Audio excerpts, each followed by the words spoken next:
I'm starting over in hardcore Minecraft, and this is the start of a brand new journey. In this series, I want to take my builds to the next level by creating some of the most immersive and beautiful builds I've ever done. I'm trying to create an entire world, all on one life. If you're excited for this brand new series, make sure to leave a like and subscribe to help me reach 50,000 subscribers by the end of the year. Loading up a brand new world, I'm using a set seed and adding a few data packs to make my life a little bit easier. So here I am in the new world, starting Hardcore Minecraft Season 2. I don't know what I'm supposed to do up here. I guess I should find a tree. I'm gonna go ahead and leave the mountain a little bit, and there is some trees, so I think it's good to just go down here now. Going down the mountain, I punched down the first tree and made my way back up the mountain where I crafted the first wooden pickaxe. And I guess I'm gonna go ahead and just mine a few pieces of stone so we can go ahead and get this iron mined up, and there is a ton of it. So with the stone pickaxe, I can just go ahead and probably just get full iron armor just from what I've seen so far in this one mountain, which is pretty awesome for day one. Nearly a full stone pickaxe later, and I have 21 more iron along with the iron that is smelting up in here already, 45 pieces of coal, and just this tiny space that I mined up, which means I can go ahead and make my first shield and my first iron chest plate. So while this iron smelts up, let me go ahead and make a iron pickaxe. And now with a little bit more efficiency, I can continue mining up a little bit more coal and iron as well. In fact, after this last coal vein that I'm going to mine up, I think I'm going to go ahead and just start exploring and come back to this place later on, so I'm not here for too long. That's fine though, because I can make myself some iron boots. And now I nearly have a full set of iron armor. And now I have a full set of iron armor. Just gonna go back to the place that I know, down this mountain area right here. Anyways, I am now going to craft up a pair of shears, and I'm going to make the first bed in this world. I made the first bed and slept through the night, then got started on some cow slaughtering and even collected a few pumpkins. Now, with food smelting up, a full set of iron armor, a shield, I'm feeling very comfortable here on day number 2. Just gonna go wherever the land takes me, and it's gonna take me to these cows. No cow is ever going to feel safe around me. This world has blessed me with so many cows that I can slaughter. I killed a few more cows and made myself a smoker. While I waited for my food to cook, I started chopping down some oak trees nearby to gather up some much needed early game resources. Where now I have 19 pieces of steak, and it's day 2 and it's already raining in this world. It's kind of unbelievable how early on it's gonna rain in this world. It's day 2. Anyways, I'm thinking the best next step is to start exploring like I've been wanting to do. I've already explored this region right here, and it is beautiful. I absolutely love this seed right now. It looks so amazing. I've explored now a little bit this way from the mountain ranges, and I found this area which looks pretty awesome. But right now, my goal is to find a village and maybe get some hay bales, and sadly, I just don't think this area is really suitable for any villages, so let me just continue to try and find one. Maybe over here. While I'm at it, I might as well just continue slaughtering the cows of the world. I'm sorry. Well, it seems there's something scary down there. Is that a mine shaft? It is. Do I go down there and just explore? I have the equipment to do it, but if I can just know what is down here, maybe I can go back here later and explore it up a little bit more. Maybe there's a spawner down here. You never really know. Going down a little bit further in here, it does go down to deep slate. There's some skeletons down there, which I really hate early game. So many skeletons. Oh my god. And they're dancing down there. I found a better way down. Please be a skeleton spawner at least. So many skeletons. Oh my god. There is a chest. It has 2 diamonds. Let's go. First diamonds in the world. And some glowberries is cool. And a name tag. This is such a scary mine shaft. I feel so uncomfortable down here. I don't know what it is. I've explored the mine shaft down pretty far, and I don't love what I see down here. I mean, I like that I'm in deep slate level so I can find diamonds, but this is one of the scariest caves I've ever been in. I don't know if it's just because I have the brightness down pretty low, but this is like actually a terrifying experience. I do see another chest. It's being guarded by this guy. Just got to get rid of him. He's stuck in the web. No. And that sucks. That's actually pretty bad. I'll take the coal though. I think that's another chest over here though. It is. It's not guarded by any creepers. And there's a golden apple. That could actually be pretty helpful. Ow. That hurt quite a bit. That was brutal. Oh my... that, dude, if the world ended in the first 5 minutes, I don't know what it is. This cave is honestly terrifying. Diamonds, I found the first diamond ore in this world, and it's just gonna be the one, I think. This is why you gotta look around. I got 2 diamonds from this and another one. And honestly, I don't really want to stay in here for much longer than I have to. I might take those and just leave. Oh my, that is not what I want to see. I'm leaving. I think that's my sign to go. Honestly, it wasn't too bad. I already found my way out. I see the light. It seems there's a savanna biome over here, which is a pretty good spot to find villages, so I might luck out a little bit over here. Oh, perfect. There's a village just up here. That is perfect. Gonna see what this village has going on, though. Okay. They have a brewing stand. That's pretty valuable. And they have a bundle. Honestly, that's a game changer. I'm gonna put a bunch of stuff that I have in here. This is saving me so much inventory space. I'm also going to go ahead and make a stone hoe and collect up some weed. Why is there so many leather workers? How much leather do you guys need to work? Yeah, it doesn't seem like this village has much outside of that bundle that I got, but you know what? That's pretty good. The last thing I'm going to need from these guys is this. And if you're wondering why I can still see the mountain ranges, it's because I'm using the Voxy mod, which extends my render distance up to nearly 500, so I can see a pretty good amount of the world. You don't really have to see far to know that there's cows to be murdered. Oh, you can craft saddles now. Wait, actually, that could be pretty big. How do you craft a saddle? So now I can go ahead and tame one of these horses or the donkey if I wanted to. This guy's the lucky one. This guy was a little bit tricky, but I can get my saddle on him. You guys should definitely give me a name for this horse, though. And I found another village. This one is much bigger. I don't know if they have more resources to give me, but it is definitely significantly bigger.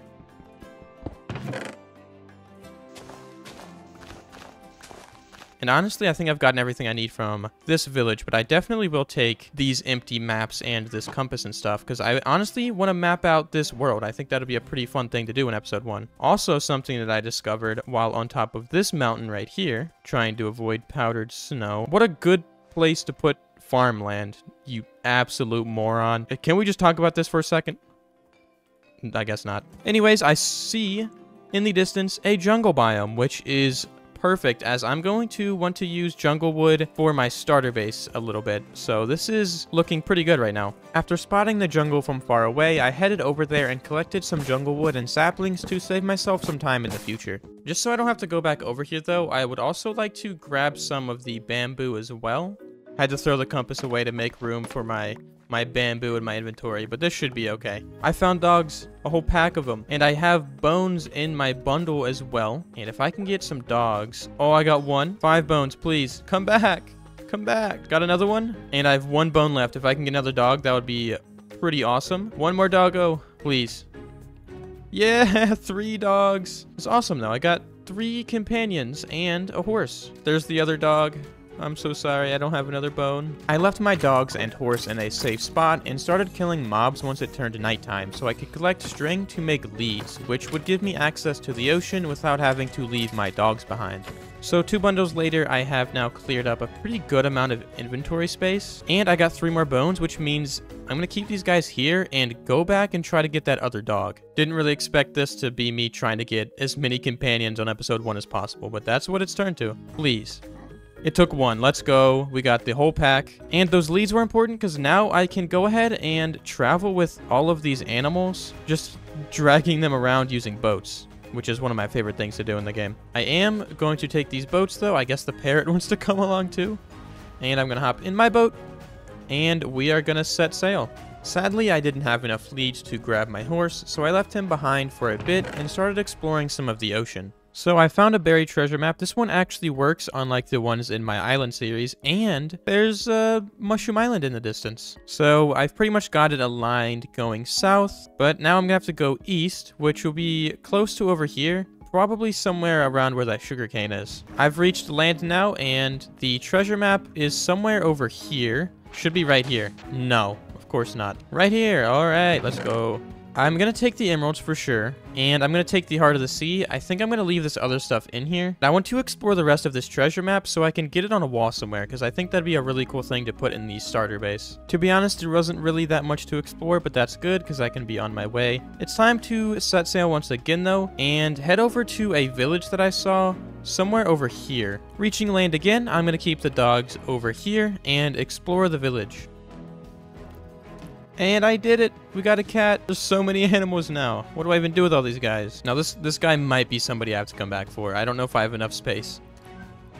I got another one. Now, these two guys might honestly have to stay here for now, and then I'll get them later in the episode. I just don't have enough room to travel with them right now. There's too many animals. There's too many of them. I hit the ocean once again with my doggos and scouted out some of the stunning landscape to try and find a good spot to build our starter base. I have the Voxy mod installed, which is similar to Distant Horizons, which means I can see over 500 chunks away, which makes the world look incredible. I've made my way over to some land, and I'm going to explore some mountains up here. And I think I'm going to get my dogs and bring them with me. Right now, I'm going to look for a place to set up my starter base. And my guess is it's going to be up here somewhere in these mountain ranges. These mountains were absolutely stunning from the ocean view, and I want to explore them a little bit. I think this is where I'm going to end up settling, somewhere over here.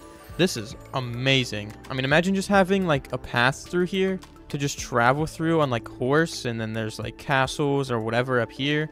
Even got this scary looking thing in the cliffside right here, the mountainside.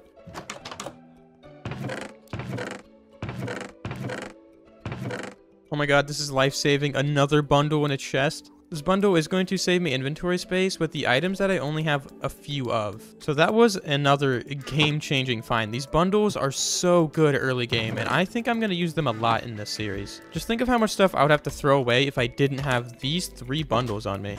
You just closed the door on my face. The 1 emerald? Why is it just in the middle of the chest? That's so, like, fancy. Another bundle. Nice. That's awesome. I love that. I just turned my FOV up, and yeah, I'm where I need to be. This is stunning. This seed, I mean, I've seen this before. I'm not gonna pretend like I haven't seen this before. The seed is amazing though. Like seeing this in like survival perspective, I mean, it just brings I mean, this is the most beautiful thing I've ever seen in this game. I'm gonna stay in this area. This is awesome. I'm gonna loot the village first though and find a place to settle down. I wanted to come up here to get a different perspective of what this area looked like, and yeah, this is truly amazing to look at.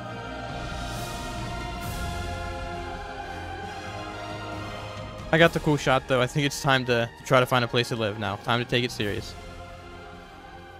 After much time exploring, I think I've found the area that I want to settle down in. Now that Minecraft is removing spawn chunks from the game, it doesn't really matter where we set up our bases. So I'm setting up my base right here about 1,000 blocks away from spawn between these incredible mountain ranges. The biggest thing I wanted when I was looking for a spot to set up a base was I really wanted a valley area just like this that I can walk down and have 2 giant mountains just like that to maybe put a town going through there, and then I can totally have a castle up on that mountain right there that I think would look so cool.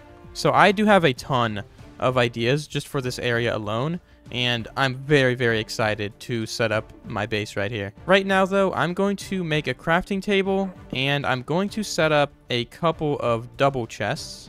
So everything I own is in these 2 double chests. And right now, since I want to set up a base right here, what I'm going to have to do is probably clear out this entire forest that sits right here, which will be good because it'll give me a lot of materials, but it's going to take me a few minutes, I think. I have to clear space for my starter base, so I'm removing this oak forest that sits right where I want to live, which I honestly don't mind as it's stocking me up on a ton of wood that I can use later for building.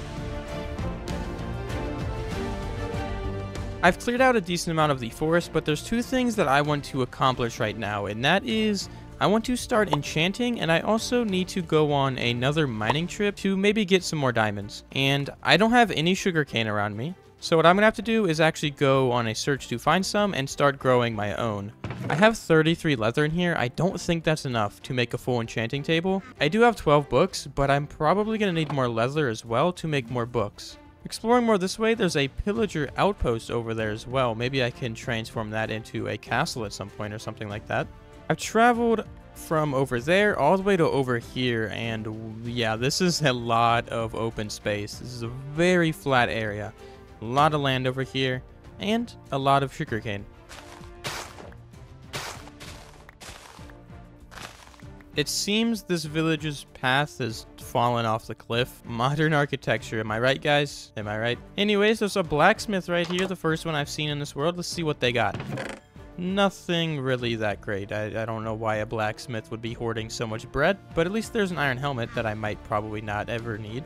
Now, going back to what I just said about modern architecture, I don't know that I've ever seen this trick before. Whoever designed this village is ahead of their time. Whatever. Why are they trying to like kick me out? Why are they all meeting right now? This is scary. I don't want to be here anymore. Instead, I'm going to do what I do best, and that is kill cows and get some more leather. Yes, random commenter, I know horses drop leather, but I am not an evil person.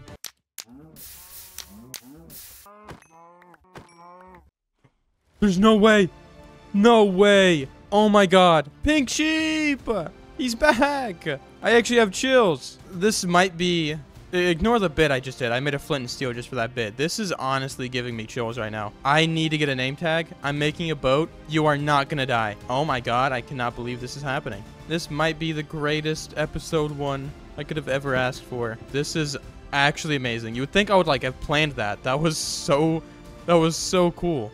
Okay, I had to collect myself. I took like a 20-minute break. I just needed some time to really think about what just happened. And I'm gonna continue killing some cows. This time in a more humane way, because Pink Sheep is watching. No, I love how they run to water. That's so funny. It shouldn't be funny, but it's hilarious. I went over to the village to get water, and now I have some sugarcane growing. So I'm going to use the rest of the sugarcane that I collected to make paper and turn that into books, which gives me almost enough bookshelves to make a full enchantment setup. With my very humble starter base setup and nearing the ability to enchant, I want to go back in the caves to get more resources. I turned my brightness up just a little bit though, back to 100, and I'm going to jump down here. It's a little risky. Oh my god, that bat scared me. That is beautiful though. A giant dripstone cave, and I think this will work. I'm going to try something. Ha! That worked.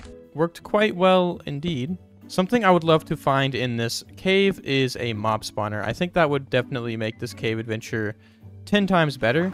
But right now, I'm going to try to mine up everything I see to get as many levels as possible to get some early game enchanting done and to gather up resources.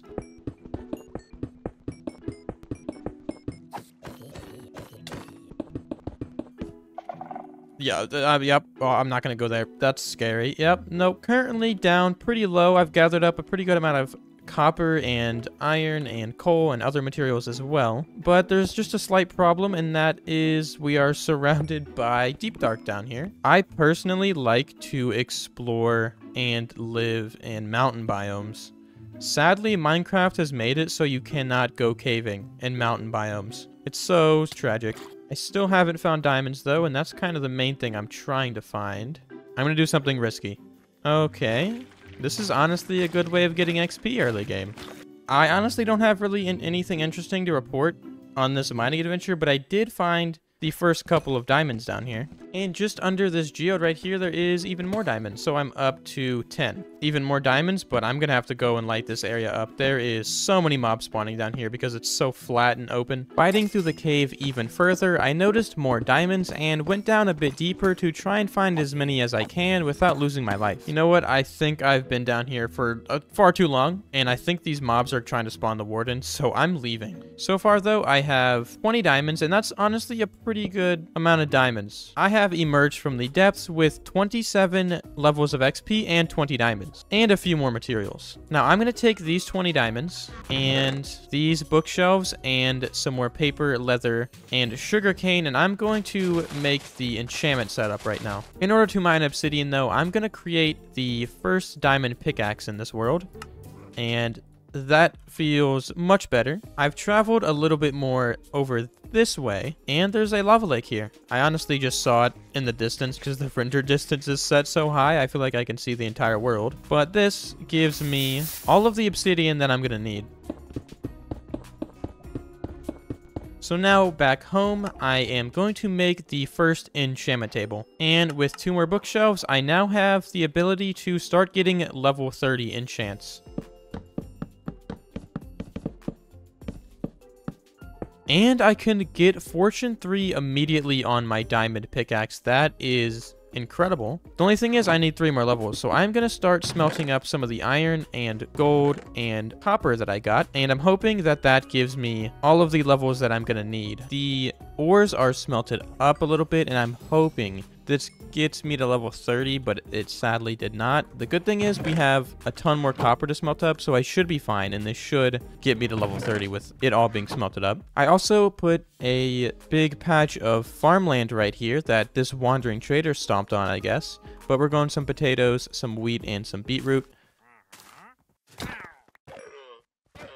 Well, we're growing some plants. Yeah, that's what I was trying to say. While I wait for copper to smelt, I want to terraform this area as it's not really a suitable space to build on just yet, so I spent about an hour smoothing out some of the landscape while leaving certain spaces open for rocks and clearing out some more trees. Did a little bit of terraforming and I'm up to level 30 now, which means I can grab a bit of lapis and get this Fortune 3 pickaxe. We'll see what else I can get on it. Just Fortune 3. That looks cursed. I don't know what about that is so cursed, but I don't like it. After getting a Fortune pickaxe, I wanted to get back up to level 30 to try and get Silk Touch, so I went up the mountain and mined a ton of coal and iron so I can smelt that for more XP. And this is going to sound crazy, but I'm going to make another diamond pickaxe, and I'm pretty sure I can get Fortune 3 once again. This time, I'm going to gamble and hope that I get efficiency on it, and I do. Doesn't have unbreaking, but that is a little bit better. I've also made a grindstone, and instead of keeping this first Fortune pickaxe, I'm going to disenchant it. And I'm hoping I can get Silk Touch. Sadly, it doesn't seem like I'm really getting any Silk Touch enchants. So what I'm going to do is I'm going to re-roll this until I see Silk Touch on one of my tools. I got it on an axe for a level 2, which means maybe if I put the diamond pickaxe in for a level 14 enchant, I can get Silk Touch. So, I got a Silk Touch diamond pickaxe. With the Silk Touch pickaxe acquired, it's time to start gathering materials for the starter base. So I decided to loot a village on my way to an azalea tree that I spotted earlier while traveling, as I needed azalea leaves and the rooted dirt that spawns underneath. So, with my mini iron shovels, I dug all the way down into a lush cave, collecting as much rooted dirt as I could. While I was in the lush cave, I also gathered up a ton of small drip leaf and moss. While still down in the lush cave, I made a small area to collect cobblestone before digging a bit deeper to gather up deep slate and tuff that I needed to use for both my house and some custom rocks that I want to build. After collecting all the stone I needed in the caves, I went back up to the surface to gather dark oak wood for saplings. I then headed to a nearby desert in hopes of finding a savanna as I needed acacia wood, but instead found a couple desert temples that didn't have the best loot. I still haven't found the savanna biome that I'm looking for. I mean, you'd think there was like a big biome setting on. I've explored so much. I mean, look how far I can see. That is absurd. I finally found it. I am many thousands of blocks away, but that is such a comfortable sight. I'm exploring the desert right now. I just passed over a ton of chests right here. There's another one. This chest has a Sharpness 5 book in it. That is the best enchanted book I think I've ever seen out in the wild. And I got another name tag.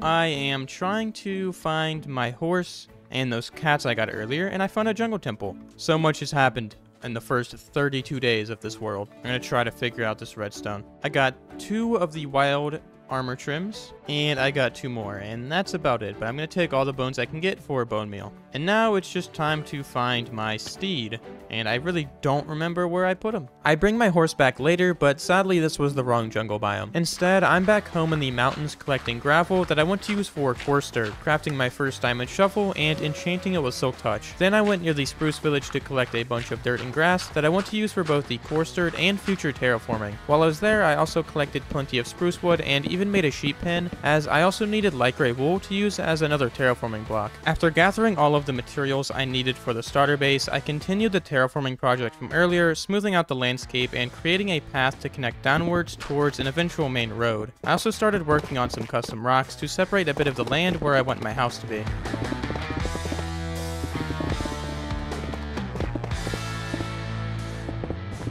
So now, after many hours of gathering materials and terraforming, I can now get started on the starter base, which would be just above these cliffs right here. To start the house, I went up with cobblestone tuff and acacia, adding in some smokers to use as framing for oak trapdoor windows before continuing around the base with the same blocks, adding in some mossy cobblestone and deep slate for a dark tone. I wanted to give this build an interesting shape, so I added in a jut out section in the back and made my way towards the front to add in a small entryway. For the second level of the build, I wanted to give it more of a traditional Tudor style, using spruce, oak, and jungle logs for the main pillars with a mix of birch and oak in between them for a lighter tone. I continued the Tudor style around the entire build and completed some of those smaller roof sections using some warm tones, and got started on a section of the second floor that extends out a bit using some spruce wood. With the main building complete, I started working on more of the roof using the granite jungle, packed mud, and oak, finally adding in a tough chimney. Now all I have to do is add in some of those finer details to make this build stand out.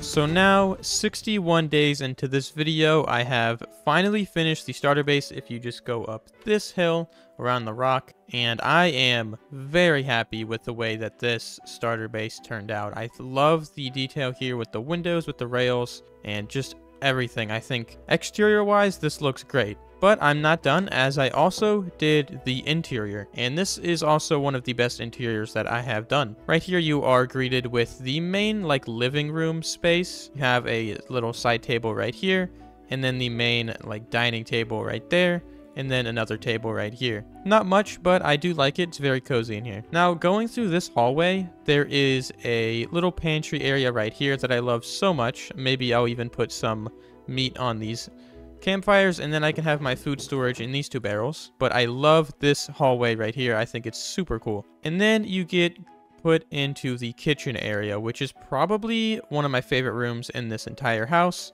It, again, is pretty cozy in here. A lot of shelves. There's even space for a sink right here. I just need to get a bucket of water and put it in there. In fact, let me do that real quick.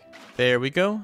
A very cool looking sink. It's not quite a full block of water, so I think it just adds that another level of detail. Now over here, I have space to put some chests here. This will be the storage space in the house. A ton of room for storage with the barrels on the floor.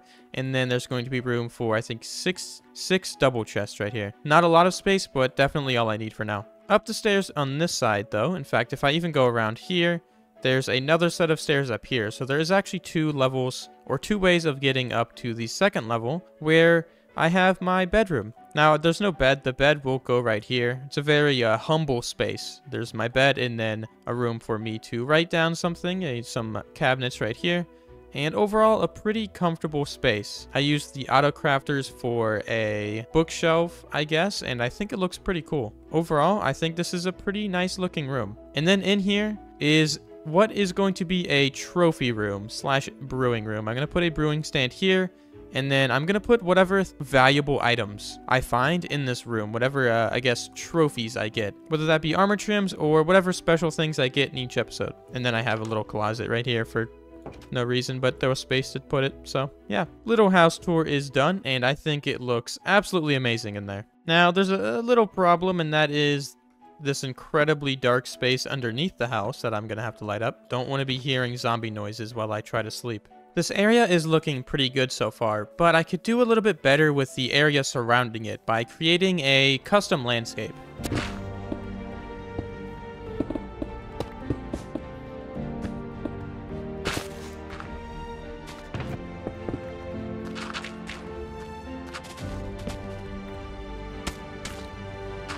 I have done a lot of terraforming. You see adding in a couple of rocks right there, and the stream that goes down is almost complete. And I have space right here to put a bridge eventually with the stream going underneath it. But what I've been doing now is replacing some of the coarse dirt and rooted dirt that I placed down earlier with some packed mud. Otherwise, I think the road would be too dark, but right now I think that's looking really good. Now what I want to do is come up here at the top of the stream, and I want to start putting water going down the entire thing. Now there's going to be spots like this where the water doesn't continue, so I'm just going to place a couple more water buckets and hope that it just continues flowing down. So now the water is flowing down for the most part. There's just a couple spaces right here. 2 more water buckets, and boom, the water is flowing all the way down the hill. To get a better view of it, I think that is looking really, really nice right now. Now all I have to do is come back up here with a water bottle and fill in the rest with the mud.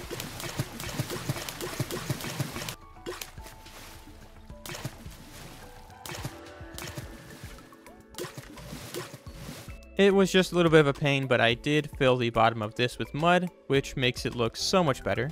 With the stream going down in this path right here, I want to put a bridge to connect these two roads going past the stream. For this bridge, I want to do something I did on my last main hardcore world, just using a bit of tough blocks.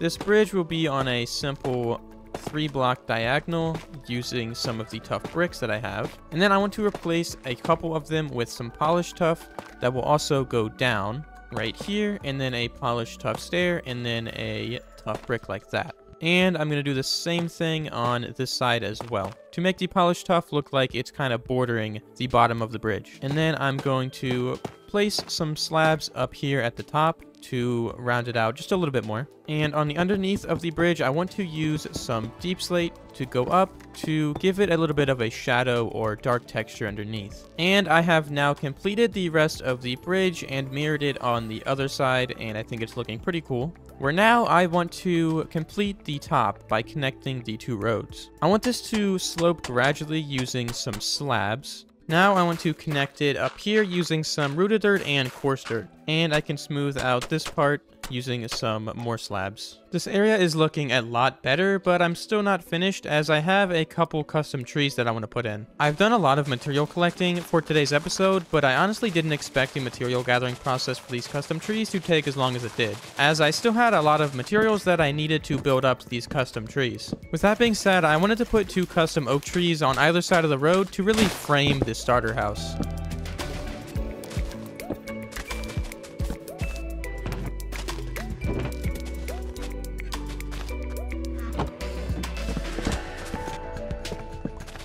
Now, after 77 days here recording episode 1, I have put in these custom trees and I have finished the starter area, and it's looking amazing through here. I even added in the path that goes this way that will eventually lead going through this valley, like I said earlier in the episode, where there will be a castle up there at some point. Now, there's still some work to be done over here, but I'm not going to get to that just yet. But I love the way this area feels. It's so cool going through here. Now, I am going to be honest, there is one thing that I want to do just to make the thumbnail look a little bit better, and that is I want to plant some spruce trees behind this house. Eventually, this will be an area with custom spruce trees, some custom pines, but I don't have enough time for this episode to get into that. I've thought about it for a few seconds, and I think there just needs to be one tree, maybe right here. And honestly, that is just looking so nice now that there's some trees behind there. Again, I'm going to add some custom trees, but that is looking pretty good for episode 1. If you guys enjoyed this video, make sure to like and subscribe, and I'll see you guys in episode 2. This was a very, very fun episode. I started this new hardcore world to get better at building and create some of my most immersive builds yet. So today, not only am I doing some much needed progression in this world, I'm also creating one of my best builds ever, a cozy animal barn to get all the food I'll ever need and also fill up my pantry as it's getting a little empty. So if you're excited for this new episode and this brand new series, make sure to like and subscribe to help me reach my goal of 50,000 subscribers. Picking up where I left off last episode though, I started to map out the starter base a bit, and to get a head start on a main food source in this world, I collected some cows from this field and brought them back near the starter base, where I just stuck them in the sheep pen for now. I also wanted some leather and food, so I went in the opposite direction and started killing some more cows as I wanted to make item frames to frame the map that I made of the starter base. Technically this map is facing the wrong way, but this is the starter house right here where I'm at, and this is the path that leads down, got a couple trees right here, and I want to update this map at the end of every single episode to see how the world grows over time. I also wanted to go on another mining trip, this time with the main goal of finding enough diamonds to completely gear up with full diamond tools and armor. I found a cave that went pretty far down and had a pretty good feeling it would get me to deep slate level where diamonds are, but I realized I didn't bring a water bucket with me, so I went over to this lake where I found a dead villager and stuck him in a boat for later. Jumping into the cave, it didn't take me long at all to find the first diamonds, and this single vein gave me 17. With the diamonds that I already had from back home, I decided it was best to fully gear up in diamond armor before I hit the rest of the cave. This gave me the confidence to mine up some iron and gold, but that confidence was quickly shattered as I found the deep dark, which I was hoping to avoid. I mean, this was a genuinely terrifying experience. Pushing further in the cave, it didn't take me long to find another vein of diamonds, which brought the diamond total for this mine to 31, from just the 2 veins. I also got pretty lucky and uncovered some more diamonds underneath this bit of lava. What's not so lucky is the fact that this entire world's caves are completely covered in deep dark, which makes for a less than pleasant experience. I got all the diamonds I wanted for now and went back up to the surface where I made the rest of my diamond tools. With me being nearly level 30, I had the urge to get some more XP, so I grabbed some obsidian, made some flint and steel, and went into the nether for the first time, where I immediately spotted a bastion. I had the bright idea to head over there and loot the thing, but if you know anything about bastions, you know they have piglin brutes, and I think they might be able to take down the ender dragon in 2 hits. There's a chest right there that I see, but I also see a piglin brute, which would probably end this world in about 2 seconds. So I'm gonna be a little bit careful here. Ideally, I find a way to kill these guys by just like farming them. I think trapping them in an area would be the best bet. So I did what anybody would do, and I locked them in a hole with some netherrack and looted a couple chests. The first chest was pretty underwhelming, but the second one had an upgrade template and a single piece of ancient debris. With the loot acquired, I started mining quartz to get myself up to level 30, where I decided to enchant a pair of diamond boots. I wanted feather falling, but I still thought these were pretty good. I went back into the nether to hit level 30 again and went back home. With those levels, I enchanted a pretty good helmet, where I went back into the nether again and kept going back and forth between the nether and overworld, hitting level 30 and enchanting up all of my tools and armor to feel a bit more comfortable in this world. I enchanted a pretty good axe and some leggings, hit level 30 again and enchanted myself a diamond pickaxe, went back into the nether and got myself an infinity bow and a sharpness 3 diamond sword. I killed a few ghasts, then took their babies and freed them. I went back to the nether one last time and fixed up some of my gear. After a couple of hours of hard work, I'm feeling much more comfortable. Last episode, I built this bridge with the stream that goes down the hillside, but the stream doesn't connect to anything at the bottom, so what I'm doing right now is lowering the hill on the other side of the bridge to make room for a small pond at the end of the stream. Before I could continue lowering the hill, I had to remove even more oak trees as I conveniently set up base in a forest, so on top of all of the terraforming I'm doing is a ton of trees and leaf litter, which makes the process take a little bit longer and fills up my inventory a little bit faster. But to help myself out, I enchanted a shovel with efficiency 4 and started slowly bringing down the land, where now I'm carving out some of the land even more to create a shape for a pond, adding in a custom rock and filling in the space with water. And of course I want to give the pond a deeper and darker look to it, so I began water bottle spamming and then bone meal spamming to give it some more movement. Now that I have this little pond done, I do have one detail that I want to add. For this, I'm going to need a little bit of spruce wood, some oak trapdoors, and some lightning rods. I want to add a kind of tipped over cart right here, so I'm going to use some stairs. Oh my god, I forgot about that guy. I'm going to use some stairs though, and that'll kind of give the cart shape. And then if I put some trapdoors behind it like that, I think a couple lightning rods facing out like that would look good. And then to add in some wheels, I'm going to add in a couple oak trapdoors like that. And in fact, this one can be 1 block higher because I can add like a little root right there or some hanging moss or something. And then I'll add the moss carpet up here with some pressure plates up there. I don't even know why, just for some detail. And I've had this idea of using cactus flowers as a kind of dead looking plant, like it grows on things that are dead. So I'm going to add in a few cactus flowers over here as well. One of my favorite ways to make any build look better is to fit it into the environment. For me, this is as simple as spamming some tall and short grass and a few ferns to make the area look overgrown. I also added in a fence to close off the area, and in general, I wanted to give this area a really overgrown, naturey vibe. As much as I want my builds to be immersive, I think the best way to do that is to put them in a space that feels realistic. So with a bit of effort put into the pond, I think this area looks much better. I also want to add in a bit of leaf litter here along the path to make it look a little bit more dirty. I mean, I have a ton of leaf litter, so I'm gonna start sprinkling some of this around the area to make this area look a little bit more alive, or I guess dead.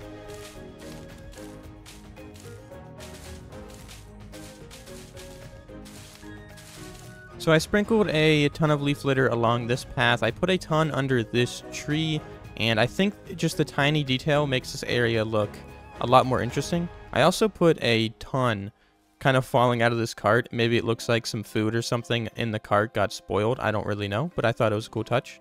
I'm getting ready to start on the main build for this episode, but there's still a lot left to do to the area around where I want to build today. So right now I'm extending the path I made a bit more, splitting it off in two directions, one going through the valley, which is where I'm going to be building today. I also began removing more trees from the forest, but just like last episode, I don't really mind, as it's filling up my inventory with a ton of oak and birch wood, which I will use later for building. The trees aren't the only problem though, as I have to bring down this hill as well, so after getting rid of even more of the forest, I also began lowering down the terrain. This area wasn't really suitable for building, so I had to spend another couple hours lowering down the land to give myself room to build.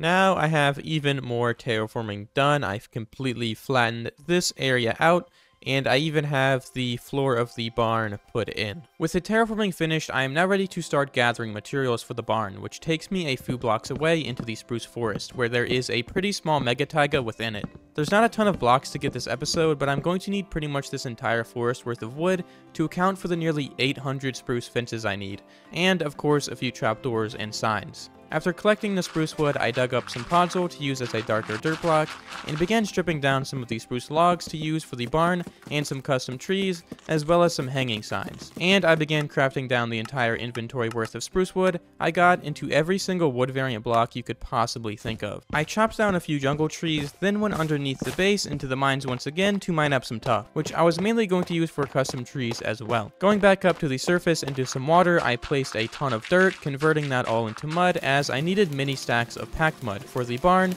and again mainly custom trees. I've only spent a few hours gathering materials, but I'm pretty much done, as most of the material gathering was spent just digging through my chests and crafting everything down. So now I am finally ready to begin construction on this barn. Now the main blocks I'm going to use is going to be a little bit of tuff for the base, along with some mossy cobblestone and normal cobblestone, where for the second level I want to use a bit of birch wood, mushroom stem, and diorite. And the roof is going to be some more of those warm tones, which will feature some mud brick, granite, and some jungle wood. So this will be the main color palette. To start this barn off, I want to add in some spruce and oak pillars, and then I want to go every 3 blocks and continue to add those in, with a bit of those tough bricks, tough, and mossy cobblestone in here, just like that. So I'm just going to continue adding these, again going every 3 blocks, all the way to the edge of the build. Now these are going to be 4 windows right here, as I wanted to leave this side of the barn open, but I want to grab some spruce trap doors, and I'm going to put them on the top of this to make a window, and then it's going to go along this way as well. I have mirrored the exact same thing on this side, except I want to do something just slightly different. I'm going to create a little barrier here along this side of the build, and I'm going to place barrels occasionally with some spruce planks kind of in between them. And this will give us a slightly different texture compared to the normal spruce plank, as it kind of has a weird fancy looking, kind of polished look to it. And now it's looking pretty good, but I can go through here and add in a little extra detail here using some spruce and jungle signs. So now I think that looks a little bit better. Going around to the back side, I'm going to do the exact same thing I did for the walls, adding in some spruce planks in between them and completing it over here, where I want to put in a door right here, and this will be about 3 blocks tall. I'm going to use some spruce trapdoors, and I'm going to top it off with some spruce stairs. So inside of the barn, you're going to have an exit out this way, where I am going to put a cow field right here, but I can get to that later. Where now I can jump up here, and start building up some of those walls. Now for this space, I actually do want to add in a window, but right here I can make some window shutters using some spruce trapdoors. This one will be on the side of this block as it's going to look a little bit more open. And I wanted to use some fences for this window. It's not really a window block that I use normally, but I think it looks pretty good here. Now up here, I'm going to add in another spruce trim using the barrels. So I'm going to use the temporary diorite blocks, and this angle is a little bit harder, so I'm going to place another temporary block, and I'm going to do that. It's the same thing for these sides as well. Going up even further, I'm going to add a couple more oak logs, and I'm going to create another pretty big window here. So I'm going to place some oak trapdoors along the sides. And I'm going to place in some trapdoors here to act as window shutters once again. We're now along the back side of the barn. There's just one more detail that I want to add in. And that, of course, is going to be one of these kind of basic looking lift things using a grindstone and some chains that'll go down to about here, where I want to use a spruce trapdoor and some oak trapdoors going around it where I can close all of those. And it looks like maybe a little basket or something can carry up like hay or something up there. I'm not even sure what they're used for. Also, this guy doesn't have any good trades. He sucks. He has a bucket of water. That's about it. Going around to the front of the barn, I started building up a big barn entrance using some spruce trapdoors and stairs. I continued up with the birch, diorite, and mushroom stem, adding in another cross section using some barrels and more oak logs, creating another window at the top, and finally adding in some details using more signs and hanging signs, where now I'm getting started on a warm roof design, which uses the exact same block variation as I did on the starter house, as I find it much better to not switch up the roof designs too much within a certain region.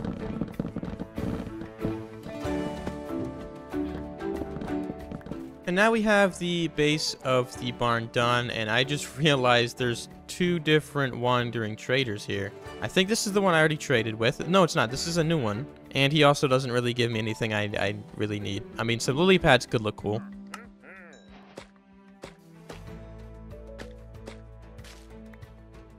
And yeah, now we got some lily pads in here. It's perfect. So thank you, sir.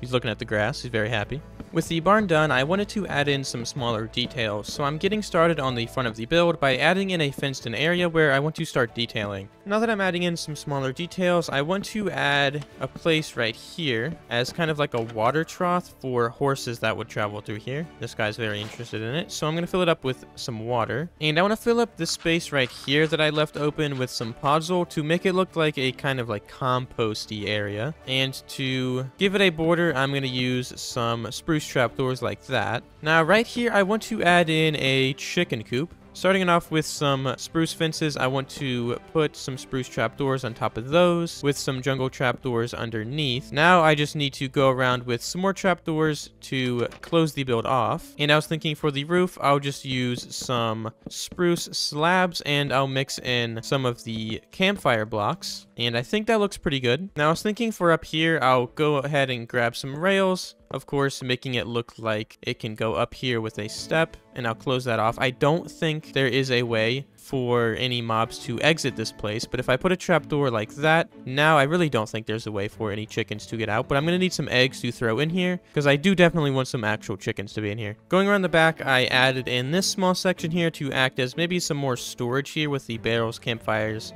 and then I put some potatoes and some wheat right here. And I even put in this like wheel, as maybe this is part of a wagon that came through here or is owned by the people that own the barn. Now I'm going out here to the front to add another small detail here, which will just be a street sign to point in certain directions. So this will kind of show what's going to go this way, and then this will kind of show what's going to go that way. And eventually once I name places, I'm going to have these kind of sprinkled throughout the world, and I think they'll look pretty cool. Going in the interior, I am doing a little bit of work here. I added in this section going up top where there'll just be some more maybe like hay storage or something up here. And then up here, I wanted to do something pretty cool. Now this is going to require a couple leads. This was not like scripted. They have leads. They didn't even fight back. That's actually kind of brutal, to be honest. Now I'm also going to need some bamboo as well. And I'm going to put a couple bamboo rafts here. And I'm going to attach leads to both of them. And I'm going to need a spruce fence. And I want to place the spruce fence right there and attach both of the boats to it. This looks a little bit weird where they are right now. So what I can do is actually move the rafts in the location that I want the lead to go. And then we can see what this looks like from the outside. And I think that is a very slight but very cool detail. I want to start more decorating, but I also wanted to use pale moss, so I went on a trip over to the Pale Garden. Well, I'm traveling through the forest right now, and I've come across this little bandit camp right here. And I guess this is a good time. Well, I guess I can release this iron golem here. And maybe there will be something of value in here. There is actually the sentry armor trims up here, some bottles of enchanting, and that's really about it. There is some allays over here. Wait, that's actually really cool. They also have like an insane amount of scarecrows over here. That's kind of wild. But I think it's going to be a big enough biome to where I can farm the materials after I get up there. I will say it would be absolutely amazing if I could get this like atmospheric effect in like a larger space. These biomes are so small, but I love how like gray it makes the sky look. I think that'd be so cool. Going back home with the pale moss, I started building up some custom rocks near the right side of the barn and decorated a bit more with some grass and ferns. Going around to the left side of the barn and doing the exact same thing, also adding in a gazebo looking thing for some extra hay storage. And what I can do for this build right here is I can actually add some vines to it and use a bit of string to stop it from growing further. And there's another wandering trader? What? He has small drip leaf. That's pretty cool. It's like everything I build in this episode, there's just a wandering trader that spawns to investigate it. Got 10 more small drip leaf though, and that's pretty cool, I guess. And there it looks like it's overgrown. Why is everybody investigating this build? I don't know what it is. I'm hoping the mobs like this one as well, as I'm building up some small horse stables alongside the main road. Now all I have to do is lead my horse and put him in here. And I think I will put my horse in here for now. And now he's in here. And I think I want to get a couple other horses to put in here before the end of the episode. I also wanted to start working on the interior of the barn as it's looking a little boring. So I started gathering and crafting down a few materials I needed to use for decoration. Going into the interior now, the first thing I want to do is I want to place some barrels right here, and I want to use this side of the oak trapdoor texture going up, and this will look like a ladder. It won't actually be a ladder, as I want to place some spruce signs going on every single trapdoor. And this, it looks like a ladder. Now I did want to add a decorated pot right here with a campfire, and I'm going to extinguish it. And then over here I can also add some campfires, of course extinguish those, and add some spruce trapdoors going up, and then I'll add a couple more campfires as well. Now over here I want to add a little pen. I don't know what animal will go right here. Maybe some pigs, maybe some more sheep will go in here. I want to add some podzol underneath it. This is a very underutilized block for me anyways, so I'm going to try to use it a little bit, especially in this build. I think it fits the area quite nicely.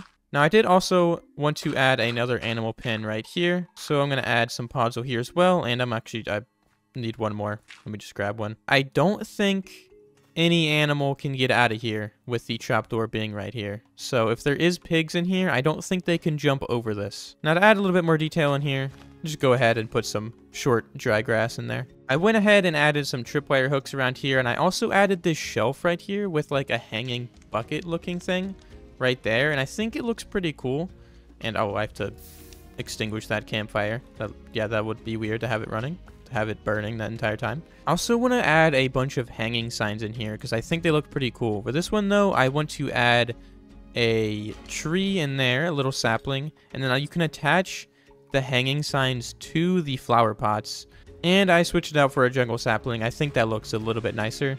I went ahead and added some more detail as I finished it up in here, adding this like hanging sign thing across the top with the bamboo. I think the touch of yellow definitely fits the barn vibe and also looks pretty cool. Added in a nice little bell, some few extra bits around here as well. That rhymed. I was hesitant to say it because I knew it was going to rhyme. It sounded a little weird. Going up here though, I also added some more storage here with some hay bales, some more barrels, and some pots. But I am really loving the inside of the barn. I think it looks so cool in here. With the barn being mostly finished, the only thing left to do is to add in some custom trees, so I went over to the forest nearby and gathered up a ton of oak leaves, as I already had a lot of the other leaves left over from last episode. But I did need a bit of moss and short grass, and then I started building a couple tall oak trees on either side of the barn to really frame it within the road.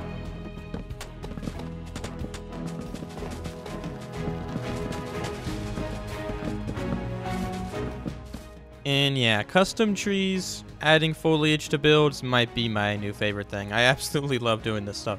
But these custom trees are a little bit more unique than any custom tree that I've built recently, in that they're a little bit thicker at the trunk. I wanted to go for something that had like a wider canopy. I think these look a little bit more realistic than some of the other trees that I've built before. And I especially like this one. This one is very tall, very grand right here to enter this part of the world. Now I want to grab some more spruce fences and a bit of coarse dirt, and what I want to do is create a big cow field right here for some cows to breed up and eventually kill for a food source. The main goal for this episode from the start was to fix my food problem, so right now I'm creating a big cow field using some spruce fences and fence gates, and adding in some bushes using some leaves, and then giving the cows a pretty comfortable space to live in before they eventually meet my sword and get stuffed into a smoker for consumption. With there just being one pretty important detail that I want to add in here, and that is some cows. And honestly, these cows in here are a little boring, so what I want to do is go over there and collect some of the colder cow variants, and maybe even some pigs and chickens if I can find them as well, as I just find the other variants of the cows, the normal variants that have been around for many years, to be a little bit boring now. I want to get the cold variants of every animal because I think they look the best, and I'm just going to use this as a time to talk about how awful it is that they didn't do anything with the sheep except change the way that they spawn and make their faces look weird. I don't like it. If you know this channel, that's very, very rude. But those guys up there, I think, look absolutely amazing. So I'm going to go get that guy up there, and hopefully there's some more cows. This guy, though, in particular, is up here. So let me grab him. It seems like he's alone, though, which doesn't make any sense. They should spawn in, like, packs. I don't know what a group of cows is called, a herd. I don't know. Now, since I didn't find another variant of this guy, or I guess another of this guy, I want to see if I can breed a normal cow with him. Let me see if I can lead this single guy through here. Oh, that was actually easy. Okay, experiment time. What are you guys going to create? My guess is it's going to be the normal cow. Yeah, kind of figured. I think I'm going to have to get another one of those guys. I mean, maybe I'm wrong, but sorry. I'll deal with this mess later. It's time to find another cow.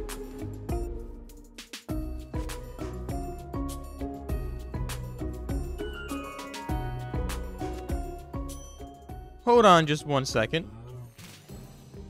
Please tell me this is a skeleton spawner. It's a zombie spawner. Good source of XP though, and this is in like a very interesting location. This is right under the village, dude. They spawn trapped them. Got some music discs in here.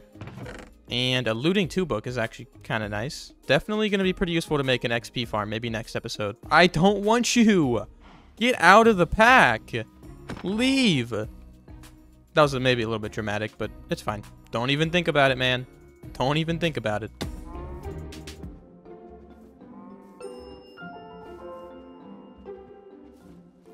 I got these guys in here, though. I'm going to start breeding some of them up. And this will be the new cow over here. I think it just looks like this is so much more interesting than just having those guys. With the new cows brought over, I had an idea for a little cow cart to put just outside.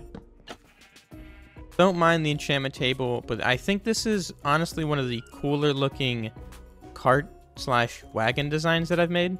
It'll look better once that's a little bit more oxidized, but what I want to do is put the cows right here, and I can actually lead them to a fence so they stay here. And I'm going to take 2 of them and take them out here.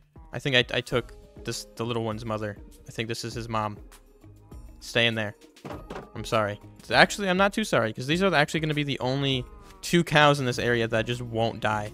Perfectly, I can lead it to that, and I'm hoping the cow just stays there and it looks like it could be pushing this cart. This actually is kind of perfect because the cows, for some reason, don't really want to move from where they are leaded. So it kind of looks like they're pushing it. It's a little weird, but I think I'm going to keep it. With that being said, I want to create some more leads and get some more animals over here. So I'm going to try to find the cold pig variant and the cold chicken variant and bring them over here to the barn. Okay, there's something about trying to find animals that just makes me find dungeons. There's another one up there. Now, within the next 3 seconds, you guys have to comment what spawner this will be. Skeleton, spider, or zombie spawner. My guess is zombie spawner. It's zombie again. Ah! Okay, this one has a couple golden apples, but nothing good. But it's nice to know that this is here, I guess. It turns out finding the cold variant of an animal isn't the easiest thing in the world, but these villagers already had a couple pigs locked up, so I brought them back over to the barn and stuck them in a pig pen. And I could not find a cold chicken, I guess they went extinct in my world, so I just got a normal old chicken and brought him back home. This guy is a parkour legend, I guess. That was crazy. So now we have some chickens, we got some pigs in here, we got some cows outside, and now I just need to find some donkeys, some sheep, and probably a couple horses. I have no idea where I'm going to find any sheep, to be honest. This might be tough. So now we have some sheep in here, and now I want to grab some horses. And I think over here we'll have, it definitely has horses. I might find a donkey over here, I'm not sure.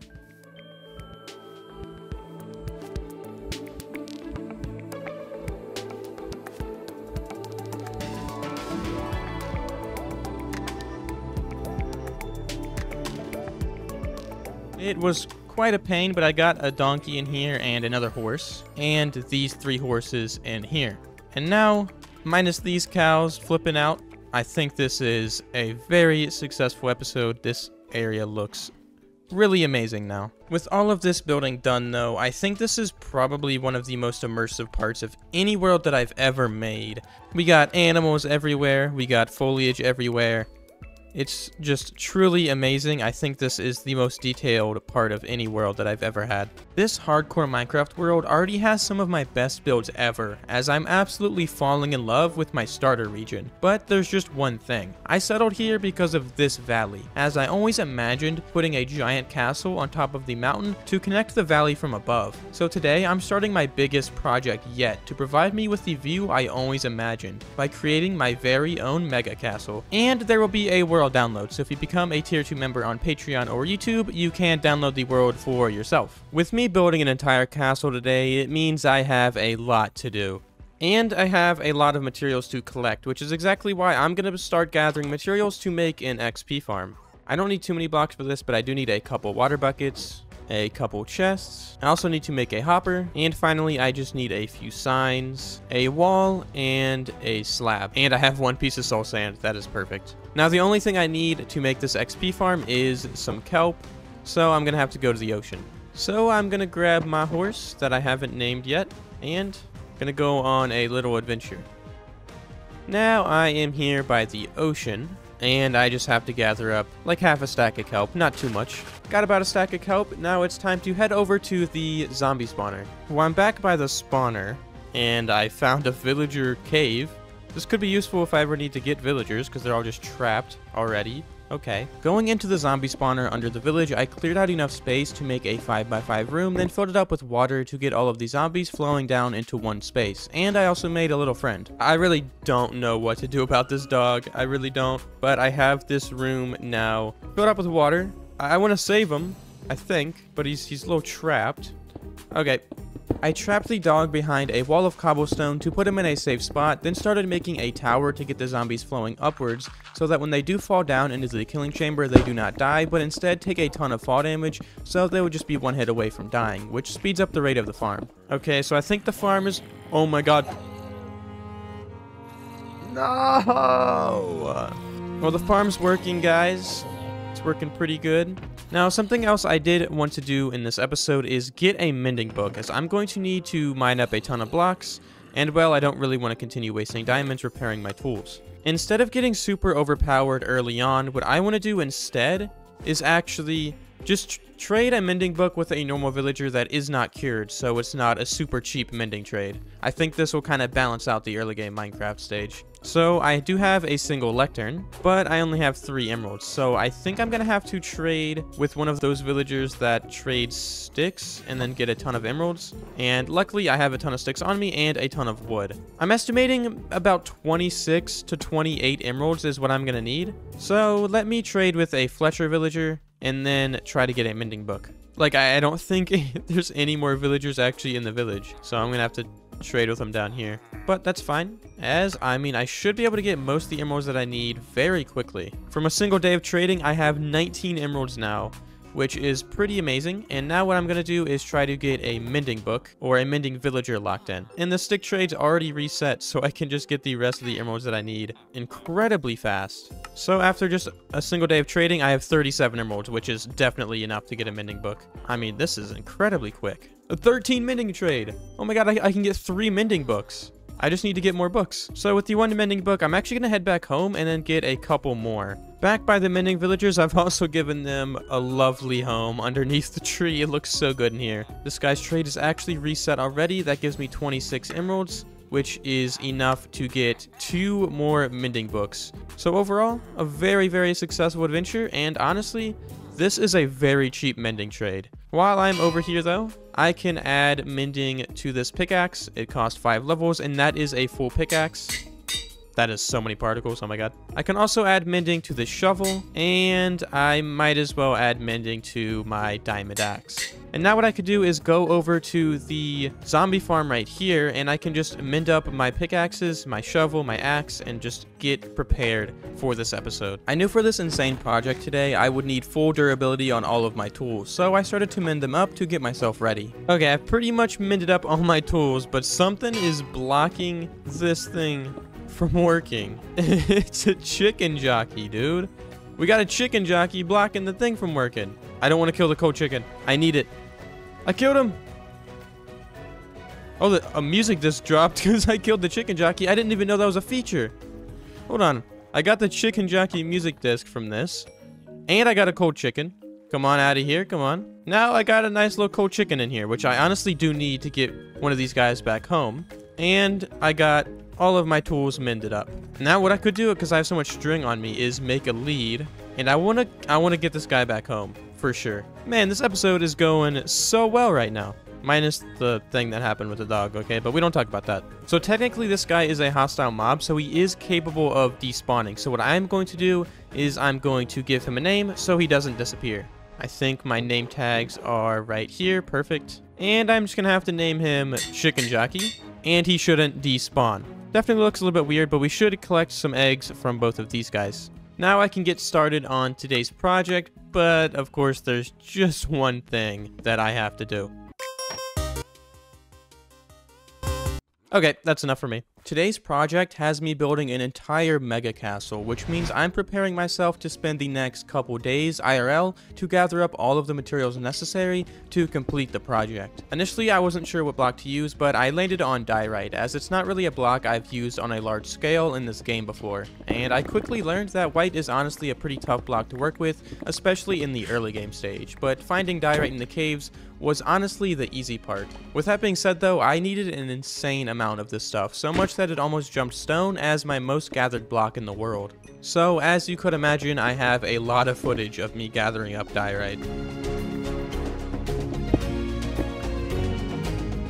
Getting a break from diorite mining, I hit the ocean and took a visit over to the desert to collect sand that I needed for concrete powder. And while I was in the desert already, I collected fire coral from the reef that was nearby, as fire coral is a great block to blend in with the lighter gray tones I was going to use for shadows. Jumping over to land once again, I began collecting flowers that I wanted to use for both decoration and the light gray concrete powder. Then I went back into the caves to get tuff, which was the second most needed material. So again, I spent many hours gathering this lovely block, while also making sure to get some other necessary blocks like deep slate and andesite while I was down there. Of course, gathering up a little bit of pale moss to blend in with the tuff, and going to the nether to collect a tiny bit of basalt, and then finally I needed a lighter block than diorite to use as a bit of texture on the castle and a bit of a highlight, so I started chopping down some pale oak trees to gather up some pale oak and strip some of it down.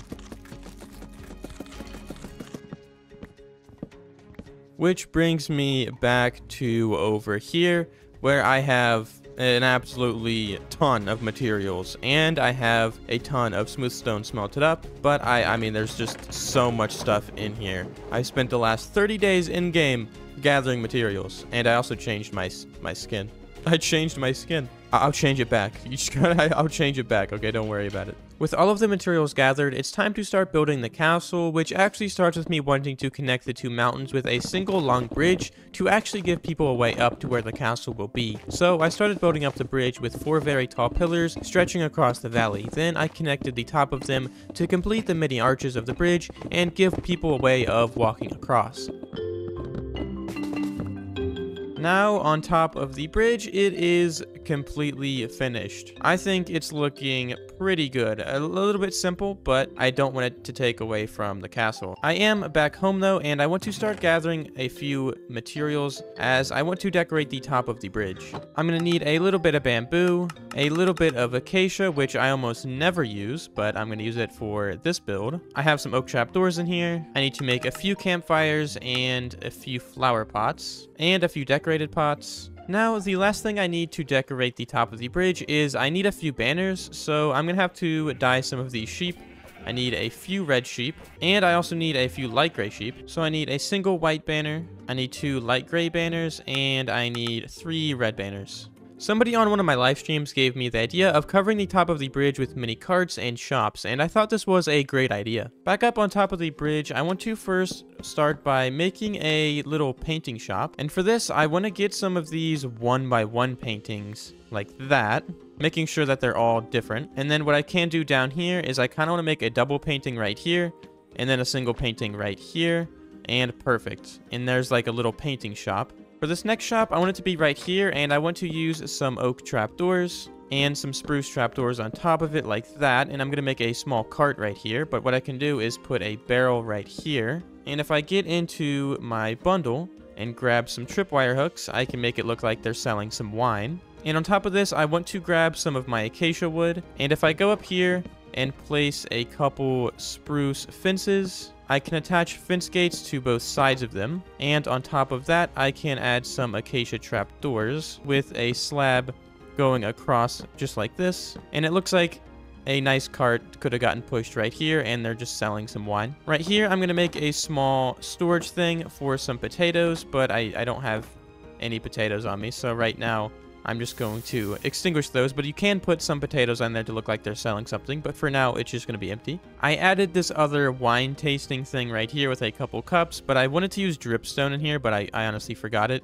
So for now, it's just going to be that. It's just going to be some nice orange wine, I guess. Now right here, I want to make a small plant shop. So if I go up with a few trapdoors on either side and close all of them, I can lay some trapdoors underneath right here, and then go up here with even more spruce trapdoors. I want to first put a composter right here with a couple decorated pots, and I think another one right there. I can put a couple flower pots right here. And then since I have them on me, I can put some glowberries, and it looks like there's a little plant shop right here with some decorated pots. I think it's looking pretty cozy. So now leading up to the entrance of where the castle will be, you have a paint shop. I also added in this little bookshop, of course, some wine selling. Oops. Got some more wine, got this little plant shop right here, and I even made this one another traveling wagon for some like clothing, maybe some rugs. I'm not exactly sure what this will actually end up being. And I can honestly add more of these up here. I just didn't want to make this area super crowded, as people do still need to get up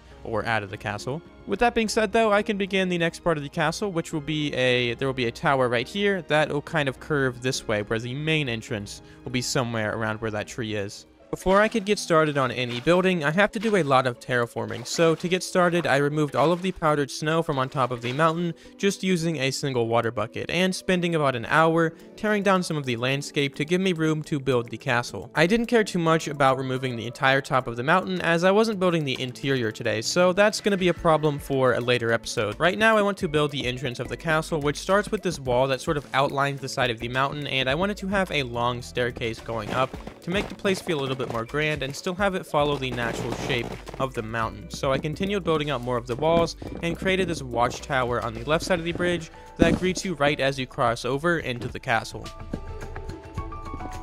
I now have this tower built up, but if you go up these stairs, I've also created kind of this little garden area, and right now I want to use this space to create a fountain and a statue. Back home now, I want to make a single lightning rod. I also need a little bit of glass, But for this glass, I also need some blue dye and some gray dye, which is going to require me to take a little trip to get some cornflowers and some ink sacs to make gray dye. I got all of the black dye I need, but I also want to pick all of the dandelions that I can, as I want to sprinkle a lot of yellow flowers within the castle walls. I also would like to get some wildflowers as well, which conveniently grows right next to where the dandelions are. I'm doing something a little crazy here. I'm making a red harness. There he is, going up the mountain. There's my little meatball. Oh my god. This guy's a little goofy, man. He's a little slow, too. It's kind of cool, I guess. I'm flying through the mountains. The view is cool up here. All right, I made it. I made it. He's smiling. He's a happy little guy, and he's running away. Now, for the statue, I want to start off with some chiseled tuff. And I want to go up with a few blocks of diorite with a polished diorite up here, which will kind of be the head of the statue. And I can create some arms using some walls, and then if I put some pale oak fences underneath, it'll look like he's holding a sword. So that kind of looks like he's holding a sword. It's a little bit weird looking, but I think it works. As a matter of fact, I flipped it around. I think that looks more like a sword. But to make it less weird here on the edges, I can put a few pieces of glass, and I think that just blends everything in together a little bit more. And then this guy has some long hair, so I'm gonna place some pale oak trapdoors just like that, and I can place another one here on the top. I've created a water fountain here along the side of where the wall is, and this looks a little bit weird, but I can use some stained glass to connect those. And then I can go into some blue stained glass, one up here to make it look like there's water up there, and then if I put blue stained glass going around all of the edges, it looks like there's water kind of flowing down, especially if you look at it from this angle, it kind of shoots out. So now with the entire area filled up with water, looking at it from this angle, it looks amazing. There's a fountain here that looks like it's kind of leaking and going around the statue. And this is something that a lot of you guys came up with on stream, so thank you guys so much. I think this looks so cool with the perspective there with the water going down. Going around the back, you guys came up with the name King Jacob, 5th of his name, and he was born 1434 before Pink Sheep. Yep. Anyways, I feel like I've wasted a lot of time on here, but I think it's looking decent so far. And now I'm getting ready to begin working on the castle once again. Back over by the guard tower, I had the idea of putting another smaller, skinnier, but taller tower right next to it to give the castle a more interesting shape. Up here at the top, I want to create a flag design, and I want to use bamboo because just like what I did in the garden, I want to add a lot of yellow and green vibes within the build. So if I place some temporary blocks, I can place some bamboo going down like that, and a couple trapdoors like that just to give it a little bit more movement. And then what I want to do to make it look a little bit green here on the top is add some moss carpets. I have this mod that kind of gives it a little overhang, and it creates a pretty cool flag design up here, and especially from a distance, I think it'll look pretty cool. Coming through here along the bridge, I think that's looking really, really good. It gives the flag a little bit of movement here, and the green is definitely noticeable even from a distance. It doesn't add a ton, but I think it looks pretty cool with that pop of color up there. To complete the tower, I put in some windows using spruce fences and campfires, and then I started building up the walls that outline the garden that also went pretty high up to where the main castle courtyard and entrance is. Again, building up another tower,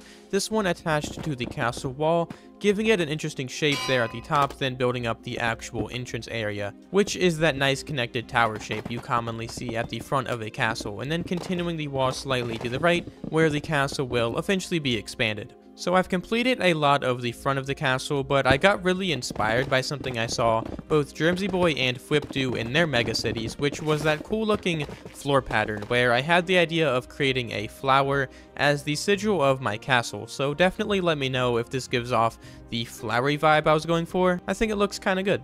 But I also wanted to add some decorated pots that go around here. Sadly, I don't have any clay on me, so I'm gonna have to take a trip over back towards where the ocean is. Ooh, I forgot to turn Voxy on. There we go. Well, this is just a nice little adventure, isn't it? Nice little adventure. Now it's just time for the long flight back home, but from a distance, this, especially with the bridge, is already looking absolutely perfect. I love the way this looks in the distance. Back up here at the castle, I wanted to put some decorated pots on either side of where the window is, and I want to put some bushes kind of in between there. And I guess I can probably change this one into a moss block and add another bush right there. And then I want to do the same thing along this window as well, and continue the bushes going around, with probably another decorated pot right here and a bush. I also wanted to put a couple benches like this with some spruce signs on the side of them to make it look more like a chair. And I was thinking I could probably fit just a couple more decorated pots behind here and a couple more bushes. Added in a ton of leaf litter in here, which is quickly turning into one of my favorite things to add in a certain area. And I also added in this tree right here, and I think that is looking pretty good. Now, I did also craft a few banners, and don't remember where I put them. Perfect, right here. I got some yellow and green banners, and again, I want to continue that yellow and green vibe throughout the castle. And what I was thinking is I could put some flags along both sides of the door right here. So I can alternate between green and yellow just like that for now until I get an actual banner design, or maybe even a data pack that adds own custom banners, because I think that'd be pretty cool. On the topic of adding in some smaller details, I want to add in a gate looking thing right here as if it's kind of halfway open, and I want to use some spruce trapdoors there along the bottom. Just a very simple castle gate design. Don't mind the interior of the castle just yet. That'll be a different episode. Definitely a problem for me in maybe a few months. Instead of worrying about the interior, I have another tower to make. Up here at the top, I'm using some gray stained glass panes to round it out a little bit and get a little bit of extra shape here, as it blends in a lot with the cobbled deep slate from a distance. And yeah, it's snowing again. The entire castle is going to be covered in snow. I didn't really think about this. I didn't really think about it. Hopefully it looks cool up here. Definitely gonna have to brainstorm ways to get rid of all the snow. Probably a bunch of string is my guess. I didn't really think about the snow being an issue when I was planning the castle, but right now my focus is on continuing the entrance of the castle and starting this kind of council chamber area with a big balcony and some pretty tall windows, and then further expanding the castle walls up to where the roof will end up going with this big window design that I put towards the top. And now I'm on to the right side of the build, where I'm extending the foundation up a little bit more and creating these extensions of the castle where maybe some guards can defend the castle. Working up the right side of the castle, I have an area similar to what is down here, but I want to add in a small garden right here as well, which will require me to get some more moss blocks as I have ran out. I got the moss kind of going down, and I want to sprinkle in a little bit of pale moss and tough as well, similar to what I did on the balcony underneath there. And I can kind of just add in little blotches of both of them to mix it in a little bit more. With that put in though, I want to put a couple benches, one right here, just 2 blocks wide, another one just ahead of that one like that, as this castle is not really used to defend much, as I'm thinking this realm is probably at like a peaceful time right now, so they don't have to worry too much about defending the castle walls. For now. No, I don't know. I was thinking around here on the edge, I'll put in a tiny bush right here. That'll just use some birch and azalea leaves like that. And then I'll just go ahead and put one right here as well. That'll be along this wall. In theory, these parts of the castle would definitely be used to defend, but for now, I'm keeping them as garden areas, and maybe these will be changed in the future. Right over here, though, I'm going to add a tower that's going to have a spiraling staircase that'll be the way to get up to this main part of the tower area where I'm going to have a council chamber for the king, which is me. Anyone who must say I am the king is no true king, am I right? But right now I'm creating a spiral staircase to get yourself up from the lower level of the castle to the kind of mid and top section of the castle, as I didn't have a ton of room in the interior to actually build a massive staircase. So this is going to be the main way for people to get up and down. With the bigger tower built up, I'm also going to add in a smaller tower here, which is just 1 block wide. It's not functional, but I think it'll look pretty cool up here. Up here at the top, though, I was thinking I can add in a smaller roof design using some deep slate tiles that go into some deep slate bricks that will go into some cobbled deep slate walls, just like that. And then to round out the shape even more, I can add some glass along these sides like that, and then some more glass up here with a chain right here, and to make it extend a little bit higher, I can add another gray stained glass pane, which will just add a tiny bit more length looking at it from a distance. Plowing on ahead to the next part of the castle, I wanted to extend the wall along the right side even more to complete the main building, so I started on some of the roof, then went around to the other side to extend the walls vertically even more, and finally got to completing the roof, where I wanted to go for a taller and more grand design. And there was an attempt on the king's life with a castle siege, because the Dark Lords of the world do not want me to be happy. Honestly, can't believe that happened. They hit the second tower. Anyways, this happened just now. Devastating. A cannonball attack. The first creeper absolutely scared me. The second one was just unnecessary. Oh my god. So I pretty much built up the entire main part of the castle right here. It's not mob safe, obviously. I've actually rebuilt most of the tower here, but I am going to need to do a little bit of work in here. And obviously I'm going to need some torches or lanterns or something to put everywhere, I think. Speaking of towers, I completely forgot to make this tower right here. I was a little bit distracted. But now there is this tower right here. You can walk along this area, and then it's kind of just this lookout tower right here. Maybe just a nice low-hanging spot. But it's time to get back to the task at hand, which is lighting this area up. It definitely needs to be lit up a little bit. But I'm gonna go down this once again, because I'm gonna need to get rid of some mobs and light up down here. Oh my god, dude. Oh my god. This is insane. I've created an actual mob spawner. Okay, well, I'm glad I got that cleared up. I'm also going to start spamming some torches around to get rid of the snow. I know it's going to look terrible, but it looks better than having snow everywhere. So, you know what? It's totally okay. So far, I think the castle is looking really good, but there is just one area of the castle on the left side that is a sore thumb. It looks pretty bad. So right now my plan is to create a more circular shaped building that will have more of a church-like feel to it, a bit more gothic and grand, as I want this area of the castle to be centered around faith. Initially, I wanted to make this building a membership hall, which I still might do, but for now, I kind of have the idea of creating a very simple religion of the world, and maybe making this a place for worship and prayer, but based on Minecraft, not anything in the real world. Going up here now, I have the idea of putting in a stained glass circle window just right here. You see, I've started it a little bit. Up here in the middle though, I want to create a tiny circle, so I'm going to use a light gray glass pane, and I'm going to place some walls around it, and that'll create a nice circle effect. And then what I was thinking is adding a wall right there, and then another couple full blocks with some fence gates kind of going into it. Up here at the top though, I can round it out once again using a stair, and I can do the same thing on the other side with another wall and another full block just like that. And now we have the shape of a circle. Up here at the top, I want to give it that like gothic church effect, going up every 2 blocks and creating this kind of taller sloped roof here. And then I can go up with a little bit more of the polished diorite slabs and then top it all off again with another slab. And now I think that's looking pretty good. I have the idea of actually adding in some green and yellow stained glass panes to give it some color. Good news is I have a ton of dandelions and wildflowers, which gives me yellow dye. And if I head on down here, that's a steep drop. If I head on down here though, I have a ton of sand somewhere. Right here, perfect, and I can turn this into glass. Back at home now, I have 12 green dye smelted up, and I just need probably 32 of both. Will definitely do.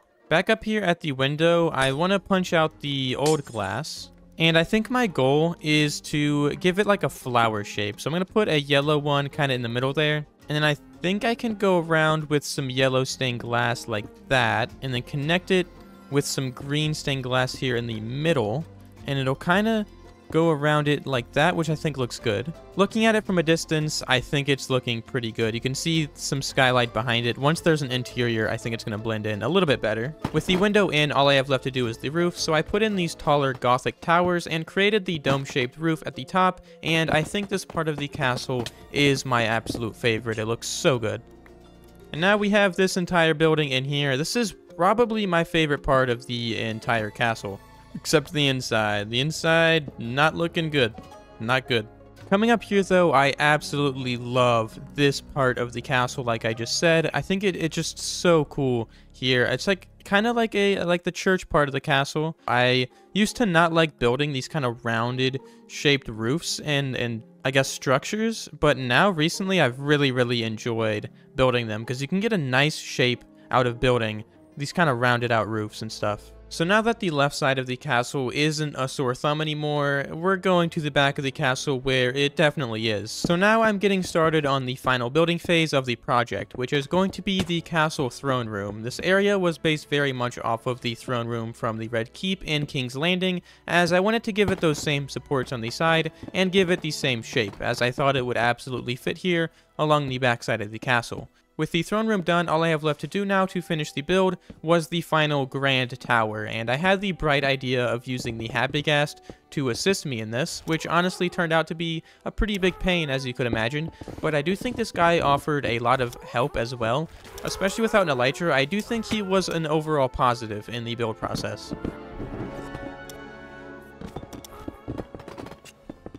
With that being said, my overall take on this guy is he's kind of nice. And I'm gonna place the last block right there, which is the chain. In fact, let me add a little bit more height to this guy. There we go. This tower, though, is not finished. You see, it's very bare, very plain. And that is because I want to get the interior completely finished before I actually work on this. And this is one of the parts of the build that I have planned out the least. So I'm gonna wait before adding any windows or details to it. So it's gonna look a little bit weird for now, but that's intentional. That, honestly, I think the tower took a little bit longer because of the Habigast, but honestly, there were some things about it that made it just a little bit more convenient, I guess, like being able to fly up and down. So this little guy, honestly, might be something that I use in the future, though. The only thing is, whenever they are unleaded and stuff, they fly away so high up in the air. He's honestly kind of annoying. He has a mind of his own, and I don't like that. I like my Minecraft mobs to be brainless. I don't like them living their own lives. Anyways, enough with the torture. I'm going to do a quick walkthrough of the castle, though, now that it's completely done. You come over here, though, and there's this watch kind of guard tower, and I'm going to put some things in here, maybe some guards or something to symbolize that this is where the guards are. And obviously, you have the garden up here, which is not completely finished, but there is the garden. Coming up here, though, up these stairs, you are meted with the gate, which I think is absolutely amazing. And then you are greeted with the entrance of the castle, which, again, I love this area right here. I think it's very nice. I think with the castle, I want to start putting some foliage everywhere. I think that's going to be the next part, the next step. But I think I'm going to do that when I get onto the interior, which is going to be a big project on its own. Going up this staircase, though, there is this section right here, which I've already shown, which is just a little hangout spot, a nice little area for guards. I might redecorate that, I'm not too sure. Up here, going up the stairs even more, you have this area, which I do want to leave as a garden, kind of a lounging area, because I think it's wide enough to where it actually works. And then there's obviously the lookout tower that I've mentioned before. I absolutely love this area right here. If I go down back to this level, which will be right here, you have this area right here as an overhang, and I absolutely love this addition as you go up here and then you walk into where the council chamber will end up being, which again is through here and will be down here somewhere. There's going to be a staircase that goes down into actually this area. Other than that, I don't really have too much planned, but this is going to be a project that I'm going to be working on for a long time, and I have a lot of plans for, and a lot of string to place because there's a lot of snow to get rid of. With that being said, there is only one thing that I want to do left in this episode, and that is to show off the castle with some shaders on, and there will definitely be a few spoilers with the interior, as I have a lot of plans for the future of this project. Last episode, I built up this giant mountain castle. Today, I want to go back over to my starter area and transform this oak forest into a massive farming village. To get started on today's project, I'm jumping over to the forest near the starter house and removing every tree that's in the way, also making sure to collect the oak and birch leaves as I go to use for some custom trees later on. This project will also require me to lower down the landscape and flatten it out a ton, as I needed a very flat and open space to build the farming village. This alone took me almost 2 whole days and well over 6 hours of terraforming. It has been 2.5 recording sessions and 3.5 Harry Potter movies later, and I have this area completely flattened out. There is some areas here as well with some roads you can kind of see, but I have this area just how I wanted, and you can see this entire area is going to be where I'm building today. With that being said, there is no time to stop because I have to start collecting materials for this giant project, which will first require me to mend up my shovel a bit. And of course, this is a gigantic project, so I have to prepare myself to grab a ton of materials. Luckily, this little fella dropped off a bunch of boats over here. Oh no. So I'm going to grab all of the bundles that I have. I also want to grab myself a few chest boats, and in that case, probably a few leads. See, I have the idea of using a Happy Gas as my own early game shulker box and Elytra's substitute by using the ability to fly, but also attach leads to him to carry materials back home once I acquire them. Right now I'm setting sail to find a mangrove swamp as I need nearly 8,000 packed mud to use as paths for the village. And with that amount of packed mud, the wheat has to come from somewhere, so I established a trade route with the local villagers. Well, I might not be giving anything back, but yeah, I can't really defend myself. I'm just stealing their food supply, but I have a village to make today, and I need mud, so I traveled thousands of blocks away to find a mangrove swamp and remove every piece of mud I can find, filling up a few inventories worth, and then finding an azalea tree and collecting all of the rooted dirt as another block to mix in with the packed mud. After collecting the materials I needed, I set sail with my companion and chest boats to get back home. Back here over by where the starter house is, just above these cliffs, I have to figure out a way to get all of these boats back to the starter house. They definitely have to rework some of these lead changes for sure, but I'm figuring it out. I think you have to just shift click. And now I just have to attach the final lead, and there we go. It looks, I don't know, I don't want to look at this anymore. He's running away with my cargo. He's running away with it. Okay, well, as much of a pain as it was, I can bring all of the mud and rooted dirt back home. Back home with the mud and hay bales, I turned all of the hay bales into wheat and converted it all into packed mud and filled up a good amount of my double chest. I then headed over to the mega taiga to gather up spruce wood. This was also going to take me forever as I need an entire double chest worth of fences for trees and another few hundred trapdoors. So enjoy the satisfying noise of me breaking thousands of spruce logs. Taking a look at the amount of spruce materials I use every episode is absolutely insane, but I've also slowly been collecting more oak wood than I'll ever need, which I crafted down into stairs, slabs, and trapdoors. I also jumped through a magical portal into this fiery hellscape to gather up gravel that I needed for coarse dirt, as I was going to mix it in with the rooted dirt and packed mud I gathered earlier. With the dirt I collected from terraforming earlier, I had the coarse dirt I needed and also an obviously much needed jump scare to elevate my heart rate. I finally took my trip down into the caves to get myself some tuff that I was going to use as the main building block for the houses, and of course a little bit of deep slate. And going back up home now to collect the final two materials, I needed a bit more azalea leaves for custom trees and some acacia wood to mix in with the deep slate and tuff I just collected. So now, after about 70 to 80 days in-game collecting materials and terraforming, every single one of these double chests is completely full. Which means I can grab some of the coarse dirt that I have, and some of the rooted dirt so I can begin on the paths in the farming village. After spending so much time terraforming and gathering materials, it definitely feels nice to start building, and right now I'm filling in the areas I already have laid out with packed mud, rooted dirt, and coarse dirt to create the paths around the village, making sure to leave enough space to create houses, and of course giant crop fields. I now have the path laid out for the area that I want to build today, and I want to start over here, and I want to create a couple of houses. For these couple houses I want to build, of course, I want to grab a bit of tough, mossy cobblestone, a bit of normal cobblestone, and some andesite. And lastly, just a little bit of acacia wood. Coming over here, this first build will be on a diagonal to better fit in with the path that I created, and it's going to be a relatively simple shaped house. So with the simple shape of the house in, I've went up with some of the cobblestone, pale moss, tuff, and acacia. I want to do something a little bit different with the windows than what I have normally done, as I usually go for a trapdoor window kind of like this, but I really like the idea of using the slabs to make a smaller window design. While I'm at it, I also want to add in an open window shutter right here, adding in an extra detail with the signs. And I was actually thinking for the door, I was going to use a pale oak door to break away from the darker tones of the rest of the build. And then I want to add in this door frame with some slabs and trapdoors.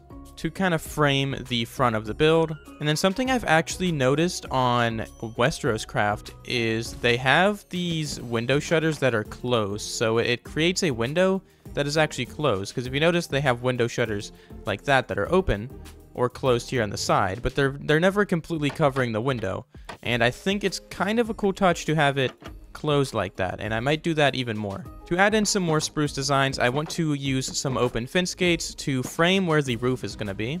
And to frame the windows, I want to use some spruce signs here in the front. I've now wrapped the window designs around the rest of the build, and I'm jumping over here to the front because I want to add an arch over here to frame where a garden area is going to be. So I want to go up with a little bit of tuff, and I want to grab some of the tuff stairs to round it out up here at the top with another mossy cobblestone slab to give us a nice arch. I was also thinking over here on the side, I can add an area for a lantern, and once I actually get a lantern later on, it'll light up the area around it. Around the side, I can put in some tables and a space for some storage using some trapdoors and some campfires, and I can put those out.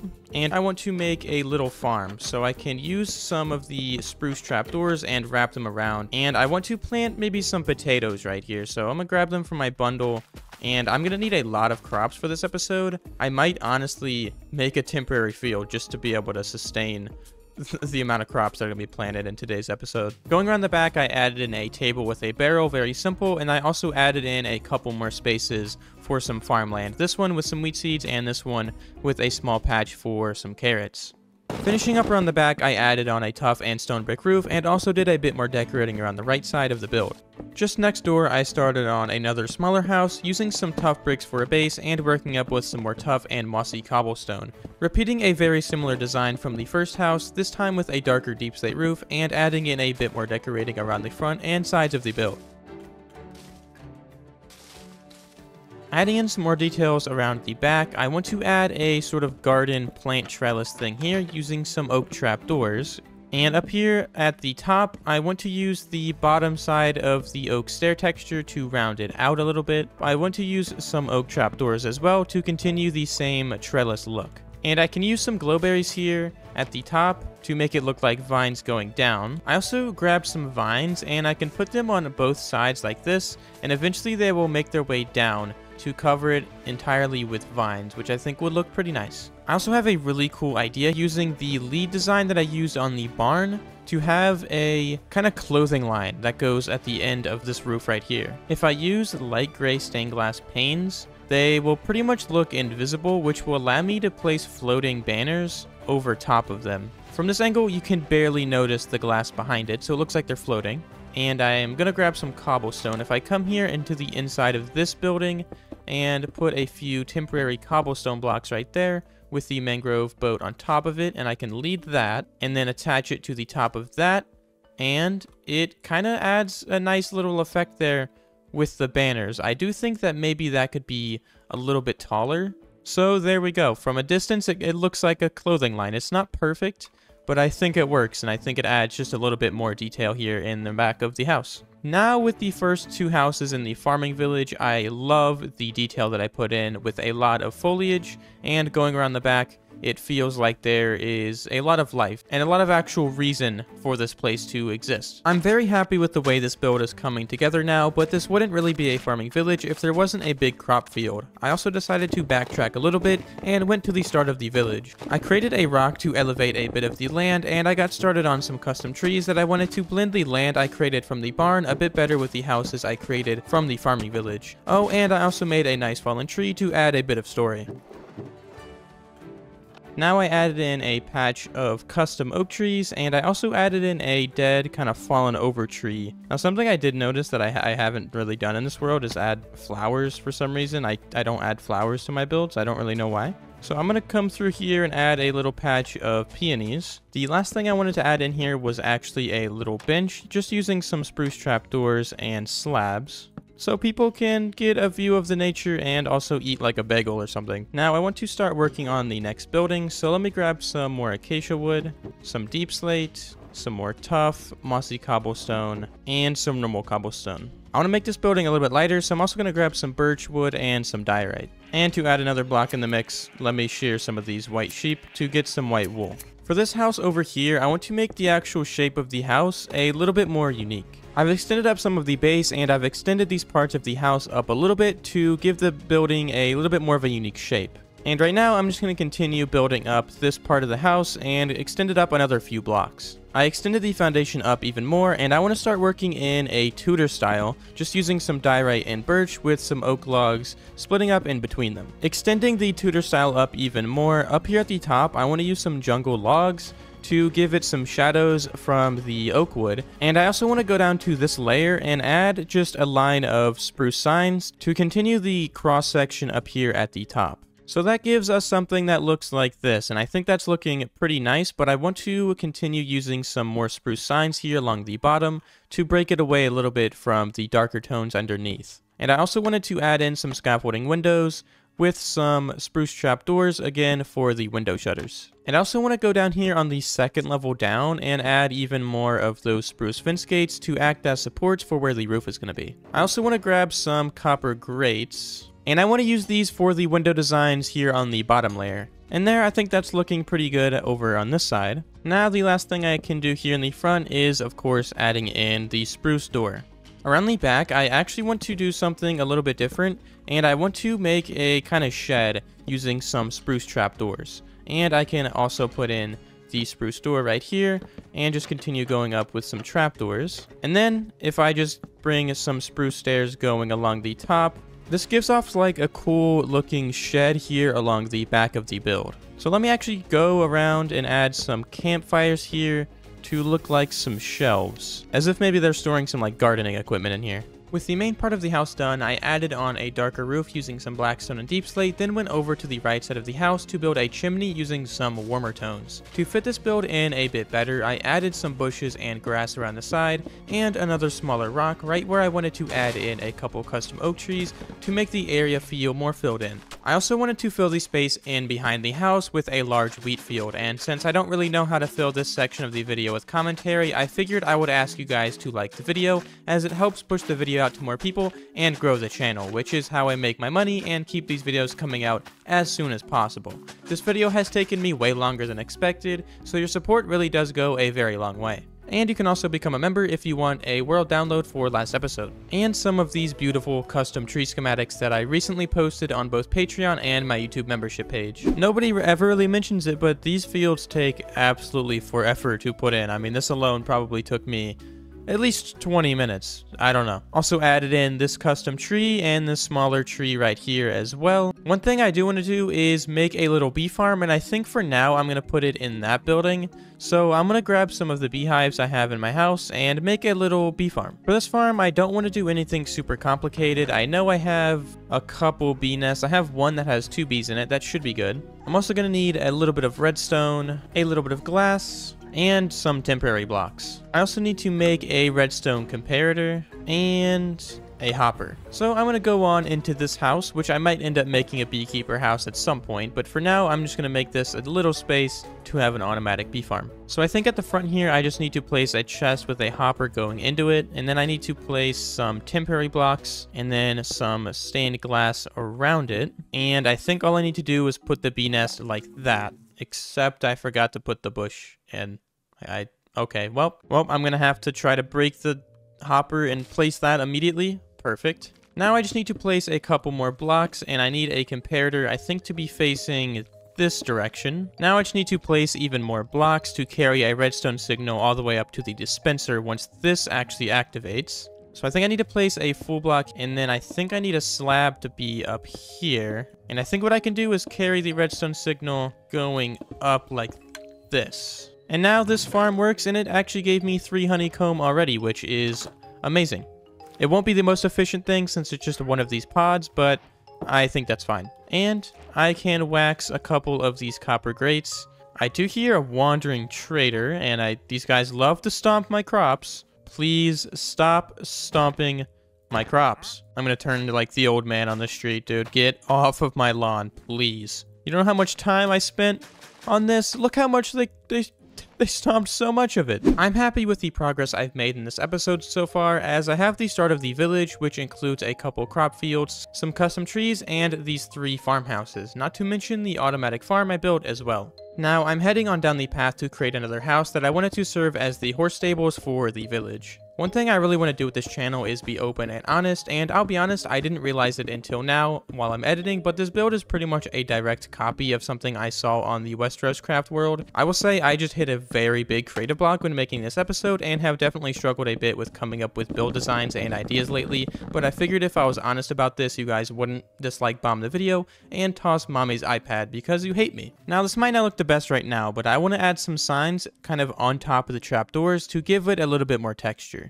So right now, I can add in some jungle signs, and you know what, I think that looks a little bit nicer. I'm not super sold on this house, but I kind of like it. And then I can also kind of add a little pop of color here by using some of the azalea bushes. Over here in the front though, I'm of course going to add a little garden. It is a farming village after all, and I want to use some of the sweetberry bushes. I've now completed the build, added in this small section in the back, and also the chimney. And now I want to add a small horse stable section right here. Starting off in this corner, I want to go every 3 blocks, and I want to create some posts using some spruce fences. Also, along where this grass is, I want to add in some mud brick walls to do the same thing. And I want to take this up another 3 blocks. And I want to start using some spruce slabs to slope out the roof. I've added in the roof and also mixed in a little bit of the mud bricks, and right here along the edge I want to add another fence, and I want to go through with some spruce trapdoors to border the build off from the outside. With the wall placed in around the build, I want to add in some little areas for them to drink some water, so I'm going to put some water in these things using just some spruce stairs. And I think they create some pretty nice looking water troughs in here. I also want to grab some short grass and place this around randomly, just so the floor doesn't look super boring. And I think that's looking pretty good, and I think eventually I want to put a whole town here and transform this village, so having a horse stable area right outside I think makes a lot of sense. Now really the last thing I want to do is I want to mix in some of the birch leaves to make big patches of leaves. So now I think that's looking a little bit better over here. I also added in a little bit of short grass. I added in this small cart design just using some oak bits, and I also put this hanging sign thing going and connecting to the horse stables. I'm not sure what it is, but I think it looks pretty cool. With the house and stables completely finished, I wanted to again fill in the space in the front of the house with another crop field. This time I had the idea of making a dead wheat field, so I used some dead coral, dry grass, firefly bushes, and some normal grass to achieve the look I wanted. And I also put a boring looking bush field right next door. And you know what? I think it looks pretty good. I like the addition of the dead coral in there. And I think, you know, from a distance, it all actually blends in pretty well, even though there's a pretty big contrast between the white and the yellow themes. Before I get into any more building, I really need some more wheat seeds and some more crops to plant around to actually make these fields full. So I've just been collecting a lot of this as I've been building. But now I just have to do the same with the beetroot, but I have a little bit less space to fill up. And now the beetroot is planted, and these 3 crop fields are looking very good. Now I just want to add a big old custom oak tree behind this building right here. With the space behind the house looking a little empty, I can't help but add in another pretty big oak tree to fill in the space. I also took on another giant field, this one being the biggest so far. And like I said earlier, each one of these crop fields takes entirely too long, but I can't lie, there is something pretty chill about watching good old American football while planting some crops. To fill in the space between the paths and the crop field, I started adding in a bunch of smaller trees, as the trees next to the crop fields provide more nutrients and also block the crops from wind and further erosion. But also in Minecraft makes them look way better. With me adding in some more details, I want to come over here into this empty space and add in an area for people to hang up some more clothes. So I want to actually go up with a few spruce fences with a spruce slab, and then I want to go all the way over here and do the exact same thing, and then I want to connect them using some chains. So that's looking good. I can also create a little bucket thing right here for people to maybe wash their clothes in, and have a couple buckets of water, and I can put them into. But now this is looking a little plain. I have some signs, and these don't really look like big pieces of clothing, but they can kind of look like maybe some washcloths or something are hanging up here to dry. Maybe just a little towel, I don't know. It definitely adds some detail coming in through here, and all of the custom trees that I've added have just added so much life, and I honestly think I could go through and add even more of them. This is a farming village, so I of course need to add some more houses. Going right across the road in the corner, I want to add another farmhouse, this time using some more aged down blocks like some dead coral to split up from the other blocks I've already used. I added in a small porch in the front, and to keep the roof design similar for a more cohesive area, I went again with the warm tones, also adding in a bit of spruce, and then I went around adding some more details to the front and back, then got started on building up another house, this time on a very slight diagonal. To break up from all of the green and gray from the houses and trees, I want to create a small pond in between. And I want to go through in here and add some ferns and some grass to make this area look a little bit more overgrown. And also like putting these firefly bushes next to bodies of water. I think it looks really, really nice. So in these patches of podzol, I'm going to put in these bunches of firefly bushes. And I'm going to go through and bone meal some of the grass and ferns. And I think that's looking pretty good in here, but I also wanted to go through with some green glass and sea pickles and add some cattails in here to give it a little bit more life. So there we go, I got a few of them in here, and I also just want to add some bone meal. I also added this mod that makes it so bubbles pop up from some of the seagrass, and I think that's a very nice touch, as there's not a ton of movement in this game, so any movement I can get with particles is very much appreciated. With the pond created, I want to also put in a willow tree to fit in with the body of water. Haven't really seen too many willow trees made in this game, and I think this one turned out pretty good. I used stained glass to kind of give it some of the droopiness and the glowberries as well. Coming over to this side of the tree, I have these patches of grass laid out in this little cross pattern, and I want to add in some planters right here. So I want to grab some oak trapdoors and some spruce trapdoors, and I want to grab a ton of campfires. And I want to make some 2x3 planters just right here with 2 blocks in between them. And then I want to put some spruce trapdoors around them like this to close them off a bit. And I want to use some oak trapdoors going up here, as they look very like they could have flowers kind of attached to them. So I'm going to have some vines kind of going down on these, and also some plants in here. I also added in a campfire roof, and I think this is a very nice touch. But what I can do is add in some glowberries up on these parts to look like some vines that are hanging down. And then I can add in one of these, can maybe be a area for some poppies, and then I can put maybe some azure boulets right here. I don't know how to pronounce it, that's my best attempt. And then this one, I think I wanted to put in maybe some cactus flowers, and then this one I think I can just put in some ferns, and then I can bone meal a few of them to give it some variety in there. And there we have some planters, maybe some fruit, vegetables, maybe just some flowers, but I do really like the touch on the side of the road. Now coming back through here, I added in a little bit of foliage, added in a nice little vine area right here, and then I also put in back here this little like trellis thing using some azalea leaves behind some trapdoors, and I thought it looked pretty cool. And of course I put a well back here because I need some water, and then some planters, and I think it's feeling a little bit more alive back here. Now, I was thinking about doing the lead thing again, so I'm going to grab another lead and then probably just make an oak boat. So let me see if I can get this to work. And you know what? I actually think that looks pretty good. It adds a little bit of vertical interest when you're coming into where this area is, so I do like that. I don't know if you have gathered this information from watching the video, but I'm creating a farming village, which means there are crops, which means these people need space to store them, so I had the idea of creating a couple grain silos for the people of the area to preserve their food. I wanted to go for something that looked a little bit more aged down, so I mixed in some warm tones with the tough bricks. I then added some extra details to the road, including some rose bushes, and then went around to the new area that I'm going to be building and created a border wall and terraformed a bit to get started on another few houses.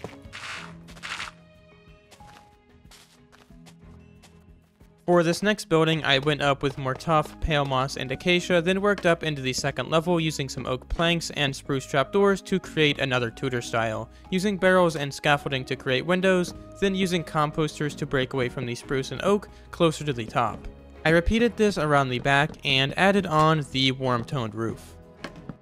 With the first building out of the way, I want to create another house, this one smaller with a very similar style just behind it, and I want to also get started on another one to the left of the first one that I made, again all using the similar design.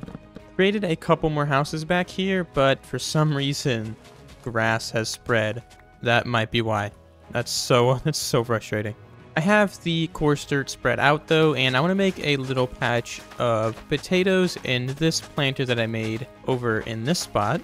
And right here I have the space laid out for a well where I'm going to use some tough walls, and I'm going to do something pretty simple with some fences going up, and then I'm going to wrap some spruce stairs around in a circle. And then up here at the top I can just use a spruce slab. I can fill it up with water, but I'm lazy and I don't want to do that right now. Right here, I want to make a little awning thing for maybe some animals to sit in and get away from the sunlight and get in some shade. So I'm going to use some campfires right here to give it a roof. With all of the details finished, I wanted to create another small pond. So now back here, I have a couple of houses put in. I have a well and a planter with a wagon, some ferns growing, and a lot has been done over here. I did put this pond right here, and I want to create a fishing dock using some campfires. So I think this is looking good, and I can extend the dock even further, just like that. And then I want to put some spruce fences just like this to give it some support underneath. And since there's a lot of space here, something I also wanted to do was add in some spruce signs just on the edge of them to kind of cover it up a little bit so there's not so much air underneath here. I added in a lot more foliage, and with the addition of the particles, it's given off a pretty nice vibe. There's just one thing I want to add, and that is a little tomato garden back here at the edge of the house. I have now completed the west part of the farming village, filled with houses, trees, and crops. Now my focus will be on this patch of empty farmland to put in another section of crop fields. This time I want to fill in the space with some potatoes and some alliums. So now the last two flower fields are in. I got a big allium field because I think these look really amazing. And then just got a nice patch of potatoes right here. Do not get the video length wrong.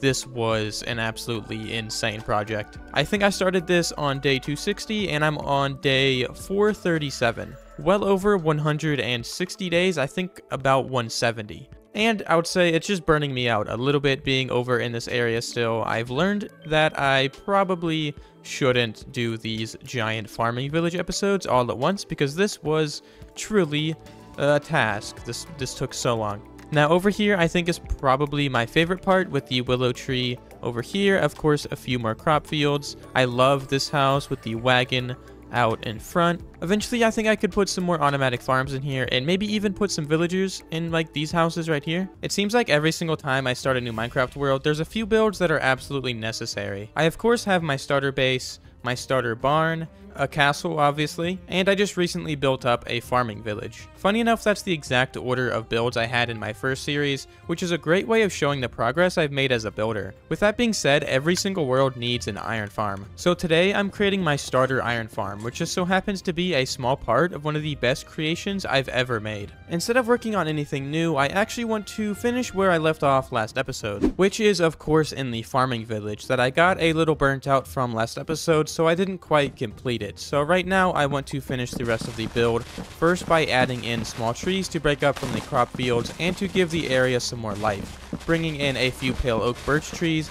and some smaller oak trees, then building up a massive oak tree by this potato field because I love trees, and I'm not quite done because I love trees, and there's no better way of adding trees in the world than creating a custom forest. So after filling in this space with some coarse dirt for a forest floor, I added in some leaves and started building up some tall oak trees to break up from the boring hill that was here at the base of the mountain.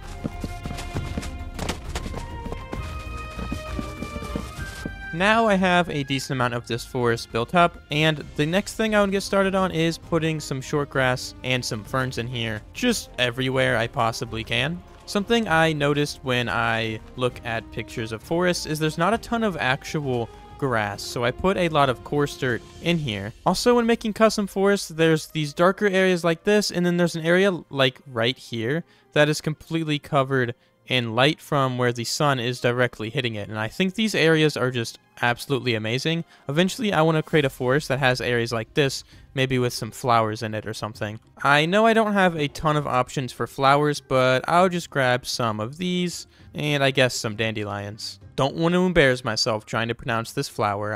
I give up on it, okay?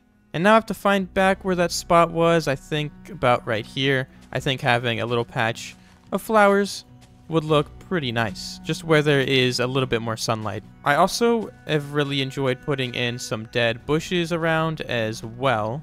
And now we get a good look at that. It is looking much better.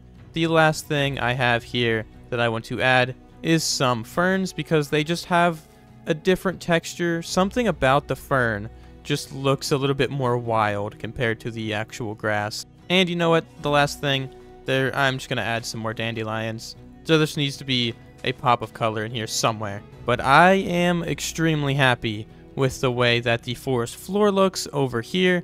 And like I said, I want to make a custom forest somewhere eventually. I think that's going to be such a fun little, I guess, project to work on. Now, with the final look at this area, there is still a lot more room where I could be building. Now, I want to extend the forest over here a little bit by adding some more custom trees. And I also have this area where you can see there's a little bit of a hole. I have a kind of shrine just over here. It's kind of based on the castle that I have. And for this, I'm going to need some stone blocks and a little bit of diorite. Getting a break from custom trees, I wanted to instead fill in the space between my custom trees with a shrine to the gods. This one being very inspired by Seps from Game of Thrones, and it ties back into the lore I made with the Whitestone Castle a couple episodes ago. Up here at the top, I wanted to use the lodestone to act as a border around the top of the shrine. And there's a creeper. Hello, my friend. How are you doing? With the border around, I also wanted to use some pale oak signs to border it off even more. I'm not going for the circle, but I'm kind of just going for the texture in general for the outside, as I like the color that it has. Looking at it from down here, I do like it. It gives off a very subtle effect here on the outside. But on the inside, you can see the full lodestone texture. I'm so glad that they made it a little bit cheaper. Also, I don't know, I feel like I'm like, what is happening with my character? I don't like that. I just saw Flip use something similar to this, and NC released his mod pack, and I'm trying it out. I'm trying the animations out, but it's a little weird. I'm also looking for some deep slate, and there is some deep slate in here. And I grabbed all of the materials I need, so this should be all I need to complete the roof of the shrine.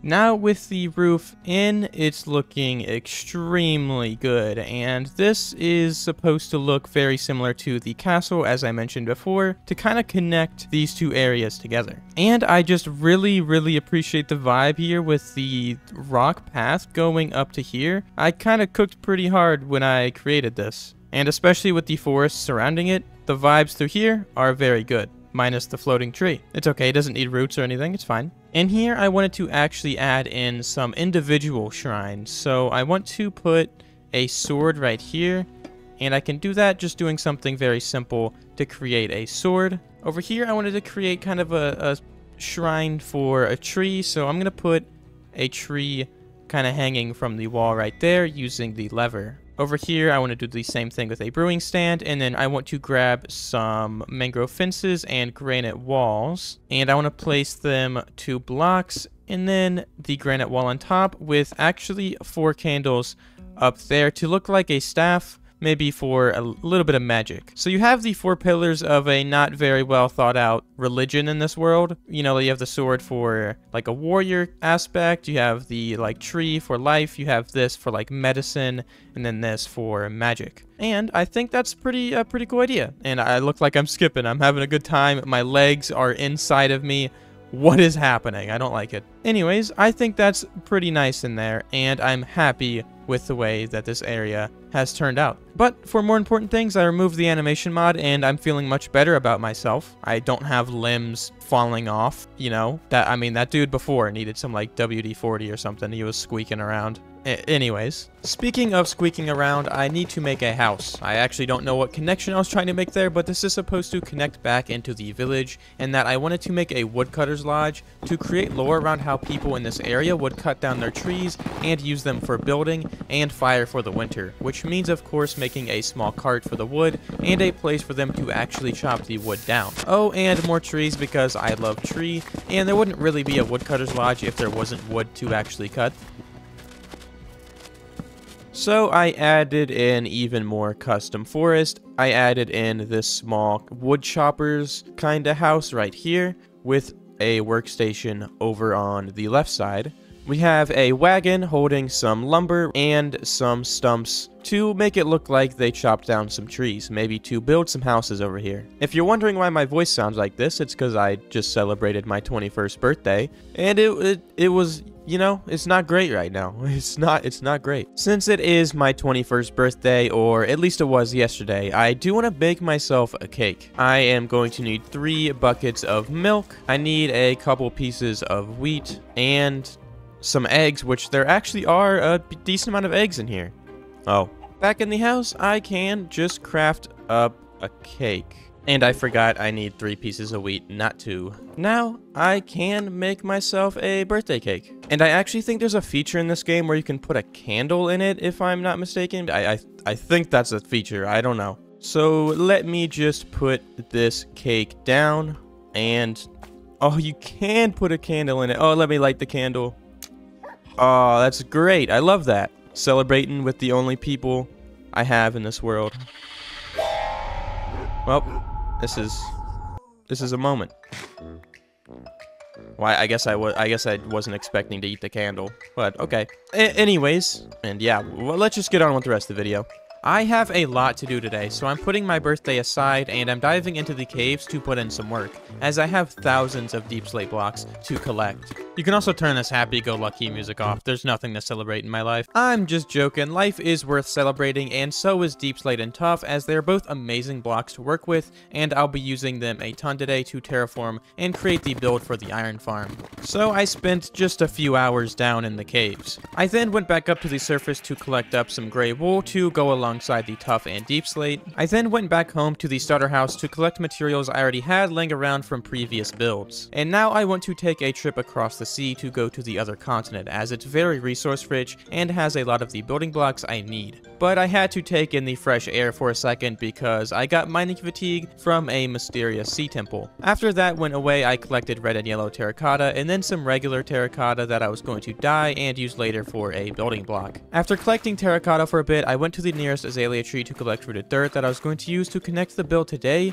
to my starter house. On my way home, I stopped by the local jungle for logs that I want to use as a sort of mud block, and then I collected some coral from a nearby reef. I then set on the long journey back home, where I had a few materials left, like dripstone, which isn't a block I use a lot, but is definitely another great terraforming block that I'm going to put to use today. Now it's time to collect the main block for the build, which is this oily and evil black stone located in hell. I first went to this nearby bastion to get the cracked brick and normal brick variants, and then spent 6, maybe 7 minutes at least collecting the black stone from a basalt delta that was close by. Where now I have a ton of the blackstone acquired, but I need about 37 stacks of blackstone walls. But after many hours of collecting, I have all of the blackstone I need to complete this build. Going into the cave last episode, I'm definitely going to need a bit of packed mud, so I can use this for a path later on to connect the starter house to the build. I also need a bit of mossy cobblestone, so I'm going to hop into this cave and collect up a little bit of moss. Now I have created another giant chest monster right over here, filled up with a ton of deep slate, mud. We got colorful terracotta blocks. I mean, we have maybe every block in the game right here for today's project. There is just one thing that I do need a ton of that it's going to be a little bit of a process. I need some red candles that I want to use for something pretty special later on in the build. And what I need is in here. It is honeycomb, because I need to make a ton of candles. Thankfully, this farm has been working in the background. But I need a ton of string, and I have no access to string in this world. This is definitely not the most efficient way of doing this, but if I use chunk base and find a spider spawner, people are gonna call me a cheater and unsubscribe. But you know, it would totally save me hours of just running around. But you know what? It'll be fine. It'll be fine. Yeah, one entire night of string collecting later, and I got just over a stack, but we can make a few candles from that. And then I can grab some of the red dye and turn them all into red candles. It's just a little small dent into the candle farming that I need to do for the rest of the episode, but I'm just gonna have to collect the string over time. It's gonna take a while. You know what's also going to take a while? Chopping down yet another forest of birch and oak trees to clear out a space to build, which is an obstacle I seem to run in every single time I want to build in this world. What doesn't take a while though is clicking the like button and maybe subscribing. Each video takes time, and the more support you guys show the videos, the more time I have to spend on them, which hopefully improves the quality and keeps them coming out every couple weeks. I even spent the time to remove all of the leaf litter from the area as it interrupts the schematic and is seriously so annoying. I love the block, but it needs to go. What also needs to go is the side of this hill because it extends out a little bit too far into the valley, which blocks right where I want to put a path to make the space walkable. The land is now pushed back a little bit over in this way, and of course the forest is removed. And I even went through the painful process of removing all of the leaf litter to help me with the schematic. Feels like every single build I've done in this series has required me to remove a forest and also do a few hours of terraforming, but I guess that's what I signed up for. Right now though, I want to begin building, and I have the idea of completely transforming this entire landscape using the deep slate and tuff that I have up there and creating a cliffside in this entire region. So I want to grab some cobbled deep slate tiles, some blackstone, cyan terracotta, and a little bit of cobblestone and andesite for some highlights. I didn't really have any direct inspiration images for these custom cliffs, but I did have images in my mind of Sam and Frodo on their long journey to Mordor, which is kind of where I got the idea for using the darker blocks like blackstone, deep slate, and tuff for terraforming. As I opened up Axiom one day and kind of just experimented a bit with some shapes and block palettes to match the vibe I was going for, and I'm very happy with the end result. I finished building the cliffs along the left side of the mountain and then continued with that same idea on the right side, connecting it back to the auto-generated terrain. To connect this build to the rest of the world, I created a path along the cliffside because just like every other content creator, I eventually want to connect all of my builds together. I also did a little bit of custom terraforming work using muddy mangrove roots and jungle wood, and I just continued this going through the valley until it ended up at the end of the custom terrain. Taking a step back, we can look at all of the work I've put into transforming the valley so far. An area that was once forest is almost an area where I can start building. Now, before I fill in the cliffs, I did want to create a way up to the new custom terrain, and what would fit the vibe better than a bridge to connect back to the other side. Using a similar block palette as the cliffs, I created support for the bridge and built it up to match the height of the cliffs. Going up even further, I want to create the actual railing for the top of the bridge. So along these pillars, I want to extend them even more, just a little bit, and then I want to extend a blackstone wall with a black stained glass pane along that side. So I'm going to put another wall here with even more glass going around the side to round it up here towards the top. And I want to extend it up even more with some blackstone walls. The arch of the bridge has been created and I think it's looking so good. The black stained glass doesn't look great from this angle, but it's kind of used to just round it out a little bit more. So what I want to do now is extend this along the other side and mirror it, and of course create even more pillars to create a bridge that connects to the cliffside. For the bridge, I wanted to go for something that had a ton of smaller arches, as I think that just creates a more interesting overall shape, and I wanted to create a sense of mystery around the build, so I made the bridge very ruined towards the end, as if it extended across the entire region at some point. I'm very much using the whole philosophy I see in Elden Ring, with structures that clearly have a story, but it was lost with time, and this bridge just kinda goes along with that.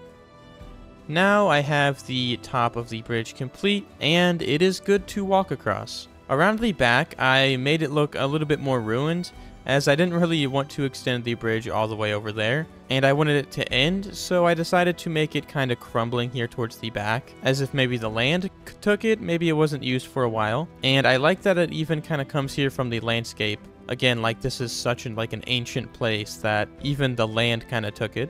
I especially love coming through here and seeing the bridge across the valley that it's created. Now, I don't know how these guys did it, but they made it all the way down there. I don't know what they're looking for. Don't know what they're looking for at all. I guess they think I'm down there. Don't know why I would be. But right now my focus is going to be again back on the cliffs, as I need to extend them back behind where the bridge is. Now that I have the bridge finished, it's made it very obvious that I need to finish terraforming, so I finally finished the cliffs. Count how many times I said cliff so far this episode, and also look at the new addition to the build. I am finally ready to begin working on the main structure, which of course needs an area big enough for me to build it on. So I'm filling in the custom terrain with similar blocks I've been using, which will act as a floor for the tower I'm going to be creating. This doesn't really look like much, but this should give you the sense of scale of how big the actual structure I'm building is going to be. Now I did hollow out the schematic, so these places that are empty are places of interest or certain structures that'll be in here. Like this one is going to be a spiral staircase that goes all the way around here. But what I want to do instead of getting started on the tower is I want to fill in the landscape over and through here. And what I want to do is make it look dead. As you can kind of see, the blackstone and deep slate is kind of slowly getting desaturated into the coral and mossy cobblestone up here. So to continue this look, I want to grab more deep slate, coarse dirt, granite, packed mud, and rooted dirt. And I also want to grab a little bit more of the mossy cobblestone that I have, and some dead fire coral, and I want to grab some regular dirt. Like I said earlier, I want this area to be desaturated, but I want to make it look like there was grass here that just slowly died. In these patches, what I've been doing is I'm actually using some of the path block, and I'm putting them in here to make it look like it's a kind of dead grass. Now the only thing is, you can kind of see through it. I don't like that. But so far in these small patches, you can see it looks as if the landscape is slowly dying, which is exactly the vibe I want to go for, as I want this area to be a little bit more sinister and maybe like evil, and that would make it so that there's really no grass up here. And this space has exactly the vibe that I'm going for, something that of course, like I said, is dead, and I've added in the grass. Not really grass, but dead kind of grass all over the place. Now this is kind of plain. I don't think it looks the greatest how it is right now, but I can get some of the stuff I have right here in my inventory, which is just some firefly bushes. And I'm going to first create small patches of the firefly bushes to look like some dead grass. And then what I can do is also bring in some of the dead bushes in between them with some tall dry grass as well. And I also wanted to actually add in some grass to add a little bit of greenery, but not too much of it. And I think this is looking pretty good. I could probably go with a little bit less of the grass, but I think if I add it in patches, it'll look very nice. Minecraft has been coming out with some new, small, and to be quite honest, boring updates for a while, but I will never talk down on the addition of the firefly bush and dry grass, as they have quickly become some of my favorite additions to any build I'm working on. I mean, just look how good it makes this area look. I couldn't imagine what this area would look like without it. Finally, moving on from terraforming, I'm ready to begin working on the main tower, which is going to start with me creating a bunch of smaller pillars. And again, for these pillars, I am going to use the gray stained glass that I have to make them slightly bigger on the edges, so the wall actually becomes almost like a slab here along the edge. And then I am continuing to go up with the deep slate and blackstone with the deep slate bricks towards the inside. I never thought I would use gray wool and gray concrete along with deep slate, but it actually goes together really well. Using the blackstone, deep slate, and gray wool, I continued building up the pillars to start the tower. I want the tower to have multiple layers, each one going up with different shaped arches, so the entire structure is going to be pretty tall. I've now worked up with all of the pillars, and I just want to hop down because I need a few more blocks. This episode's really making me want to go and get an elytra. I think that's what I'm going to do next episode, as getting up and down from here really is kind of a pain. Literally, because I don't make every single water bucket, believe it or not. But I have been smelting up some iron over here that I got when I was getting the deep slate and tuff earlier, and I want to make some cauldrons. I need about 38, which is actually a lot of iron. I can make 36, but I also need to grab some more iron in order to make some chains as well, which I'm also gonna need a little bit more iron for that. But I also wanted to craft down some more candles, which I still don't really have enough of. I want to connect these two pillars, and I'm gonna do that using some blackstone stairs facing downwards and some blackstone walls connecting up here at the midpoint, where up here at the top I am just going to create the wall facing downwards like that. And then I want to also put some candles on top of the walls just to give it a little bit of extra detail. Ooh, the farming village looks so good up here. I can see an outpost from all the way over here. Dude, my eyesight is so good. I also want to put some black stained glass going from down here if I can connect it, and I want to add some chains above it, I think going about 4 blocks tall. And then I want to add a black candle on top of that. Now, the black stained glass is kind of just used to connect it back to the build, but I wanted to create some more spikes on like this part of the arch right here. I also wanted to do the same thing along this side as well. It's a very slight detail here, but I like the way it looks. Along the back side, I want to create an arch shape using some different types of blackstone. So up here at the top, I'm going to use some blackstone bricks. And I want to continue using deep slate here along the right side. And of course, mixing in some of the gray wool. But what I want to do now is grab the slabs and stairs to create that arch that I was talking about. This one, if I can fly down here a little bit, I want to make it an upside down stair. There we go. I'm now creating a bit more of the structure. This time I'm adding in some windows. So I am just going to continue this a little bit. And then I want to add in that outline using the blackstone wall. And so I have continued it going all the way up as far as I want to. And now this is where I want to add in the cauldrons that I crafted a little bit ago.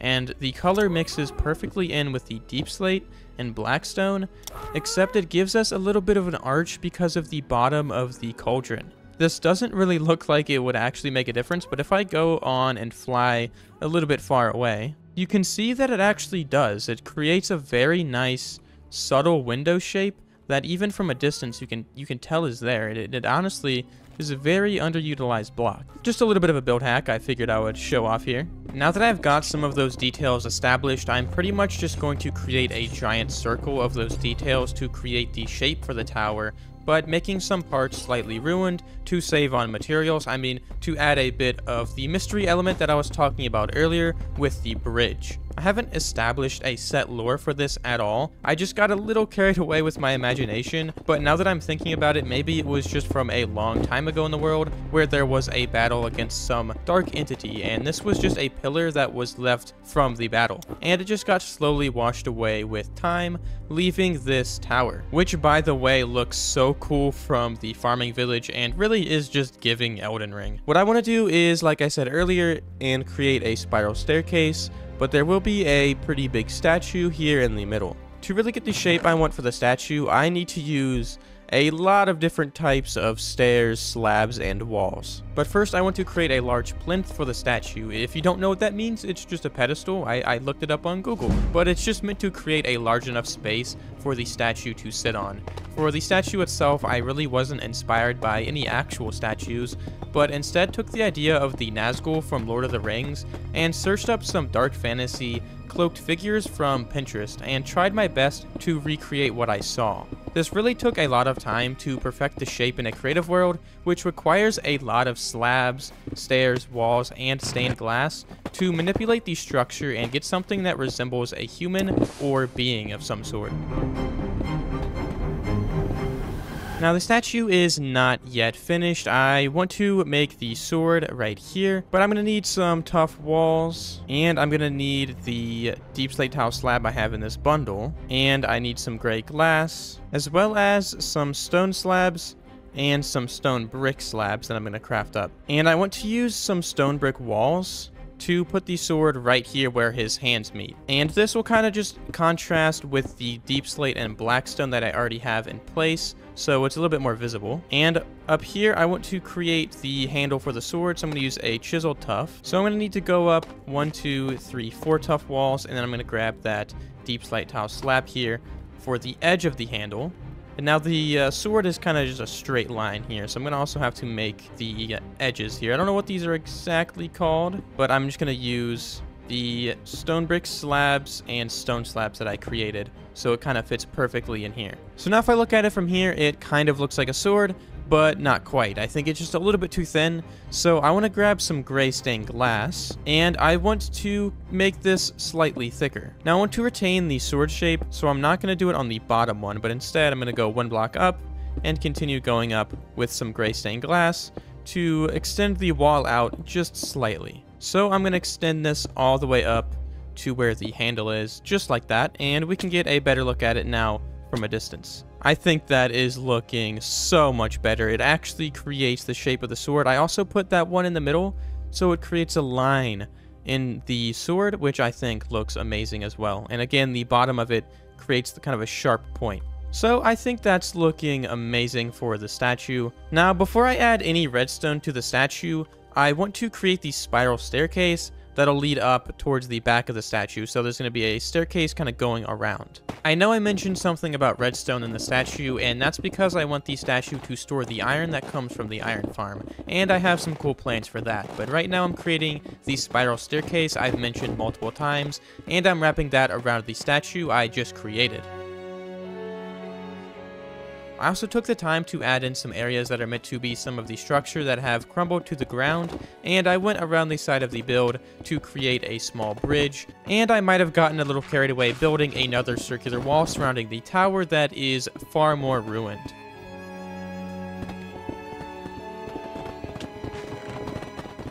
I have pretty much finished the main structure portion of the build. I added in these ruined walls around here as if maybe there was a bigger structure here long ago, and it just added a little bit more interest instead of there just being one giant tower. Also, to give it a little bit more interest over here as well, I added in a bridge which maybe led into another tower or part that will be over here. And eventually I could maybe add in another ruined bridge that's right here that could lead into maybe like a mountain or something, but I do have a plan to put something in here. So let me put that door back and grab some of the redstone that I have. Let me grab the comparator repeater and pistons that I have, as well as a redstone torch. Now my plan up there is to, of course, create the iron farm. I want to create the storage system right here. Now I want to create a very simple redstone door just using a redstone torch and a repeater with some redstone dust that'll go under here. Now, all I really need to do, I think, is place a block here with another piece of redstone dust that should be on. So I'm going to put some blackstone bricks, and then I want to place the pistons like this. Now, all I need is a blackstone pressure plate. So if I go on here and place the pressure plate there, it's a pretty secretive entrance. And I can just hop on there, and we have a way in. And if I put another one along this side, then the door will not close while I'm in here. I also want to create a small storage system for the iron that will eventually go in. So I can place a hopper, I think, going into that one, and then another chest here at the bottom. And then I want a hopper system that'll go up through the ceiling, or I guess the statue. So up here at the top, I'm just going to place a ton of hoppers. This probably is not the most resource efficient. And then in order to cover this up, I can actually just use some slabs. So if I grab some polished blackstone slabs, I can kind of just round off the top of the head. Now all I have left to do in this space is add in the actual iron farm. And I haven't really prepared myself to do this. So let me grab some wood and make a few boats, as I'm going to need to transport some villagers, and of course boats are just the easiest way to do that. If this village doesn't have the villagers I need, there is also another village past the castle. So I've actually been searching through the village. I don't think there's any villagers alive. I think the only villagers alive in this village are the ones that I put into a cave. Isn't it just sad in this game that if you don't have a connection with a village, they just all die out slowly? Isn't that just sad? So I'm gonna have to make the long journey over to past the castle. Over in this direction, there is a village, and I'm just gonna have to steal their population a little bit. Well, I've been here for half a second, And it seems as if this village population is, I guess, technically, I guess they have it figured out. They're alive, which the other village didn't accomplish. But they seem to have a way of just getting stuck. But, I mean, they have everything they need. They have protection. They have a food source. I don't know what that pig's doing to that guy. It's beyond my comprehension, I think. I just need to put these guys in boats. And he's very excited to hop in this boat. I guess we're grabbing a pig too. Everybody's invited. Gonna attach him to the happy gas. Oh my god. Or at least let me grab one more because I'm just gonna already kind of expect that I'm gonna lose somebody. Oh no. Well, it seems one of their children died. No! Oh, this is a disaster. There you go. There we go. Now they're all attached to that guy. This guy is back on there. Let me take a nice quick rest, and then I'm gonna be on my way. Mad science. No, don't run away. I'm afraid if I unlead, he's just gonna run away with the villagers. It's gonna be like a little kidnapping. Come back! Okay. Got everybody? Oh, that guy. You got left behind. I'm sorry. You're better off there. Okay? He's like, where did my friends go? Trust me, he's better off in the village. He's not better off with these guys. This little group of scoundrels that I have in my Yep, exactly. I'm heading my way back home, and I'm now kind of realizing just how traumatic that experience probably was for the rest of the village. I mean, this random outsider comes in and with a big blob with some goggles on and just steals an entire population of villagers and their food source. And not to mention the Iron Golem killed one of their zombie children. And I have made my way over to the tower, and this guy's kind of wandering around with my villagers and my pig. And now my goal is to create the iron farm and then transport the villagers and a zombie up there. So I'm going to need a little bit of redstone, some water, and I'm going to need some building blocks. I have created a little platform, and right now I need to create a little bit of redstone in order to have this iron farm function. So I just need 4 repeaters, some redstone dust, I think a redstone torch right here, a piston for the zombie, and then a redstone dust to connect it all around. So it'll be kind of like a long redstone clock to get the zombie to attack the villagers, I guess, and spawn an iron golem. Now I just need to create the platform for the villagers to stand on with 3 beds and then 3 workstation blocks. And so they can't escape, I'm going to surround it with some glass. And we can also see what's going on in here, just in case anything weird happens. So I have created a small box for the villagers to stay in, and of course the zombie will show up here every once in a while and spook them and then spawn an iron golem. But I need to get the villagers all the way up here. I'm assuming he dropped the villagers off the cliff, which is not fun. My leads are gonna despawn.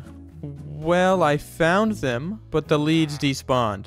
Or I guess I have the leads in my inventory. I don't know what's going on, but I need to grab these guys and get them back on the happy gas somehow. You've never felt pure frustration until you've tried to touch a happy gas. Wait a second. Have to make a wooden shovel because I have silk touch, but I have a snowball. And now I just need to take these guys up there.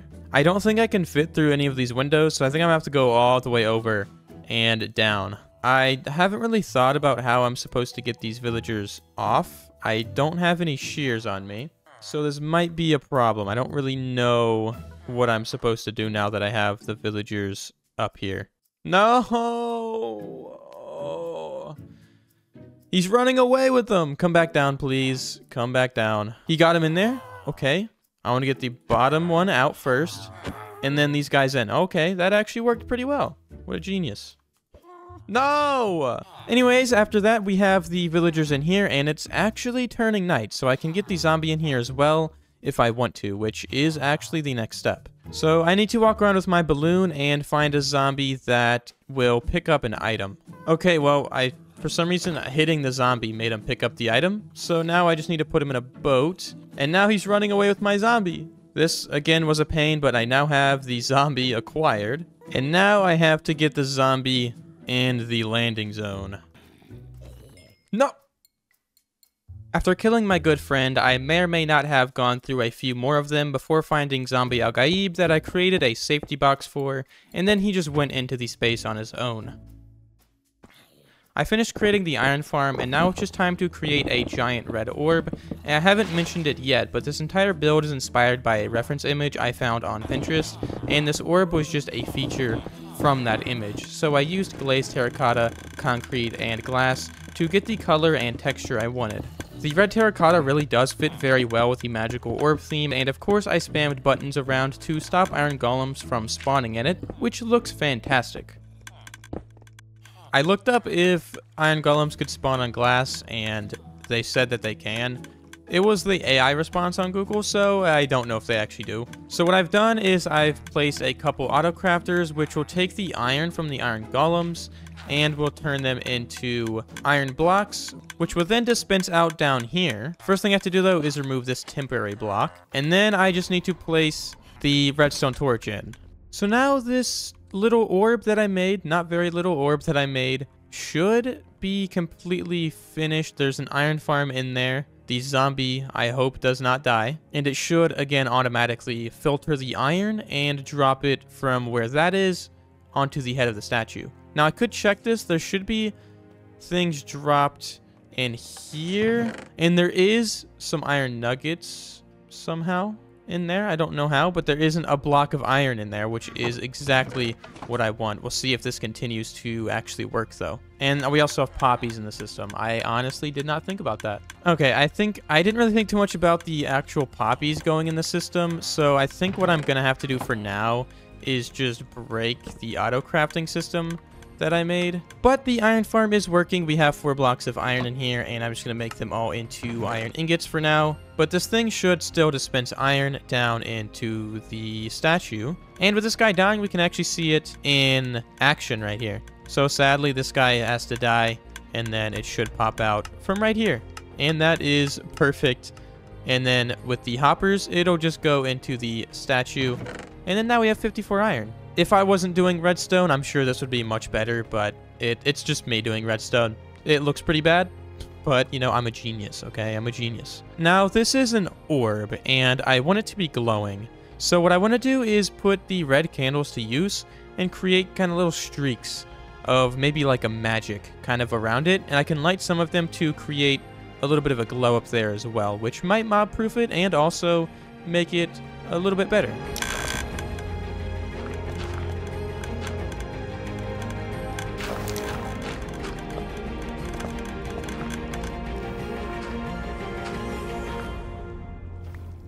It's not much, but I think it is a very nice and subtle detail to add in some of the candles. Now what I want to do is add some trees. To make this area have a more unique vibe to it, I want to use some yellow glazed terracotta and some normal yellow terracotta to make some aspen trees. I also have some yellow stained glass and some yellow wool. I also want to make some orange trees, so I have some orange wool in here and some pumpkins as well. And really the last thing I'm going to need for these trees is some copper grates, which I can go ahead and craft some of them up. This build stands out a lot, and funny enough, that's really the only thing I am unsure about, as the location is very near my starter base and it just looks like a sore thumb. So just like a band-aid, I'm planting some trees to connect the build back into the environment. This time I wanted to get out of my comfort zone and create some colored trees. Since I started this world, I've really been excited to build large custom forests, and I think it would be a very cool challenge to create an area of the world that has almost a fall theme to it. And with it turning October, these orange and yellow trees fit the vibe perfectly, and I think it's just a great way of giving this space its own personality.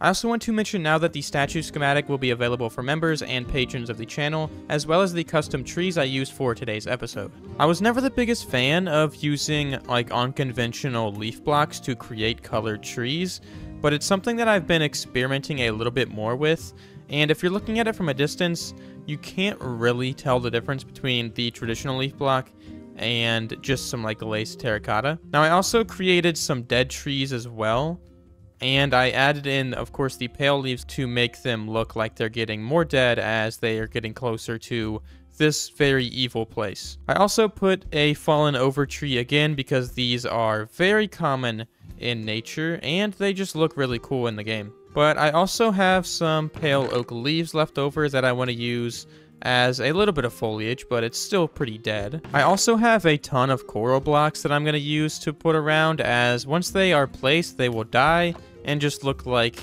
dead pieces of grass. And while I'm investigating the build, I actually just saw some iron going down, which means the iron farm has been running, and oh my god, that is actually an insane amount of iron. This thing hasn't really been running at all. Like, I've been in this area a lot, but that is so much iron. Well, anyways, I want to start putting some pale oak leaves in these spots where there's like cracks in the wall. I can just add maybe a couple more in there. And then what I can also do is add some pale hanging moss just to give it a little bit of life that's not life. Yep, exactly. Life that's not life. I'm sure you get the point. I maybe went a little overboard with some of the detailing, even adding in a few more extra trees, but I did put in a lot of the coral and even some of the pale oak saplings. For a build like this, the pale hanging moss is a perfect block to put in, and I honestly might put even more in at some point, and I should not need iron for quite a while. I'll definitely figure out the auto sorting system at some point. Maybe somebody in the Discord can help me because I am awful at redstone. With the extra foliage added around, I figured I would show off some of the build now that it is complete, as this has quickly turned into one of my favorite builds. Okay, I lied. There's one more thing I want to add. I want to add a small statue here using some blackstone. This will be pretty much exactly the same statue I made over in the White Castle. Except this one, I want to make it just slightly different. And he had a small head. There we go. I just have to give this guy a sword and then an iron bar here to make it look like maybe the sword handle. As if this kind of thing fell down. It's kind of supposed to be symbolic. It's supposed to look like the statue up there, just a smaller version.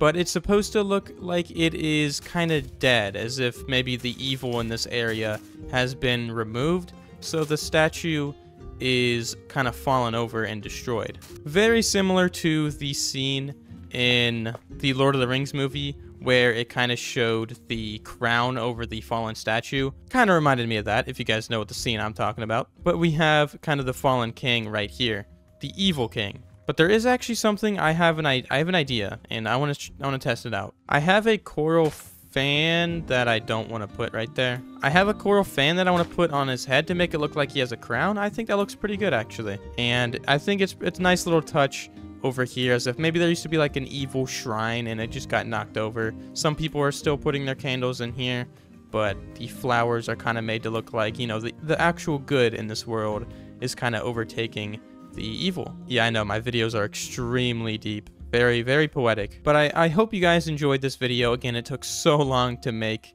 And definitely leave a like and give your guys' opinions on this build. I think it's probably my favorite. And I'll see you guys in the next one. I've spent over 600 days in this world, and I've created some of my best builds ever, but a lot of these episodes have taken a little too long. That's because I don't have an elytra. So in today's episode, I want to defeat the Ender Dragon and create a tower as a space to do all of my enchanting. Speaking of enchanting, there is a base level of enchanting that I still have to do before I can defeat the Ender Dragon today. For example, I really just don't have a good bow to use. I have an infinity bow, which is good, but no other enchant. So I created another bow, and I want to see if I can get maybe power 4 on here, and that should be good enough. My armor is also pretty bad right now, so I kind of want to get mending on all of it so it doesn't break during the fight. Like I said, I need to get some mending books, so I'm going to go down into my little villager trading hole. But I do need to trade with the Fletcher villager first and get a ton of sticks. So just like that, I have 16 emeralds, and luckily this guy only has a 14 mending trade, so we can get all of these books pretty easily. I also need mending on the elytra that I'm going to get later, and I need mending on my sword. So along with the armor that I have to get, I need about 6 or 7 mending books, so I'm going to keep trading with these guys. And it's time to put mending on all of my armor and my sword. So now that is much better. I don't have to worry about my armor breaking. But again, I'm going to need to enchant this bow before I can do any fighting. And I'm going to need to mend up all of these tools and my armor. So I might be down here for like 2 hours. Yeah, this thing's pretty slow. Well, anyways, I've mended up all of my tools and I've hit level 30. Well, I can finally get power 4 on my bow, and honestly, that is so much better than the last bow I did. And I can place down my anvil, and if I combine these two, I can then put infinity on it, and now we have a maxed out bow, pretty much. But there is still a few more things I need to do before I can defeat the Ender Dragon. The first thing I need to do is go into the Nether. Now while I'm in here, I need two things. I need Ender Pearls, and I also need Blaze Powder. So I need to get Blaze Rods. I think there's a fortress, yeah, just right there. After a few minutes, I have just under half a stack of Blaze Rods, and now I have half a stack. Well, I have found my way out, and now I just need to find a warped forest in order to get the Endermans to spawn. Well, I got hot tourist destinations, and I'll be honest with you guys, that notification actually just scared me so bad. That was a heart attack. Well, I got my second Enderman though, so that's good. Traveling to the end inside of the Nether to collect eyeballs, which is really odd if you think about it, how there is an end type of biome in the Nether. I haven't really thought about that until now. And now I have 22 Ender Pearls after I killed the last one, and that is definitely good enough for me to just go back home. Back home now with my Ender Pearls and Blaze Powder, I want to grab some brewing stands and some bottles, and I want to make some slow falling potions. I of course need just a few more glass bottles. I forgot I don't have Nether wart, so I gotta go back to the Nether. Oh no. But sadly, I need to wait out a few nights because I need phantom membranes for the slow falling potions. So I'm just gonna stare out this window and wait for the sun to come down a few more times.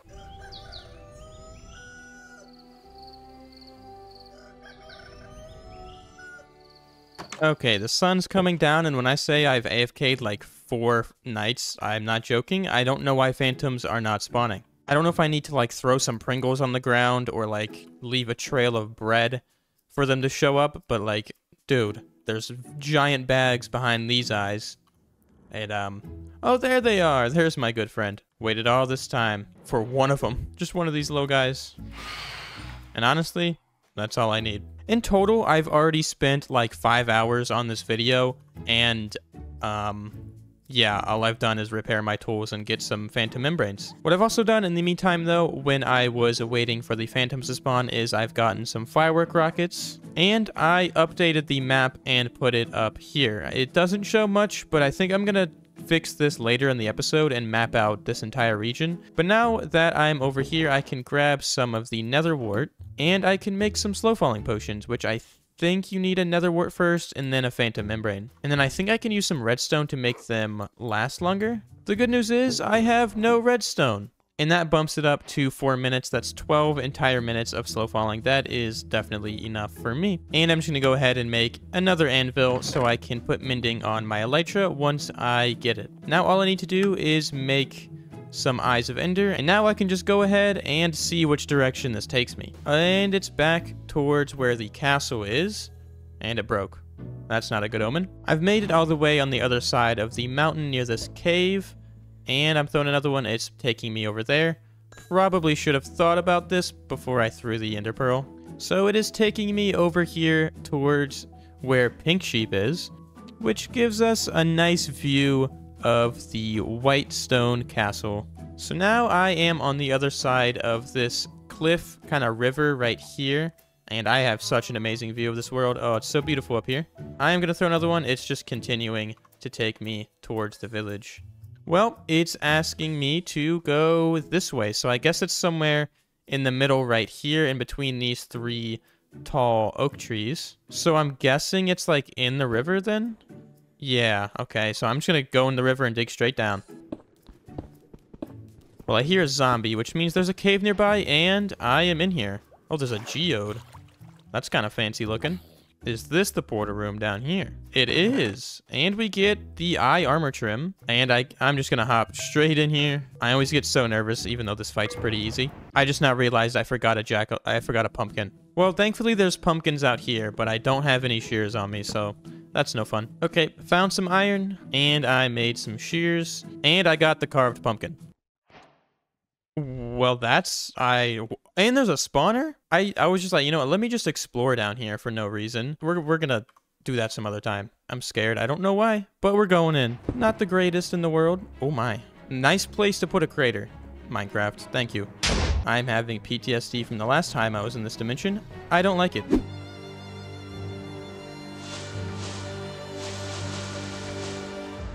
I'm missing every single shot. I gotta lock in. I hate when Endermen just scream in my ear. That was so terrifying. Well, the Ender Dragon just flung me 10 feet in the air. That was scary. That was a jump scare. Please don't do that again. Really am struggling with this tower. Please. I feel like this dude's being far more aggressive than he usually is. Now the last one is the tall tower. And I hit it. There we go. Get away from me. Dude is so aggressive right now. I don't know what I did to annoy this man. Actually, I think I know what I did. It is now time to drink my slow falling potion and my strength potion, though. And I think I just need to hop behind this guy and keep hitting his head.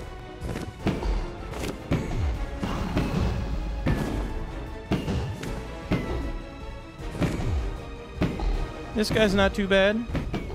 He's swooping down. I should be able to just kill him right here. And again, I think I just gotta touch his toes over here. Oh, this guy was so easy. Oh my god. Get better.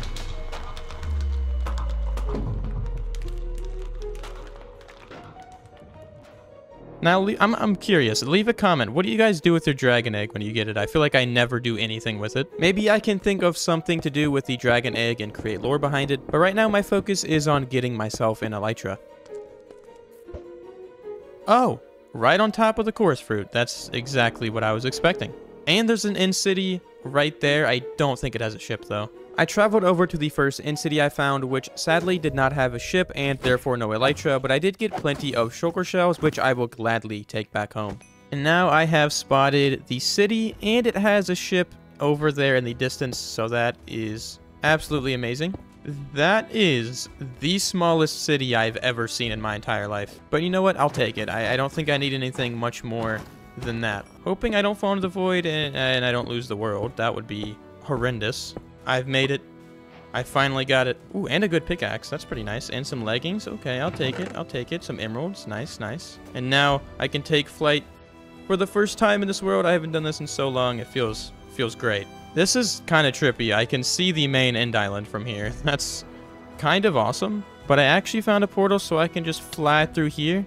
And I can finally head on back home. And I'm back by the spawn. I haven't been here in a while. And I don't know why there's a bee up here. I don't know how to tell him this, but there's no flowers up here. Nothing grows up here, dude. But oh my god, I get to see the entire world. And now flying on back home, I just need to do a couple things. Now that I have an elytra, I also want to do some enchanting. I just now realized I had a sharpness 5 book here on the shelf. I'm definitely going to take that. And then I can make a few books myself. So with 56 levels, I want to see what I can get on some books first. So I can get an Unbreaking 3 book right here. That means I can already put Unbreaking and Mending on my elytra.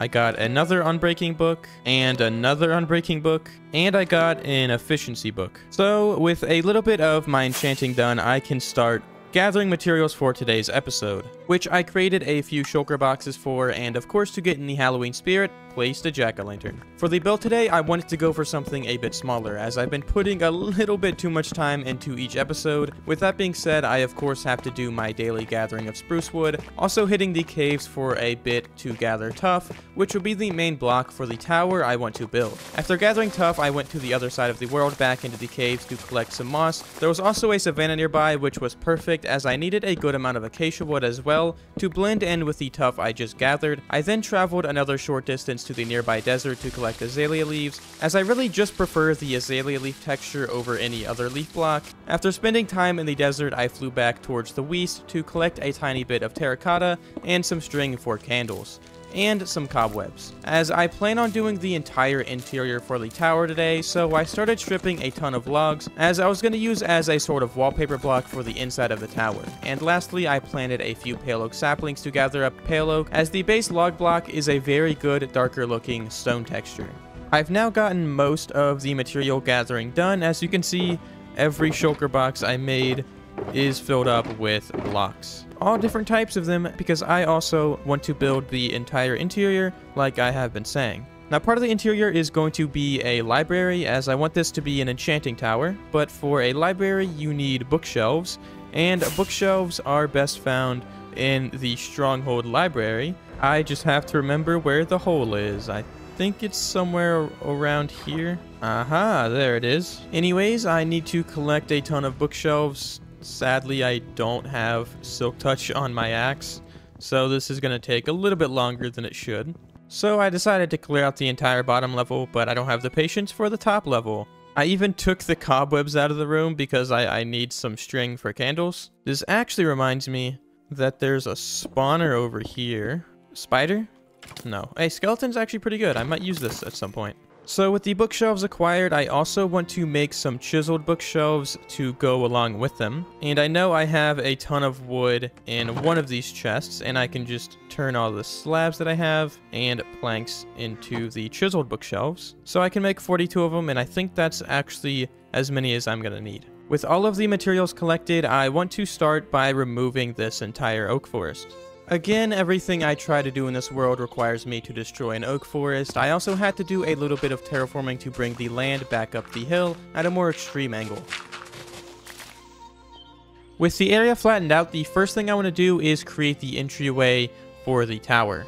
Now, the main block I'm going to be using today is tough, of course, but I'm also going to be mixing in a decent amount of mossy blocks and the cracked stone bricks as well. I also want to mix in a bit of acacia wood, which I haven't really used much in this world, but will go perfectly with these other blocks. I also want to create a big spruce door, so I'm going to grab some trapdoors and some normal doors, as well as some stripped spruce logs. The first thing I want to do is I want to create kind of a guard wall here along the left side of where the door will be. So I'm going to go around with some tough bricks and then mix in some mossy and cracked stone bricks, as well as some acacia wood. And for now, I want to wrap this round to about here. I also want to go up here along the right side as well, as the door is going to be somewhere here in the middle. I've built up more of the guard wall, but right now I want to start building the arch for the door. So I'm just going to use some tough stairs to round it out here at the top. And then for the actual door, I'm going to place a couple spruce doors with a stripped spruce log, and then I want to go up with a couple oak logs just for some texture. And I also want to mix in some spruce trapdoors, which won't look good from this side, but from the exterior, I think it'll look pretty nice. And of course, just going to round it up here at the top again. And there we have a good looking door. Now, because I can't help myself from adding a little bit more texture, I want to find some spruce signs, and I can place them here to kind of round out where the oak and spruce meet. And there we have a pretty nice looking door.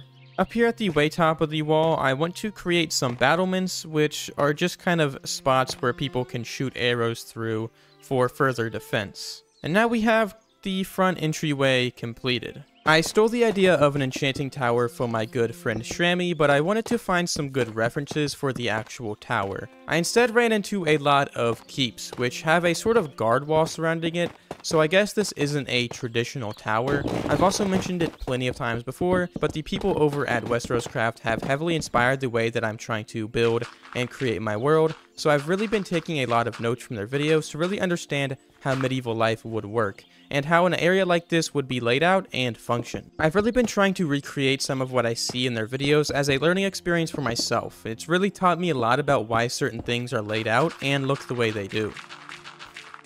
Now, if I go through the front entrance, we have now this area here where people can guard the tower, which will be, of course, in this spot. Have some spaces kind of jutted out a bit for even more angles of protection. I have a space for a well right here, and I've kind of carried it around going along this way at a slight diagonal. As I was saying though, I want to put a well up there, so I'm going to grab some tough walls and some spruce fences, as well as some more trapdoors and slabs. And I should have a ton of levers somewhere. They were in my inner chest the whole time. There we go. I need about 4 of these. Anyways, I want to give people who live in this tower a way to have fresh water just in case they're under like a siege or something. You would see a well in here.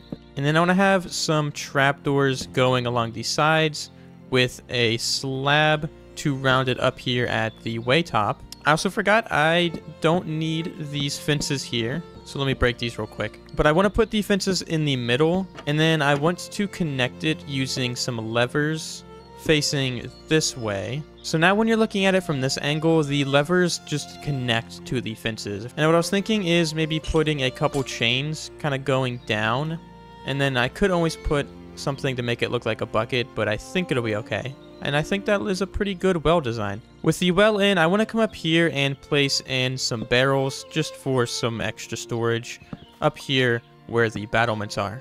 With that done now, I want to get started on the main tower. This will be using a lot of the same blocks that I've been using, except I want to bring in some more dark tones using some deep slate and some pale oak wood to kind of mix in here between the deep slate and tuff that I've been using.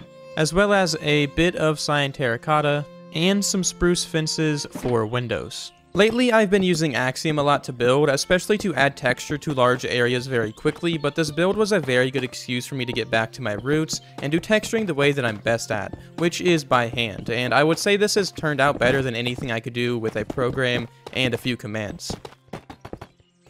The tower is starting to gain a bit of height, and it's looking pretty good now, especially with the texturing. I absolutely love the way that these colors are blending together. But towards the top, I want to do something just a little bit different, and I want to grab a ton of walls. As I want to extend the width of the tower a little bit, and with me using a ton of walls, I of course want to also use some gray stained glass to connect them a little bit better. So now I can just fly on up here with my elytra, and I want to extend the height of the wall just a little bit more.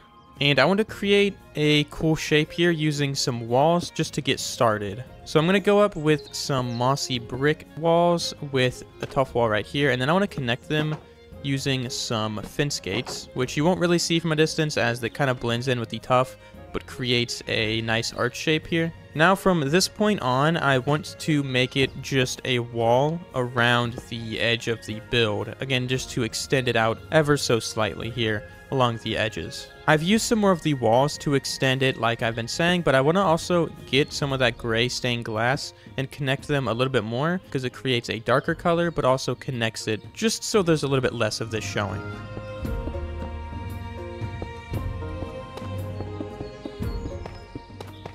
Now I've made my way up to the very top of the tower where I want to create some arches for some small windows. Now these will look very, very similar to the arches I made down there, just using the spruce fence gate here at the top, and then I'm going to round it out more with the tuff walls. But again, to get rid of the deep slate texture on the side, I want to go up with the gray stained glass. And I want to just continue this going up and around the entire top side of the tower. And then lastly, up here at the top, again, I want to create a trim using some jungle, spruce, and oak just for a little bit of texture. And I want to mix in between these slabs and trapdoors just to make it look like maybe it has a little bit of age as well. Adding the wooden trimmer on the top, I just needed to finish the tower by adding in a roof using full blocks and walls to achieve the shape I want. Now the final thing I want to do is create a family flag design up here using some bamboo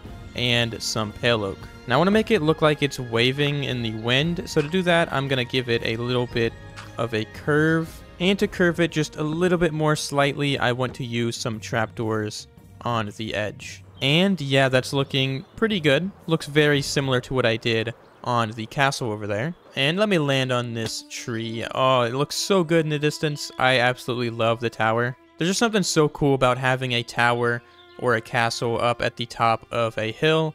And when you're walking in the farming village, it just is very, very nice just being able to see it up here towards the top. Now, I don't think any like king lives in here. I think this is just made for like a rich family. Somebody with wealth and maybe some power in this area, but not necessarily somebody super important, just kind of a wealthy family. Now the only thing that's bothering me is the amount of grass that is spread throughout the courtyard, but I'll figure that out later. But right now what I do want to do is I want to get started on the interior, and it's pretty dark in here. I'm hoping there's no skeletons. So I'm gonna have to get some torches, but you can already see I have one of the main staircases already put in, and then you can see the shape of some rooms as well, as this will be the grand hall. And a lot of torches to be placed, so let me hop on out of here and light this area up a little bit. Definitely don't want a creeper to explode. And, I mean, there's nothing more annoying than building something and then hearing the zombies underneath it. That is the fastest skeleton. Dude, what is this guy's 40 time? Oh my god. Well, I have most of the area lit up now. I'm hoping no more mobs spawn down here. To get started on the interior, I first removed the grass and dirt that was in the way and built up the walls and shapes for rooms using the same blocks I used on the exterior.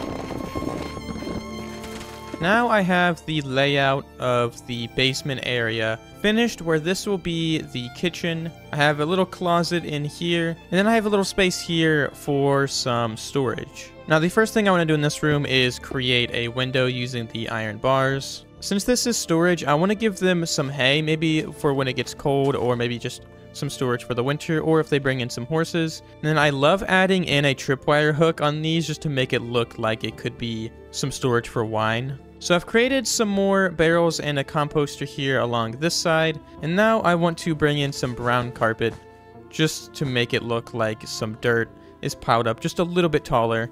And now we have the storage room. Going through here, I added in some barrels for extra storage, I added in a torch, and then I added in another one here on the wall that I love with the lever that attaches to a candle. And now again, I want this area to be room for the kitchen. So along the wall, I want to add in a bit of a counter using the smithing table. And then I also want to add in a sink using a composter, and then to kind of connect it, I want to add in the mangrove sign. I added in a small shelf here, and I want to use some of the chiseled shelves, not for books, but just to make it look like maybe we can store some food or some bottles up here. So I have a space laid out in here where I want to put in the furnace where they can actually cook the food. So I'm going to go around with some bricks, and then I'm going to use some upside down stairs, and then round it up here at the top.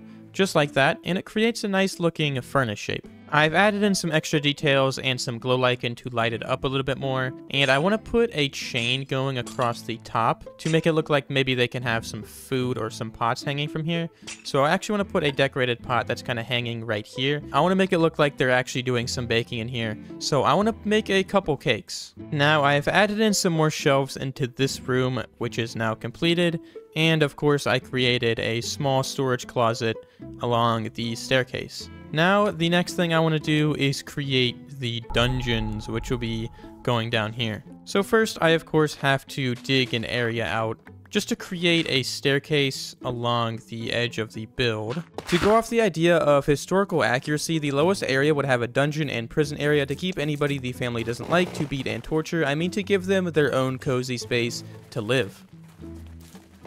So I have a bigger prison cell right here, and then two smaller ones with some beds. I also put in some cobwebs, the gas head in here to make it look like maybe they're doing some weird experiments, with also the bottle of enchanting. And then something that is just a little detail that I think goes a long way is the dripstone. Not only because it creates rocks, but it also creates a dripping sound effect, which I think just goes along with the basement dungeon feel, and I really love it down here. So now I have completed the entire bottom half of the tower. Now traditionally, a kitchen would be very close to a great dining hall, which is what is going to be up here, like I mentioned before. The first room I want to work on is right here, which will be the church room of the tower. The first thing I want to do is I want to create an altar here just so people can put some candles on it. So I'm gonna do a shape like this using some stairs, and then let me put some candles on top of it, and then let me get my flint and steel so I can light some of those. Now I want to make a banner with the colors of the castle that I made in episode 3 to kind of tie back into the same religion. I want to create a table using a lectern and then some spruce stairs, and then I want to add a tabletop to it using some of the hanging moss.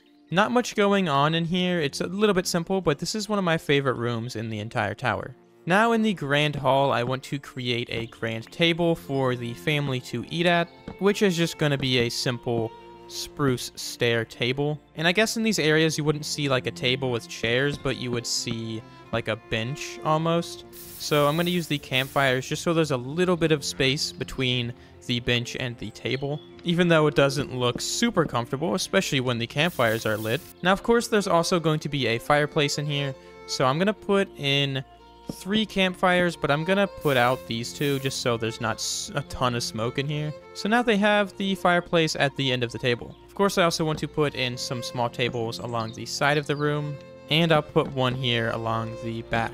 Now, of course, in here they would have some wine, so I'm also going to give them some cups, which I can go ahead and put on the table, as well as some plates, which will just kind of match the cups with the jungle pressure plates. And then I just want to put in some candles in here, just to kind of look like a table topper kind of thing. And I think that's looking pretty good. So now it's a pretty simple space in here. There's not a ton going on, but I think it's looking very, very nice. There is a small detail that I want to put there though, and I might want to do this in like every castle and tower and place like this in my world. I want to grab a couple pieces of iron and a stick, and I want to make an iron sword. So along here, I want to put like a sword along like a mantle, so it looks like maybe like a family sword, and I think that's kind of a cool detail to put in the grand hall. Now, my favorite detail, oh, you guys are better, you better be ready for this one. If you guys don't know what this is, it's a little bathroom. A little privy in here. Anyways. Yeah, this doesn't make too much sense. They wouldn't be pooping next to where they eat. I don't think that doesn't make sense, but it's fine. It's Minecraft. There's no smell. These people don't smell. They don't have noses. But I also have like another small detail that I want to add that goes along with this. It's a little gross, but let me just go outside. You see where that hole is right there? Yep, that's where the bathroom is. So I want to create a pipe that'll extend going all the way up to where that is. So this will of course just give the lore behind where the poo-poo and pee-pee goes in the tower. I also want to place some jungle logs in here just to look like logs, as well as some mossy cobblestone to make it look like the ground is a little bit fertilized, and to make it look like it's actually stuff is coming out, I'm going to put in some of the brown stained glass. And there we go. Just a little small detail to the side of the tower. Is it realistic? A little bit. Also, I don't think it would be flowing out right here. But also, where else would it be flowing out? I don't know. Something's going on. Something's going on for sure. I have the second level of the tower done, complete with a small church room and the dining hall. Building up to the next level, I first created a long hallway with birch and oak wood, and then created some smaller living areas for servants of the tower, maybe people who work and help maintain the space. I then built up a small bathing area, and a larger room for members of the family to stay and sleep. Now, I did leave one room that is unfinished here at the end of the hallway. And that is because I want to put some beds in here, as this is going to be the armory and where the, I guess, guards would stay. And then I was thinking, if I want to give them a ladder up, I'll just use some spruce signs on the end of the beds. I also want to give them a little bit of light in here, as well as a ladder, which kind of looks like some shelves, as well as some actual shelves using some spruce trapdoors. And then I'll give them a bit of storage with a chest. But of course these guards wouldn't be able to fall asleep in here without a nice little flower pot. So right here is a small section for the guards to sleep. But down here I want to create a little kind of jut out section using some spruce wood and jungle wood. So down here I want to create a bit of an extension of the building using a mix of the spruce trapdoors and slabs going every other block, as I want to give them a bit of a height advantage against people that would be willing to attack the tower. I want this to be made out of spruce trapdoors completely, so I'm going to put some trapdoors along the outside of the building, and then right here I want to place some trapdoors from the inside, because with the base trapdoor texture it gets a little bit repetitive and boring, and with it being on this side I can place signs on top of it just to give it a little bit of texture. And in fact I want to do that across the entire build as much as I can. I've built up a little bit more with the trapdoors, and before I add on the roof I want to give it a little bit of support using some of the spruce fence gates. I also want to make it so that these windows I created can actually open and close, so if I put a trapdoor going over top of them, it'll actually give them a bit of functionality. But what I can actually do is leave some of them closed just for some variety. To complete the guard area, I added in the roof using some mud to blend in between the spruce and jungle wood. Now what I can do on the inside is bring a wall around, as I don't want the space to be super small in here, and this just gives us a little bit more space to walk. So I can create a table using some scaffolding on the middle, and then of course a place for some storage of some weapons and everything like that. I also like using tripwire hooks to look like places where they can hang maybe some weapons or something on the wall. Now I also wanted to use the item frames to make it look like they have the bows that they're going to use stored on the wall as well. And I again have the invisible item frame, so I can just shift and right click them, have them all facing that way so they can just take them off the wall. So now if you're looking at the tower from the front side, it just adds that little bit of extra shape to the build. Now, again, I don't really know how realistic it would be to have this on the side of the build, but I don't really care. It looks cool. Now, strategically, making structures out of wood is not the smartest, as a flaming arrow would just take them down instantly, but that's fine. But now if I go up these stairs, we have, of course, the downstairs that I've already built up, and then going up these stairs, we have the living quarters, where we have a smaller house maybe for some of the servants in here, or a smaller room. And then in here we have a larger quarter area for maybe somebody that has a little bit more importance, or just a little bit more space to actually live in. And also I love using the crafters as shelves. Oh, it looks so good. But this also connects to the guard area, so I'm thinking whoever lives in here is probably a little bit more important. Now in the middle room here we have a bathroom, like an actual bathroom, some place for people to bathe. And then of course at the end we have the armory, which leads down into where I just was. And now I am nearly finished with the build. And I can just do a quick little tour of what I have built up. So I first have a little storage closet in here for whatever they need to store. And then of course this will be where the enchanting table goes. This is the library area. And then going through here, we have another pretty big hallway that I want to put some like armor and stuff in here. I'm not exactly sure what this place would end up being though. And then the door to the left has the kind of Lord's main bed chambers with the big bed. Just a lot of room in here.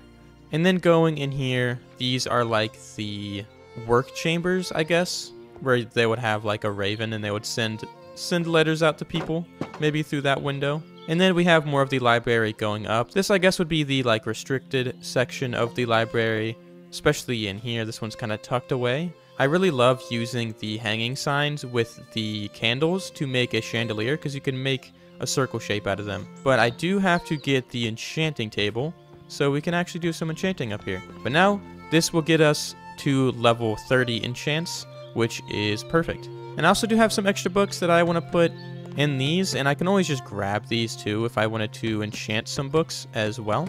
And yeah, I'm really loving this. Is like a very cozy enchanting setup. It looks pretty nice. I also downloaded a sound mod, the popular sound mod. So I'm gonna turn my volume up and show you guys what it sounds like in here. It sounds so cool. I didn't realize that with this mod, the barrels, which I used a lot of barrels for the floor, it makes it sound very creaky, which I think is amazing. Like it sounds like a very old floor when you walk around in here, and I think that sounds so cool. Now that I have the interior complete though, I want to give the courtyard space a little bit more love, as well the grass is spreading like I said earlier, and it's pretty empty out here. To add detail to the outside of the build, I placed a few azalea leaves down and added in a small area for people to practice their skills with a bow. So now, really the last part of the build that I want to do is I have some custom trees that I want to put in here, but the first thing I want to do is create the armory, as there is a little room right in here, and it's not looking great. I'm going to create a small room, but I also didn't realize there was like another area right through here. This is kind of creepy. I don't like it. So now I have the armory finished, and there's actually a cool detail that I didn't realize with the sound mod. If I walk over this, it creates a bunch of sounds of like chains, which is really cool. And that's because I have pale moss carpets with chains underneath them, which looks cool from down here, as it looks like a broken ceiling, and also creates that subtle like overhang down here, which just kind of looks like the hanging moss, but just a different texture. Here's a better look at the armory I just created, a space for people of the tower to store their weapons and armor. The area was feeling a little boring though, so I went outside again and created a large oak tree and some more smaller details to the rest of the area.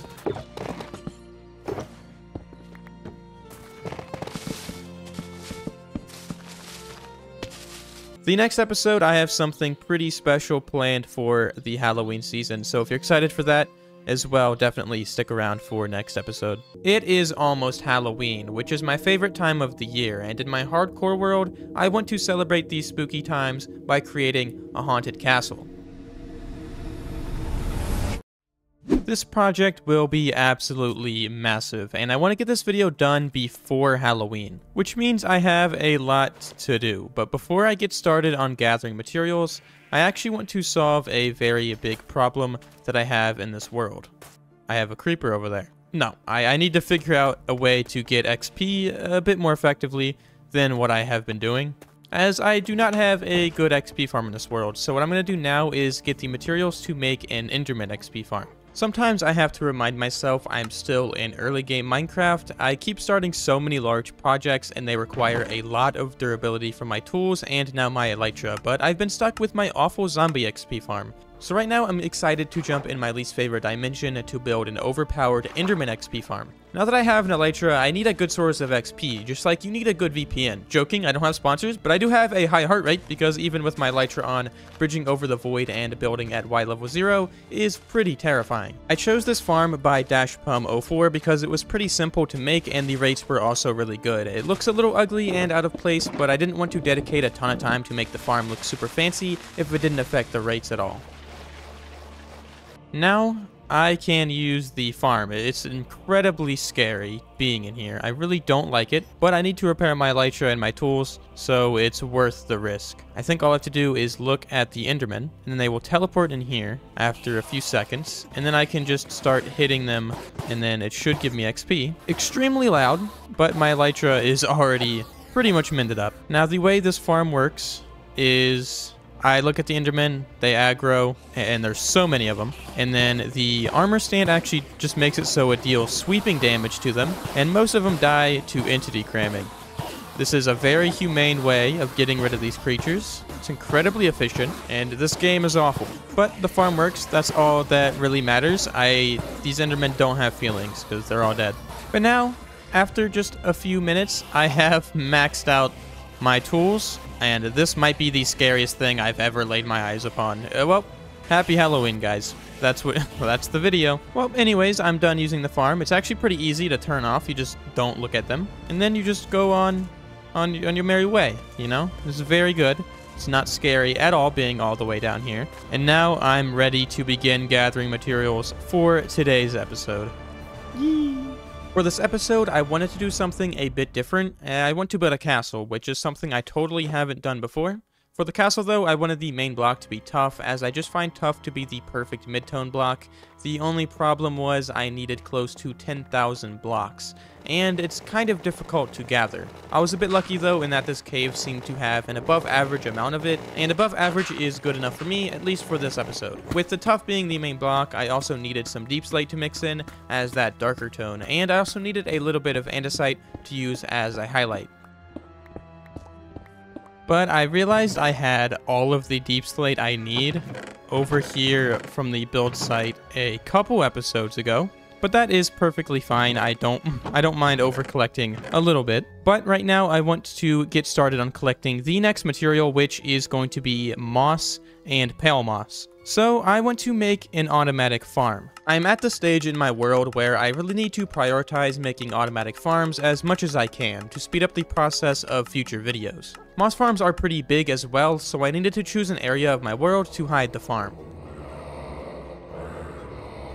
The evil iron farm seemed like a great spot to put the moss farm because I wanted a space to hide it, and the iron farm was on man-made land, so there was a lot of room underneath it. The only problem was it was a spooky mob spawner, so I placed some torches to hopefully scare away the demons. The moss farm is the same design I use in all of my worlds. I've made it so many times I have the design completely memorized. I'm totally not following a build schematic and using easy place. I should just have to place the moss block right in the middle, and then I should be able to just turn it on. No, I forgot to put bone meal in it. That's the problem. And there we are getting moss. I might need a little bit more bone meal though, but let me turn this off for just 1 second. Because they removed spawn chunks, I want to have this thing loading as I'm collecting the other materials. And I did mess up. I didn't put this in the middle of a chunk, so I'm going to need 3 ender pearls in order to make 3 chunk loaders. I also need 3 buckets of water. I'm also going to need a little bit of kelp to make some bubble columns. Now, I've never done this before, but I think it's pretty simple. If I put in the middle of this chunk a little hole, maybe like right here, it's about 1, 2, 3, 4, 5, 6, 7 blocks down. Oh no. And then if I put a water bucket here with some kelp going up, it should make a bubble column, and then I should be able to just throw an ender pearl like that. And that should keep this chunk loaded. Now, I just need this 1 chunk loaded so the redstone right here stays loaded, I think. I don't have to worry about this chunk. And then I want to load this chunk and then this one. And again, these chunks should stay loaded in theory. Now that I have that out of the way, I need to collect the next block, which will be over in the desert, as I need a ton of sand for light gray concrete powder. I've used light gray concrete powder in my builds before. It's a great highlight block to go alongside andesite, but I've never used the actual concrete block. So today I'm experimenting a bit, but in order to make the concrete, I also need a decent amount of gravel. There was a nearby savanna as well that I need to steal resources from, specifically acacia wood. I even hear tale of a man who steals acacia wood from nearby villages, so be careful. This man may or may not be me, as I was also caught stealing materials from the stronghold, but they had a lot of cracked stone bricks, so what can I say? Going back home, I checked up on the rates of the moss farm. It didn't work super well, but it got me like 6 or 7, I'd say about 6 double chests worth that I turned into mossy stone bricks. And then I finally planted some pale oak trees and chopped them down for pale oak wood. So after all of that, I have created the biggest chest monster of all time. And even a little shulker monster here as well on the side. But again, I have so many materials that I'm going to use today for the castle. Before I get started on the castle, I want to elevate the land a little bit, as a castle would be elevated just for defense purposes. So what I want to do is remove these pale oak trees that I planted and do a bit of terraforming. The terraforming I had to do was very small. I really just wanted to smooth out the land a bit and lower it down a few blocks. And what I want to do before I get started building is, you can see the schematic is going to be elevated quite high. I want to light up underneath here before I build a giant mob spawner once again. So I'm just going to spam torches as much as I can, and you can see this area is already pretty dark. I think this will definitely save me some pain later on. Oh, yep. That's exactly why I want to light this area up, because Mr. Creeper. Like I said, I want the castle to be elevated off the ground. You would usually see a castle at the top of a hill, or somewhere where they had a height advantage on anybody who dares attack the castle. For me, I wanted to go for something a bit more dead, with a lot of rocks and some dead grass mixed in. And I'm doing something very similar to what I did with the tower just ahead of me, and I am replacing the dirt with the path block to get a dead grass texture with the path block. You know, I'm assuming this area isn't really traveled too much, and maybe not a ton of stuff really grows here, so I like the idea of making this area dead as well. I had the idea of raising the landscape because I was basing this castle off one of my favorite TV shows, House of the Dragon, and the filming location for the castle was actually on an old quarry, so I decided to make the landscape with 2 distinct levels to it. I also think this creates a very unique environment for the castle to stand on.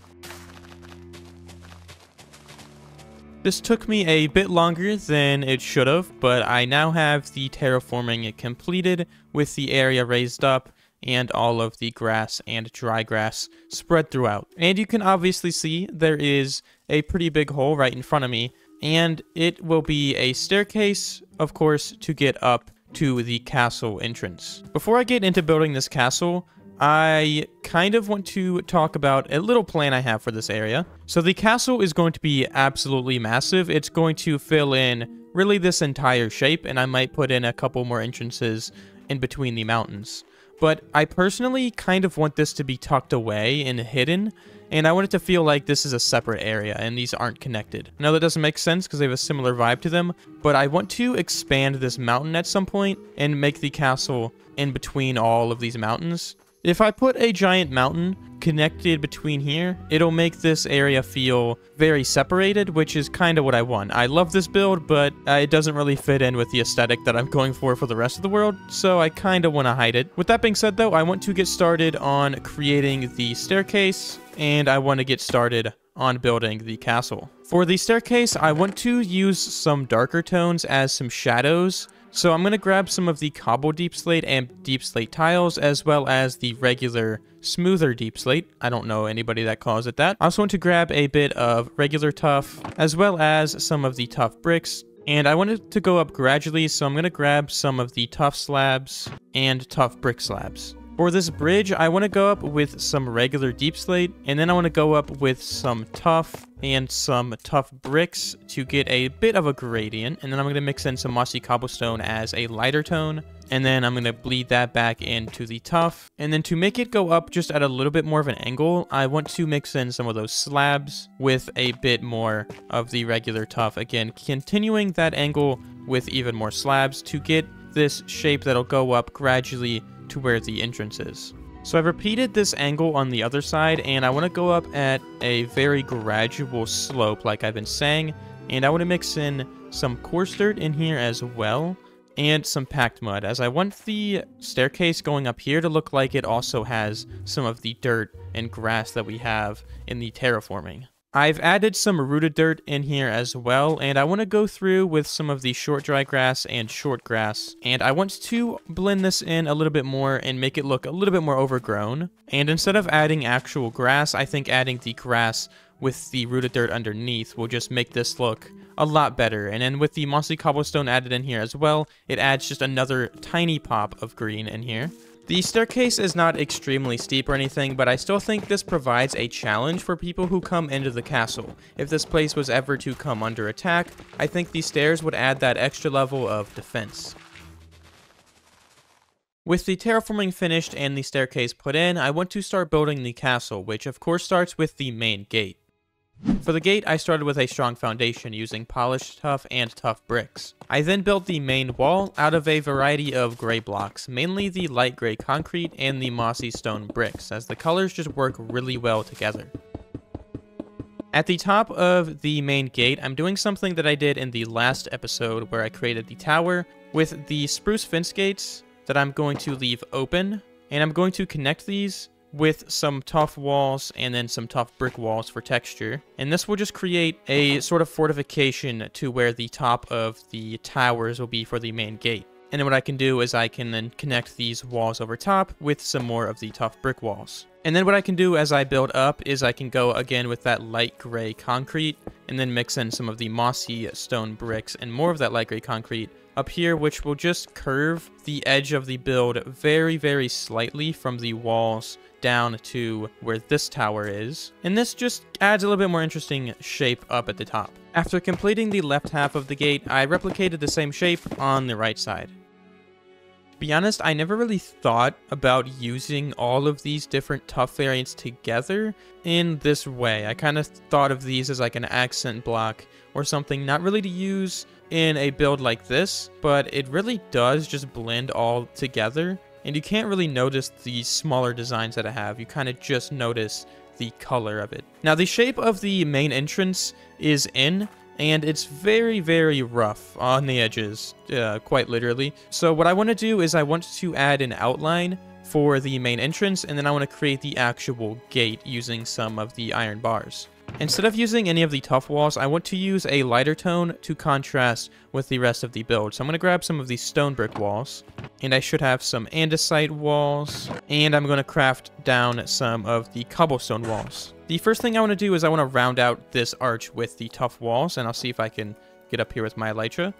Perfect. And this will just blend it in and curve it slightly and it'll make it look a lot better. Now again, I wanted to border the main entryway with a wall. So again, what I want to do is I want to use some of those cobblestone walls, and I want to go up a little bit just for some texture. I want to mix in between the cobblestone walls and the stone brick walls. And then up a little bit more, I want to give it a sort of border. So I'm going to go up with some stone brick stairs and then some regular stone bricks. And I'm going to first go around with some of the andesite and stone brick walls for a little bit of a highlight. And then over top of them, I can put in the stone brick stairs, and this will just make it look from a distance as if the stairs kind of just slightly go down a bit. I'm also going to extend the border of the entrance to go around the top of the arch. In the middle, I wanted to do something a little bit different using some of the chiseled tough bricks, and then I want to connect that to the wall that I'm creating. And then I want to add a little bit of a triangle shape using the tough bricks with the tough brick slabs at the top. Copying what I did on the right side to the left side, what this has done is it's just added a little bit of extra depth to the build, which I think is much needed and makes it look a lot better. Now the reference image I used also has another one of these walls, and I wanted to try to replicate that with some dark oak hanging signs. And I wanted to attach them to the building to get this top shape. And I think this will just look pretty cool, especially with the dark oak. I think it'll blend into the rest of the build quite nicely. And I also wanted to put it along this wall as well, again getting that full hanging sign shape. And I'll carry this all the way to the edge that I have currently. And then on top of them, I wanted to add some black candles. And this was almost supposed to look like some spikes that are kind of on the edge of the build. And it kind of looks like spikes. I mean, you're going to have to use your imagination a little bit.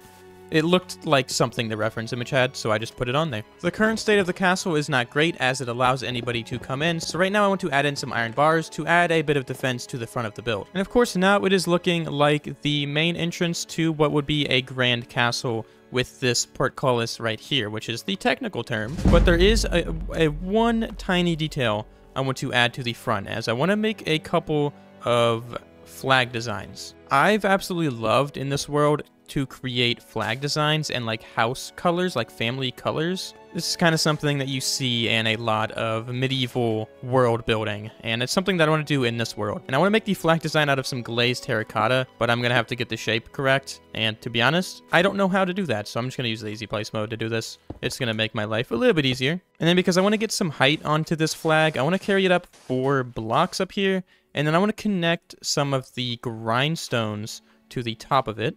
And this will just make it look like the flag is being held up by something. And then I can connect it using some levers.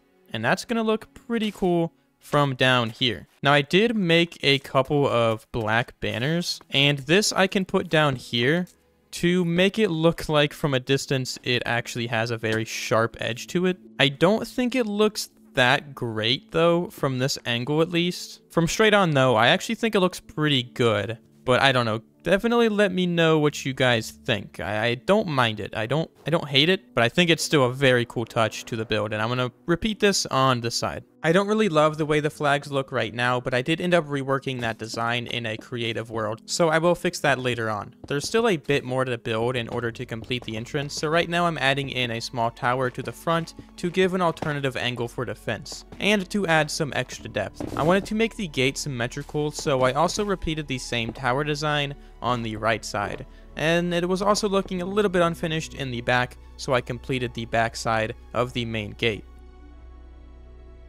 So now I have the banners in on the other side and have completely replicated the entire gate design, minus of course where I'm going to be extending part of the actual building along this way. I'm also going to be adding some more over here. As you can see, a little space is laid out right over in this area, and it's also pretty dark in here, so I might need to get some more torches to light it up. This castle wouldn't really be haunted if there wasn't creepy crawlies, so I think it's fine to let them stay. I'm currently working on the left side of the main gate, which includes a smaller building and a large defense tower.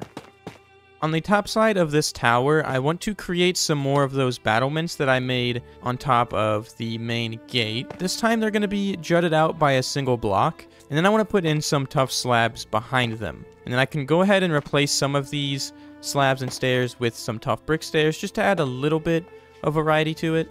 Again, these battlements are used for protection against any invaders, kind of just to have different angles of defense, maybe to shoot some arrows through them. Now, I mean, you really can't see over them that far, but it's fine, it's Minecraft. But I went ahead and added the battlements to this side of the tower, and we can see from down here, it just creates that awesome castle shape that I was, of course, going for throughout the build. Behind the tower, I've built up more along this side, and I want to use this time to showcase the window design that I used on the iron farm, and I want to do the same thing over here with the cauldrons, and then I want to put a dark oak sign underneath it, just for a little bit of extra detail. There's not a ton of contrast on all of these buildings, so I thought that that fit pretty well. But this window design is honestly one of my favorites now, as especially for a castle, it just gives it that slight curve that you don't really get from any other blocks in the game. And the best angle to showcase this is actually just free cam. You can see me peeking over there. But this is a great building technique, and it's something that I want to do over here as well. I'm now building up towards the roof, and I want to give it a dark oak trim using some of the slabs as supports. And then I want to use some of the deep slate brick and cobbled deep slate slabs just to give it some texture.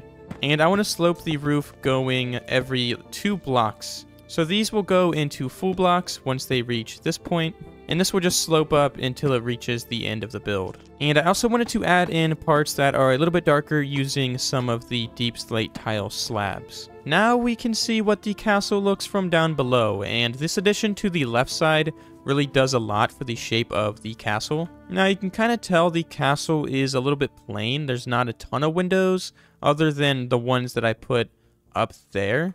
And that's because I actually plan on doing the entire interior. And it's a lot more difficult to put in the windows beforehand. When you're building an interior of something, especially this large, you don't really want to put the windows in first. You kind of want to do that once you have the interior laid out. Now, I did want to put the windows in here just to give it a little bit more shape. And there's windows there in the reference, I'll be honest. But castles also just don't have a ton of windows. And if they do have windows, they're pretty small. But with this building done, and the tower over there done, there is this spot right here where I want to put a ruined tower.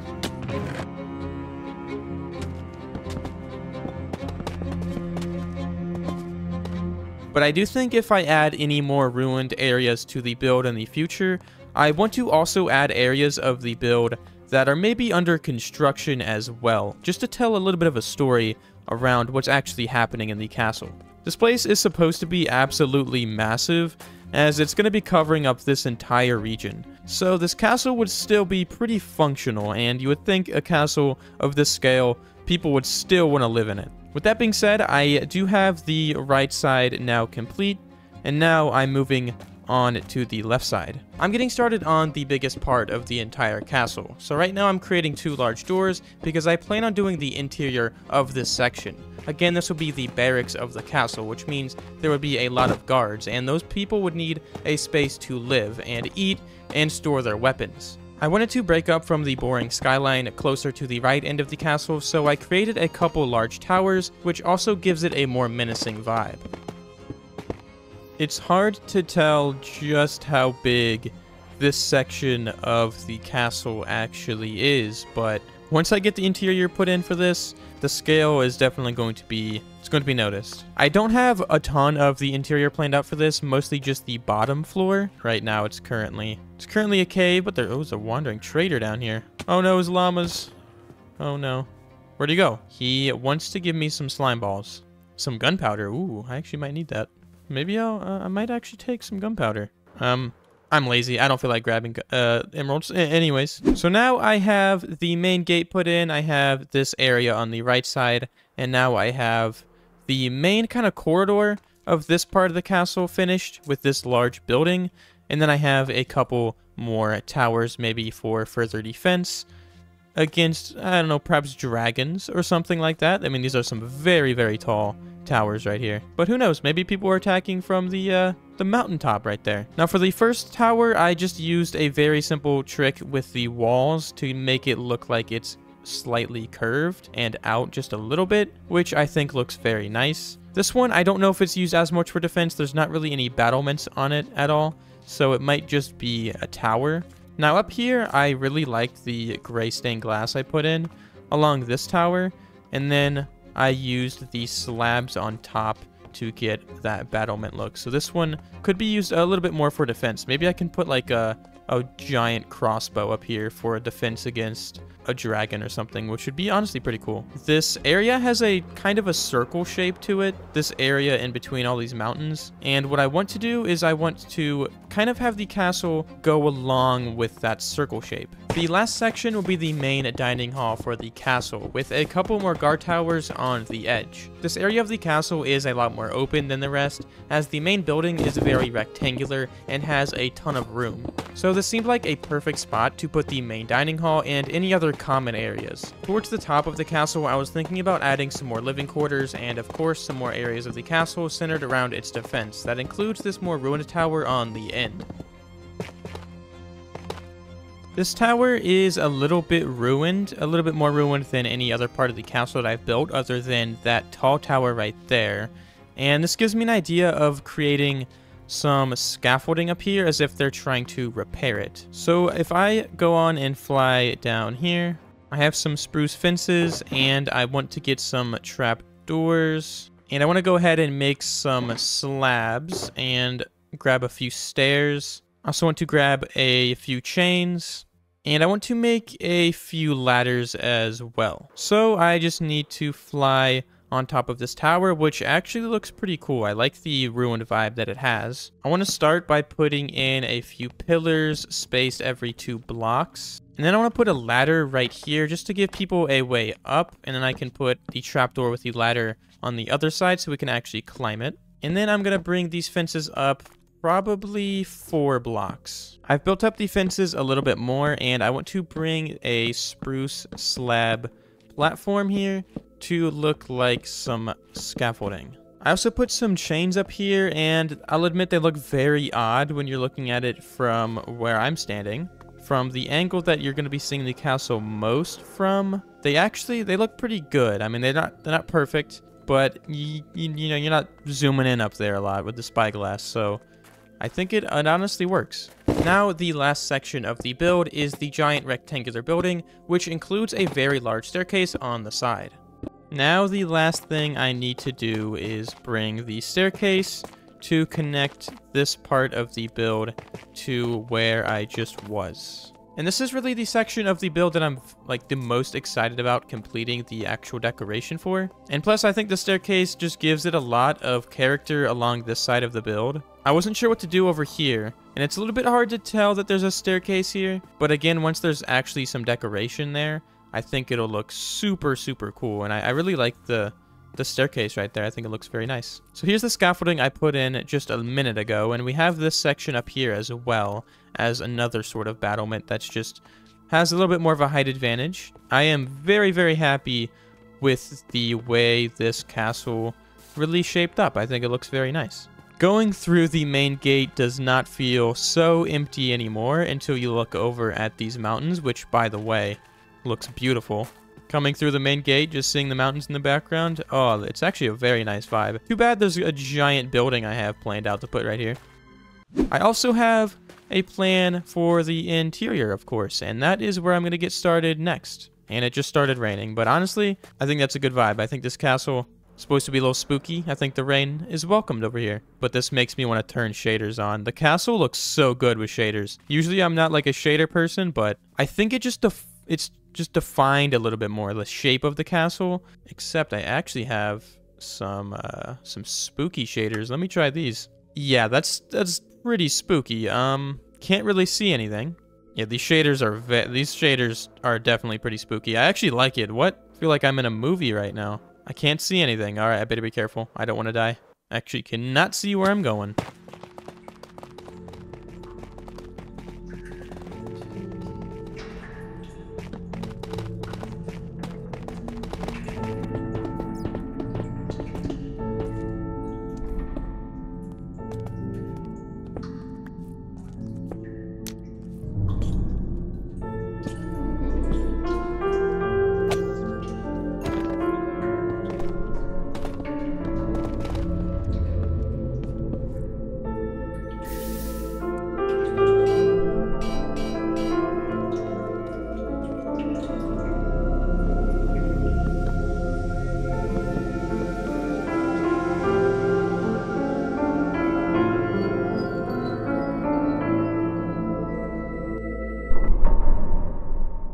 Hope you guys enjoyed that nice spooky edit of the interior. I am extremely happy with the way that it turned out, and I'm going to start the little tour out here, as I did put in these big doors to enter the interior here. Initially I didn't have them, but I kind of put them in. I like it.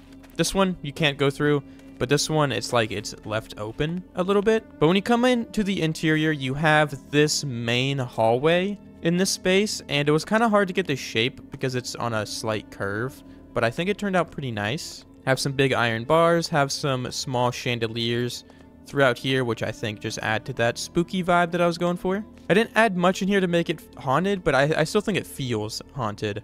Have this little shrine, I think fits the vibe very nicely. And I mean, there's not a ton of decoration in here, but I think that's fine. I don't think a castle would have too much going on. But we do have an upstairs going through this way, and yeah, ignore this hole right here. It's not great. I put in a lot of dripstone to add that like drippiness sound effect throughout the place, and I think it feels pretty nice. But I mean, the staircase, it's pretty boring. But if you go up just a little bit more, there is a kind of armory thing up here, as these are like the castle barracks. So I wanted to add places that have like, you know, some armor stands, you know, like we got the stone cutter, the grindstone. And then if you go up a little bit more, there's this spooky little table with a small window. And then we also have the cauldron trick to add in a few more windows into this room, as I really like the castle interiors that have the windows that lead into other rooms. I think it just makes the area feel a little bit more connected. But if you go up the staircase a little bit more, there's really not much left to show because I haven't figured out what I want to do with the rest of the area. It also just turned nighttime, which I think is great. I actually wanted to do this tour at night. I think it's perfect. And this is one of my favorite parts of the entire interior. We have this room right here, and oh, it just feels so cool. Brighten it up a little bit more just so you guys can see. I love the spiral staircase with the anvils in the window. I mean, this is like a staple of like a haunted castle. I feel like I need to add a spiral staircase. It doesn't lead to anywhere quite yet, but this will be where the second level is. But I love it. Absolutely love it. I love when it turns nighttime. We have the moon, and it just gives like a blue kind of lighting in here. Now this is the main dining hall for the castle. We have these tiny rooms in here, which I will do something with at some point. Maybe this will be a bedroom, maybe like a small library or something. I'm not quite sure. Definitely let me know of what you guys want to see in this room. I don't know. But now we have the main dining hall, or the grand hall for like the barracks, which I think, you know, we have some like dining tables right here with the candles, have some shelves. I have this right here to make it look like there's some swords, which I think looks pretty nice. And yeah, we have like the main table right here for people that are a little bit more important. And oh, I love it. I love the flags in the background. I didn't realize I did this, but there's also a sword in like the middle here, in that middle window. So if you're looking at it from this angle, there's just a sword in the middle. I think that's really cool. But we also have a large arched doorway into this small room, which was just extra storage. I do think this area will be closely connected to like a small kitchen, maybe in here, but I don't know. I do want to make an entire wing of the castle dedicated to the kitchens. But there's also this staircase. I know, I love these tall arches, and then the staircase on the side. So yeah, that's the interior of the castle. So definitely let me know what you guys think of the interior. Does it feel spooky? Does it feel haunted in here? I think it does. I think it has a nice vibe, especially when you go outside and are met with the itsy bitsy spider. But I mean, I really cannot wait to finish the entire castle. It's going to take a while, but I think it's going to be really, really cool in here. I also have a mod that detaches the camera. This was really fun. Very, very fun. And happy Halloween, everybody. I'll see you guys in the next one. I've recently had an idea to create a story using my Minecraft world. I've spent 4 months and nearly 1,000 days in-game creating some of my favorite builds ever. Since I started this new world, my mindset has really changed on what I want to accomplish with each build and video. Starting today, I want each build to serve a larger purpose, to really expand on the idea of world building. Starting this new journey of mine, I'm going out west to create a mining village to tell a story about how the people in this region gather resources. Mining villages are a critical part of any medieval economy. Acquiring resources like iron, copper, silver, and gold were necessary to create tools, armor, currency, and even to build houses. Before I can focus on expanding my world, I need to expand my paper and gunpowder count, as today's project will require many items. And I've gotten to that point in my world where I pretty much fly everywhere I go. So, after a bit of time slaughtering creepers and gathering paper, I had enough rockets to last me for at least this project. This brings me to my next problem though, I'm running out of storage. Minecraft has a serious inventory problem, and with the block count going up for each project, I'm quickly running out of places to store all of the items I hoard, so I traveled to the end and got about a stack of shulker shells, so I can further fuel my addiction of placing boxes on the ground and never picking them up again. Now that I have another episode shulker monster ready, I can start gathering resources for the mining village. My first stop was next to my house in the mega taiga to gather up spruce wood that I was going to use for roofs, and also the new shelf block, which ends up being one of the main focuses of today's episode, but I'll talk more about that later. After filling up a shulker box of spruce wood, I traveled to where I'm going to be building the mining village, as I unintentionally planned the village right on top of one of the craziest caves I've ever seen.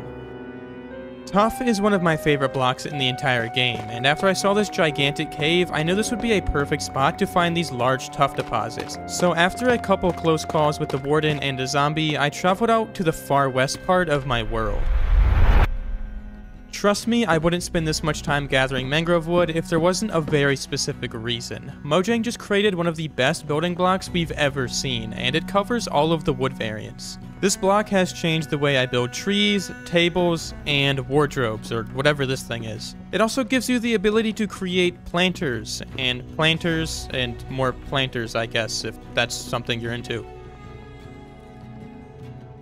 Staying out west, I gathered some dry grass as it looks so good mixed in with the other foliage blocks. I then traveled a bit further east to get some jungle wood, and I even got lost and took a wrong turn into a mysterious temple in the middle of the jungle.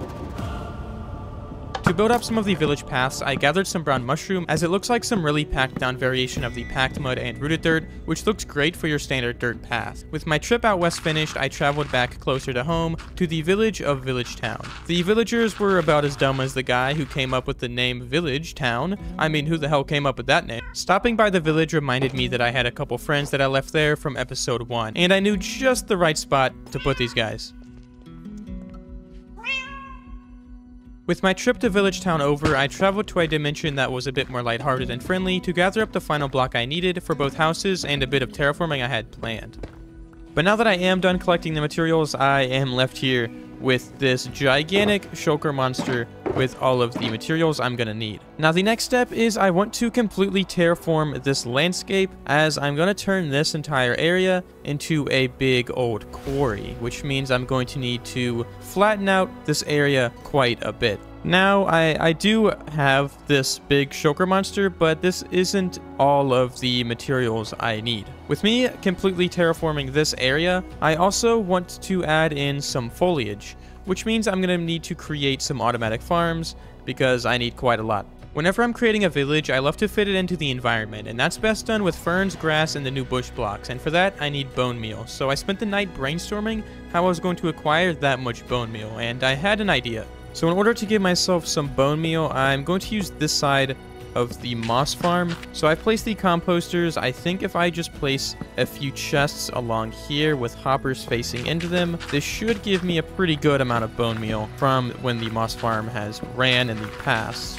So the moss farm's been going for a few seconds, and we have a decent amount of bone meal, but I'm probably going to come back here in a few minutes and check up on the rates. In the meantime, I want to create an automatic farm that gives me infinite ferns that I can use on any of my future builds. I also wanted to design a build around the farm, so I felt better about myself when I had to reuse it, and I had the perfect spot. I chose a random house in the farming village and decided to dig out a pretty sizable basement so I could create a room for the automatic fern farm.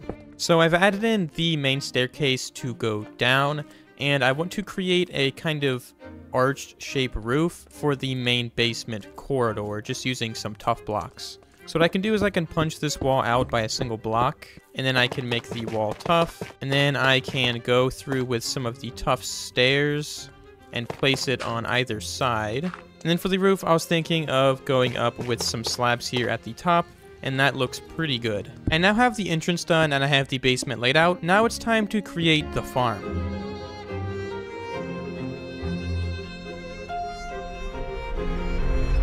So I've completely revamped the cellar down here. I added in some barrels for some storage, and then I added in the section where the fern farm is. I mean, I guess I kind of made this basement like a wine cellar thing with these shelves, but I absolutely love the new shelf block. It looks so good. And going in the fern farm, it's pretty humble in here. It's not the greatest looking thing in the world, but to turn it on, there's actually a little hole in the wall right here.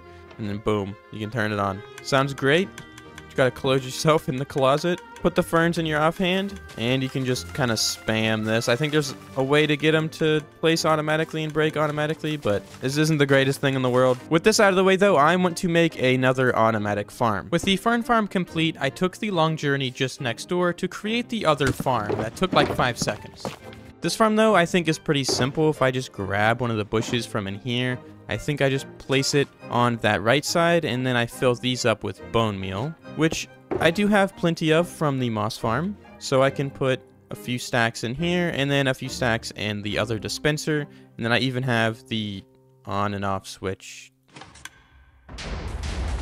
That is working perfectly, and I think for this I just need silk touch, and then I can get an absolute ton of the bush block, which is absolutely amazing. I need about 3 stacks, and just from that we have a stack and 17, so I'm gonna run this farm for a little bit longer. And just like that, I have just about 3 stacks of the firefly bush. Now the only thing I need for this episode is a ton of short grass, which is a little bit more complicated to get. You see, the fern farm that I made is actually capable of getting the short grass because the tall grass would grow up, and then I would break it and get 2 for every bone meal. With the way grass works, obviously bone mealing one area gives you an absolute ton of grass. The only thing is there is a lot of flowers. The only way for me to get a lot of short grass to grow without flowers was to travel to a place where flowers don't grow, which took me on a journey back to the west into the Badlands.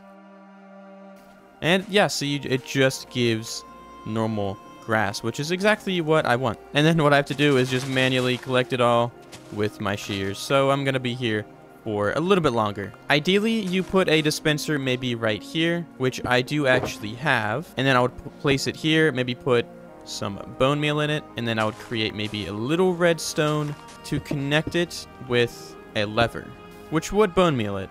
And that's fine, but it's not very efficient. So eventually I'm gonna have to make a farm for this, but for now, this will kind of work.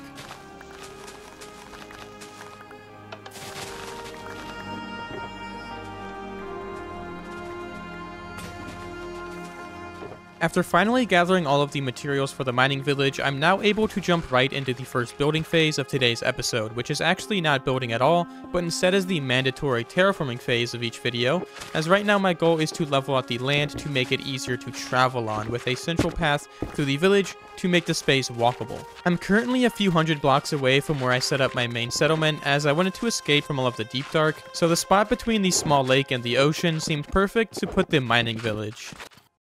Now up here, I want to create the first actual mine, as there is a tiny mine entrance right here. Not really much going on just yet, but of course I have to create an actual quarry, which is what I want this area to be, which is kind of like a step, similar to what I did at the castle last episode. So I want to have different levels of land where they could be mining resources from. And I want these rocky cliffs to be mainly made out of tough blocks. But I do want to mix in some darker tones using some basalt and some regular deep slate, and then some highlights I want to use some andesite and stone. I also thought it would fit the area well if I used some of the dead fire coral. Lastly, I need an absolute ton of mossy cobblestone as well, as kind of a mid-tone. For the hillside, I had a lot of fun coming up with the proper shape to make this area look like a real quarry. I used some inspiration images to get the colors and shapes right for the rocks. I saw a lot of smaller rocks at the base of the main rocks in the images I saw, so I decided to put those in to give the area a more realistic look.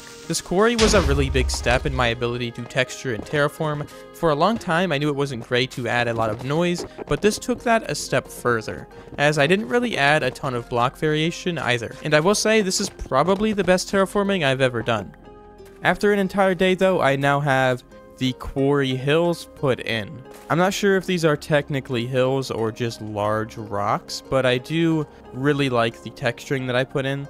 And all of the colors worked well together, and it's not very noisy, and I think that this texturing looks a lot better than some of the other texturing that I've done before. And I've decided to go in and add walls as well to kind of smooth out the terrain a bit, and this actually goes a very long way when you're putting in terrain. Didn't really do it much down here, but if I go and step on in the lowest section, it just creates, again, that very smooth texture without it having a ton of harsh points. And I think that this just honestly looks very, very nice. Now over here, of course, I said there was going to be the mine entrance, but before I get started on that, I have a couple houses that I want to put right here along the main path.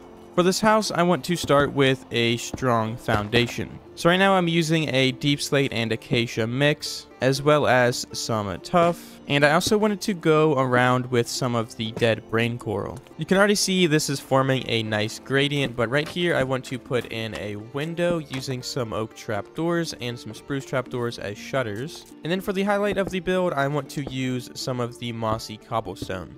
And then lastly, what I want to do is I want to put a spruce sign beam going around the entire build. And now I have completed the main foundation of the build. I've put the spruce sign trim around the entire way, and the texturing is looking very, very good. Going up to the next level, I'm actually going to be using some brown wool. Now this is a very odd block, but I have a pretty interesting building technique that I want to use for this top section. Now for the next part, I'm gonna need a very specific block. In this shulker box, I have a ton of light gray banners. And with banners, what you can actually do is place them on the side of the block, and you can create a kind of custom Tudor style texture using them. Now for this, I'm actually going to need a little bit of brown dye, and to be honest, I kind of forgot to gather some of that. Going back home, I have 9 cocoa beans in here, and then I should have a little bit of bone meal back at the mining village. I also do have a little bit of jungle log as well, and I'm just going to go ahead and plant some of the cocoa beans that I have, as I again need a little bit of brown dye. So now what I can do, now that I'm back over here at this house, is if I put a light gray banner in the loom that I made, I can create this brown cross. And this creates a nice Tudor, and with the brown in the background, it'll blend in even more. So if I go ahead and make 2 of these, I should be able to put them on top of each other just like that. And again, you can see the line connecting, and then at the bottom, you still have a line to extend that Tudor style down here using the brown wool. And if you do this around the entire build, it looks pretty nice. Using some gray dye, I tried to add a bit of a shadow to the banner to break up from the light gray color. I added an oak trapdoor window and went around to the front of the house to break up the color a bit using the spruce shelf block. And now the front of the build does have a slightly different texture, or very different texture than the side, but that is pretty normal. And then out front, I can create some small bushes. And then along the back, I want to add in a small sort of storage section using some dark oak slabs and some fences. And I was thinking for in here, I was going to just put in some small storage for some wood. And they can use this maybe for their chimney or just to have some firewood. And then I was going to put some barrels here along the edge for some extra storage. Along the right side, I haven't added in that Tudor section because I want to extend this side of the build out using some wood. And I love the shelf block texture to create actual walls for houses. And I want this extension to end about right here. And then I'm just going to go up again 2 more blocks. Now for this side, I do want to put these shelves along the inside just to get a different texture. As you can see, this side of the shelf block still looks really, really nice. And then this one has that sort of extension out a bit and also looks very nice as well. But what I can do now is I can put some stairs. And the reason I wanted this shelf block to be facing this way is the shelf would actually be extending out a little bit too far with the roof in. So I think this just looks a little bit better. And now we have the extension on the house, and the shelf block is carrying this build so hard. But what I can do is kind of plop in a window right here. And if I fly on inside, I can put an oak trapdoor again. And then I guess if I want to do the interior, I'll just punch out a little bit of a wall right here. Something I could do though, just to give it a little bit more texture, is I can put some signs going around it, and we'll see what that looks like.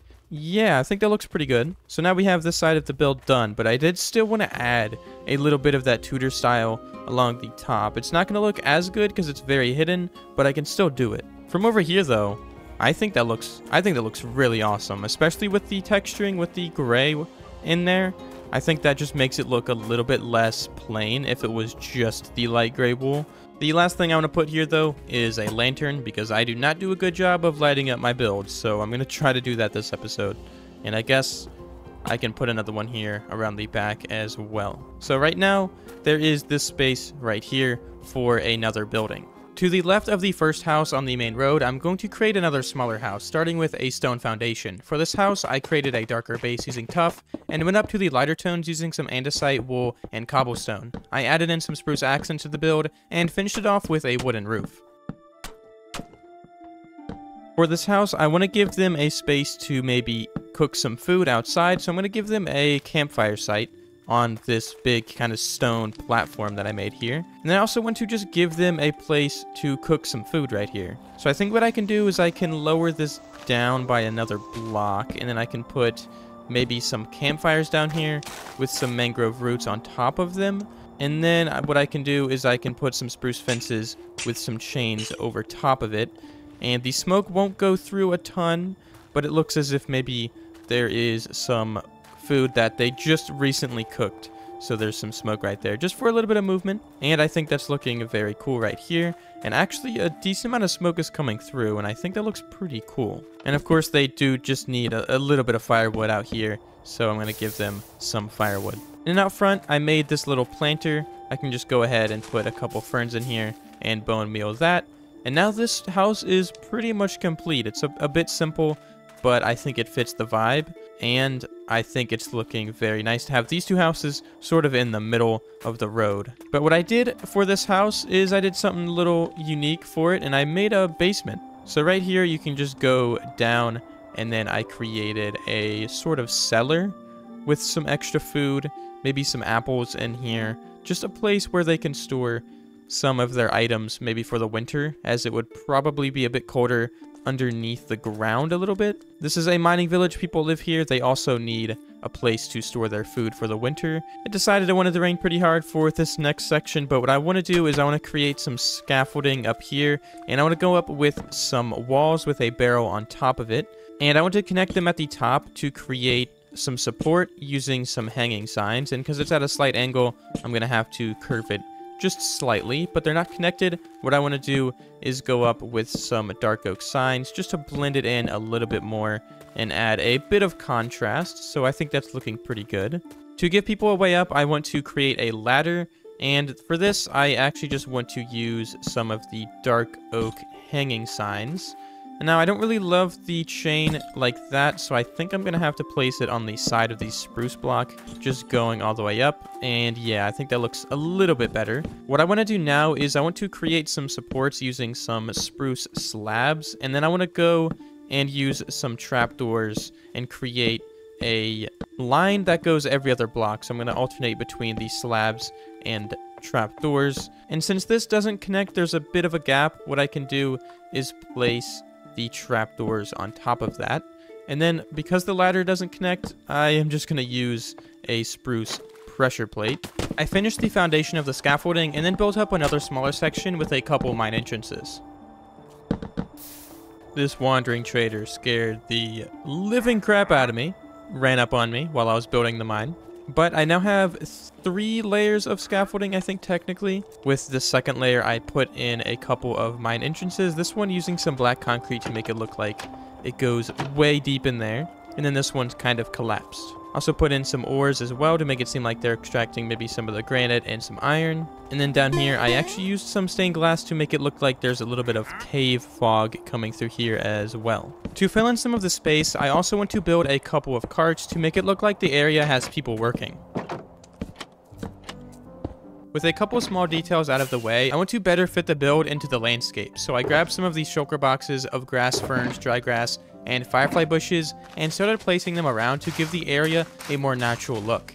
If you're making a build, I highly recommend using a mix of all of these foliage blocks to make the area around feel a lot more natural. Moving down the path to the bottom of the village, I got started on the next house, creating a foundation. For the second level, I want to work up with some lighter stone textures, which will just feature some cobblestone, some wool, and the cracked stone bricks. Usually for windows, I'd use trapdoors for the window shutters, but I kind of want to use some of the barrels to get that side texture right here, which looks really cool. And then I can add a little bit of depth to that using a sign, and I think that'll look very nice. But I want to continue with these lighter tones around the rest of the build. And again, I want to add in a few extra windows around the build as well. After establishing the base of the build, I created the second level and then added a spruce roof. So now I kind of have the base shape done. I don't know what is happening in here. Where did the wandering trader even go? Oh, well, I just witnessed a death right in front of me. It's fine, I need the lead. With the base shape in though, I want to wrap signs around it just to break up from the dark and light tones from the top and bottom of the build. This seriously just makes the building look 10 times better. Now that I have that in, I want to put in some levers just to act as supports for the roof, and I can do that every 2 blocks or so. Now I want to add some wooden beams, and to be honest, I would do this with fences normally, but with the new banner tech, I think this looks much better. I think this is looking very good. I really like the use of the signs, and for some reason these guys like it as well. Also, I said signs, I meant banners. I think the banners look very good along the edge of the build. Now, something else I wanted to do is I kind of wanted to use shelves as like a fence right here. And the cool thing about the shelf block is you can kind of curve it back a little bit like this. So it has that slight curve to it. And I can actually maybe put a spruce sign in here as well just to curve it a little bit more. After creating my wandering trader planter at the front of the house, I went to the left side to create a small backyard. For this house, I liked the idea of giving them a space in the back where they could be doing some gardening. These guys are some tough guys in the coal mines, but they also could have a side hobby. Speaking of side, I went to the right side of the house to quickly build up the village smithy. I had planned this village a while ago before the shelves released, and there's still shelves absolutely everywhere. I used it for this planter, I used it for these window shutters, and I used it again for this small extension of the building. I mean, the block is just so good. I cannot get over how good the shelf block is. And I'm going to use these shelves even more because I want to put a large blacksmith furnace out here along the edge of the build. And I say I'm going to use the shelves more because I want to use these shelves as beams for the blacksmith sort of roof, as I want to make a roof over here that's extended out towards the building. So along with these shelves, what I've done is I've created a sort of gazebo thing here along the side with the roof and then some supports up at the top using the spruce stairs and the slabs. And what I can do is I can also punch some of these shelves out and replace them with some trap doors and some spruce signs just to make it look a little bit more aged. So I've grabbed some magma blocks and I want to use this as the base for the furnace, and then I want to go around with some tough walls to create a circle, and then to extend it out a little bit more to hide the magma, I'm going to use some of the gray stained glass panes. And then I want to extend this up even more with some full blocks just to give it more of a rounded shape. Now I've extended the top of the chimney even further, and up here I've created the top of it using some walls, and I think that's looking pretty good here on the outside of the building. Something else I wanted to do was add in some of the copper chains, because they almost look like normal chains that are just glowing, so I feel like they fit in the build and they look pretty cool. I went ahead and added some more details to the smithy to make the place feel more alive. I also went back to the other house and added a couple of smoke trails from the chimneys.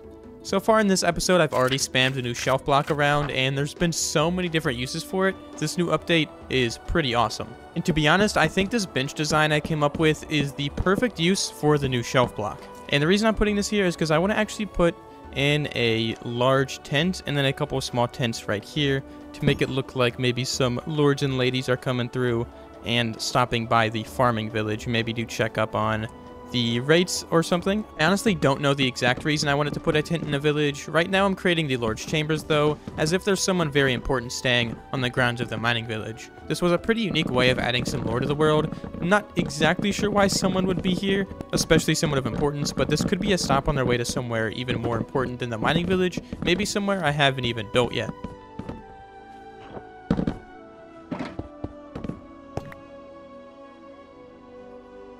I also decided to put in some of these fire pit thingies around for some heat and some light, maybe when it gets dark. And I think these look very nice as well. The dark oak looks so good. But going into the main tent right here, this one does feel extremely royal, as if somebody very important is staying in here. We got some like house banner designs and then some big flags up top. But going in here, there is even more dark oak, and I mean, again, the dark oak shelf to make shelves without actually making them shelves, if that makes sense. This looks so nice as like a wardrobe, and then we actually have some shelves back here. Also use the shelf block to make some chairs, and this big chair right here, which is looking very nice.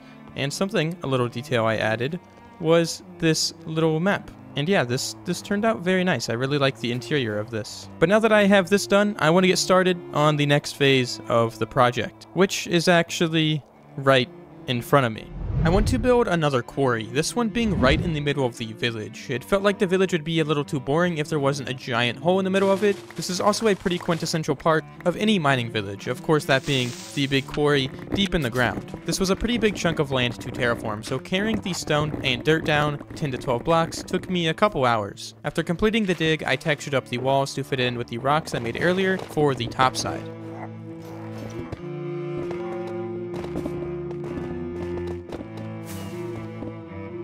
Who would have thought that the mining village episode would require me to mine a bunch of blocks? Definitely not me, but I have now the second part of the quarry put in, this lower section, which is looking very nice. Right now though, I have this giant space laid out underneath here where people could be mining at a lower Y level. Maybe there's different minerals or ores down here like there is in Minecraft. I want to have a platform that is extended out, connected back to this road that I have right here.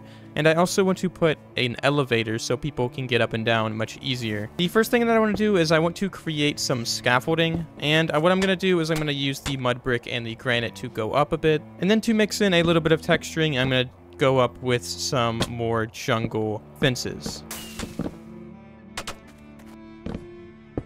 So at the top of this block, I want to create the actual platform for the elevator, just using some spruce slabs, and then I want to put some signs underneath it, just to give it a little bit more of an interesting shape. This could be used for people to get up and down, and then also if they want to bring materials up and down. And then I want to use some iron chains, I guess is what they're called now, to act as, obviously, the chains to lift it up and down. Now, I built this part of this before they actually introduced this chain, so if I could find a way to mix these in, I might do that, but I don't know if that's gonna look good. So let me just experiment with this a little bit. Maybe once they oxidize, it'll actually look a little bit nicer. I also crafted up some grindstones because these work perfectly with chains if you want to use them as kind of a lift looking mechanism thingy. And that's because right now I'm building up some logs to make it look like these things, maybe like the chain is kind of wrapped around them just to lift it up and down. So I want to use the oak log to go across the top, and then I can always mix in some of the spruce and jungle wood. Now with that in, if I just go and put my elytra on, I can put the grindstone underneath it to act as if it's like a pulley system. I've built up this platform a bit more, putting in some trapdoors and some slabs. But what I want to do next is I want to actually make it look like you can turn this system on and off. The idea I had in mind was just using a lever right here to make it look like it's connected to that log, and then connecting it back with some chains. And then I have a oak trapdoor that I want to put right here to make it look like a wheel that could spin and move a bunch of things around. I don't really know. And then a flower pot on top of that just to make it look like it's standing up a little bit more to get that side of the wall texture, just so it doesn't look like it's going out like that. Just thought that looked a little bit nicer. So here's the elevator design. I reworked it a little bit from what I had planned out initially, but I do think it looks pretty good. But I think this will give me a better angle, and I honestly like it quite a bit. The only thing is, for some reason, I didn't connect that back on another pillar, so I think I'm going to build one of those up real quick as well. Now it actually has a support on this side. That is looking a lot better. But again, I wanted to connect it back here to create almost an L shape, and then I want to put a ladder to connect back to this area. I guess this guy didn't realize that I just put an elevator in, because he just decided to jump down completely, and he broke that guy's legs. But don't ask him about it. It's a touchy subject. Now, again, there is some spots right here. There's a few mine entrances that I want to build now. So let me hop on down here to make the first mine entrance. Also, I think one of these guys made a weird noise, and I have an echo mod, like a sound physics mod, so it just echoed throughout this entire thing.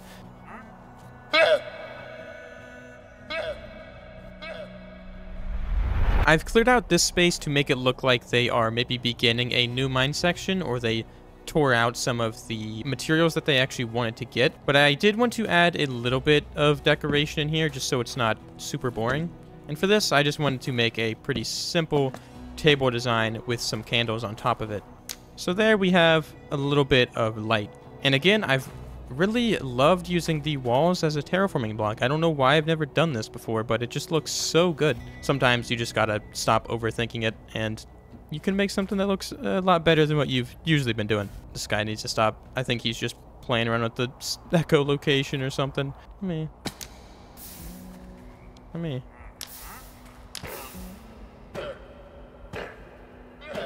This guy's probably on his last life. One more hit and he's dead. I'm not gonna do it. He's in my face. I'm trying to build the next part of the mine.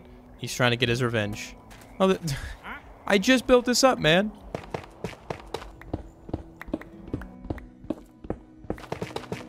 So far, I built up this small mining section. I put a tiny table with a lantern on it, and I wanted to punch out this wall that I put right here to be maybe the prison cell. And since this actually connects to the hole that's right here, I might make it so there's a hole in the prison cell. Maybe the person escaped or something. That could be kind of fun. So now I have something built up that looks pretty nice. And I want to use the copper bars, I guess. I can experiment with this a little bit. They're very, very bright. I don't know if that works super well, but if they H down, maybe this will work. So there we go. I guess it's kind of a little bit of like a world building thing. Ooh, I kind of just randomly decided to put some iron chain things right here, and this actually looks pretty cool. Definitely looks a little bit spookier with that. I like that. So there we go. We have a little bit of a mine. Now the next thing I wanted to do is going to require a little bit more digging, and I want to take this mine all the way over to where I have the giant pit that I showed a few minutes ago. And it'd be cool for me to expand this eventually and create like a giant mining system.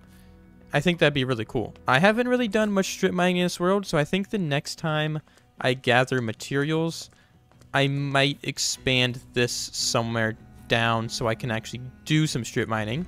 But now that I have that done, what I want to do is get started on making some custom trees. I know I said I was going to build some custom trees, but give me just 1 second to build up a small grass field next to the main paths. I have no idea what these things are called, to be honest. It looks cool though. Right next to the field, I wanted to put a birch tree that was split up into 2 main sections to almost look as if they were 2 trees that somehow connected. Using the shelf block, walls, fences, and pretty much every block in the game, I got a really cool shape. Moving down the path next to the first house I made, I created a halfway dead tree to really get that sort of chaotic feel you see out in nature. And it turned out really good. Don't mind these trees. There was a large oak tree on the top of the hill that I wanted to keep for the thumbnail, but instead I increased the scale very slightly to create a pretty large custom oak tree to really help with the sightline of the village. And this one, I really like. I have no idea what I want to do next in my world, so leave some comments suggesting some video ideas, please. I've run out of ideas. And I'll see you guys in the next video.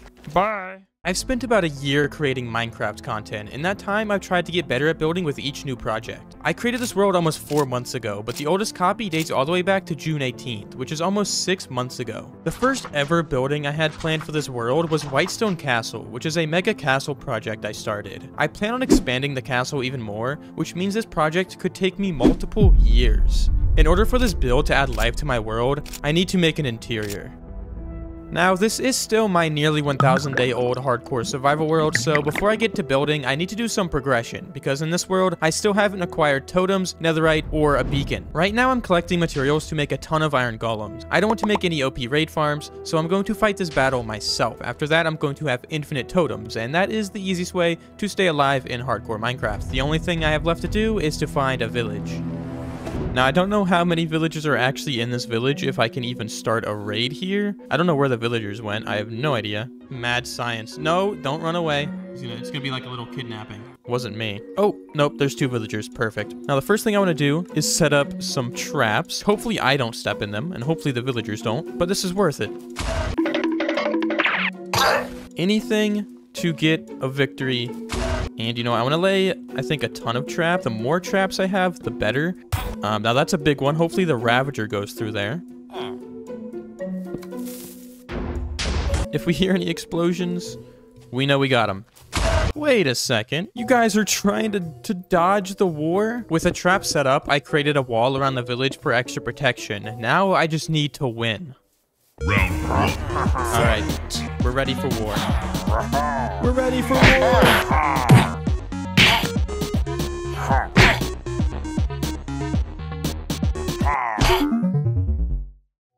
This guy should be ashamed of himself. We lost the war. Well, I'm afraid I'm gonna have to bother another village. We got it this time. This village, something in the air, feels a little bit different. The first village left a ton of open space for attacks. Heading down south, there's a village along the ocean. The water is helpful as the pillagers are awful swimmers. The mountain blocks attacks from the north, and the village wall acts as a second level of defense against ravagers. Now, I just need my revenge.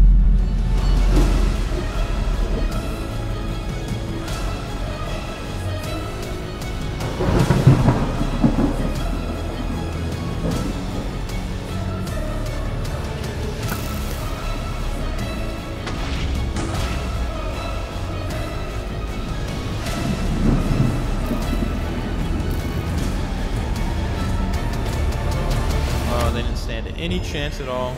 So that actually gave us like 6 totems, which is kind of ridiculous. Now that I have all these totems, I need to get geared up. So it's time to go in the nether to get some netherite.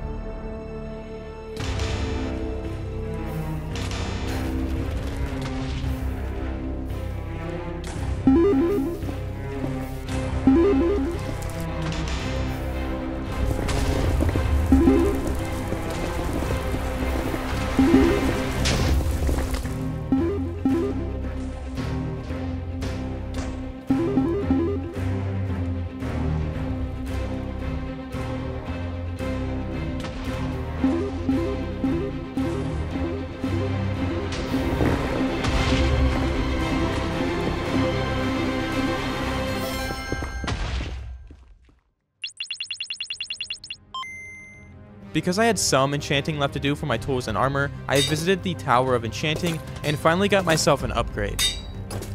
This already feels so much better. I've already completed the first 2 goals I had for the video, which was totems and netherite armor. Now I just need to get the wither skeleton skulls so I can fight the wither and finally get myself a beacon. Yeah, I have a feeling this is gonna take me a while.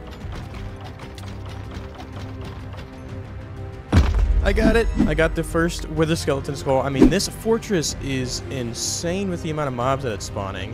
I mean, I've never seen a fortress popping like this before. I mean, this is like a little club over here, dude.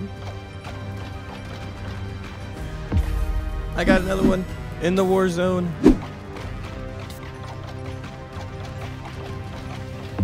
I got the 3rd one. Let's go. There's so many wither skeletons. I think I'm gonna kill these guys just for the love of the sport, and then I'm gonna get out of here. Maybe I can get another head. Nope. With the 3 skulls collected, that means I can summon the wither. Well, not really. I still haven't gotten on top of the nether roof, so I need to collect a few materials to break bedrock and gain access, which is where I want to do my fight against the wither. So I think I need to find a piece of bedrock that is like 126 or something. So I think I found a good enough block. I think I just need 1 ender pearl, and then another one, and I didn't write the coordinates down. That's fine, I free cam. Getting on top of the bedrock in the nether is one of the most important things in any world. If I wanted to travel 5,000 blocks in the overworld, that would only take 625 in the nether. Along with the infinite bedrock, this leaves the perfect place to fight the wither. Since I don't want to create an overpowered farm and unleash this beast in my overworld, the nether roof is my only option. I just need to connect it back to the other part of the nether. In order to do this, I have to break bedrock. I just need to flip the lever and then place the pistons there. So let me try to do this first try here. Nope. I don't think that one worked. Okay, I think the problem was I did not do it right. And I didn't do it at all that time. We got 2 more tries. I gotta be quick about it. No! Okay, it's time to lock in. Oh, I did it. First try. Now the next thing I want to do is get some iron golems to assist me in the boss fight. Let's go on back home. Peaceful pumpkin gathering.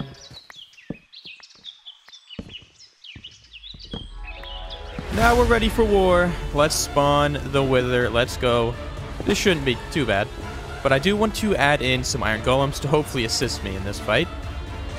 Well, it seems that plan failed. I honestly think the worst part about this fight is the fact that I literally cannot see a single thing.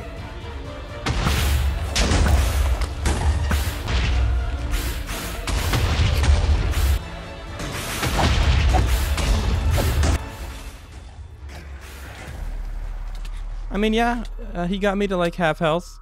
The iron golems wasn't gonna work. But I can say after hours of work, I finally have a beacon, which means I can start working on the castle. I had this castle planned way before I started this world, which was almost 6 months ago. I carefully chose the location on top of the mountain so it could look down on the rest of the world. This did leave me with the problem of having a ton of snow and stone left to remove from where the mountaintop used to be.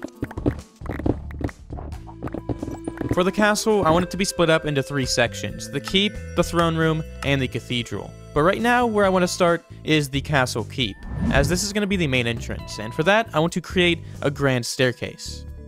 I used 2 main blocks for the castle, diorite and tuff, and since I don't have any of those blocks laying around in chest monsters, I need to go into the cave with my newly acquired beacon. This sped up the process exponentially. Now, tuff is a little bit harder to get, but I did just create a mining village, and at the bottom of the village, there's a pretty big cave. And since it goes down pretty far, there's a lot of tuff to be mined. Ooh, there's also a spawner. Let me check this out real quick. Dang it, why does every single spawner in this world have to be a zombie spawner? I need bones and string so bad. Well, there's some string in here. Ooh, and some copper horse armor. I will take that, but I don't need you. Goodbye. That probably wasn't necessary at all, but it's fine.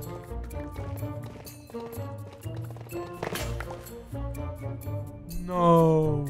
Oh my god, oh, send help, please.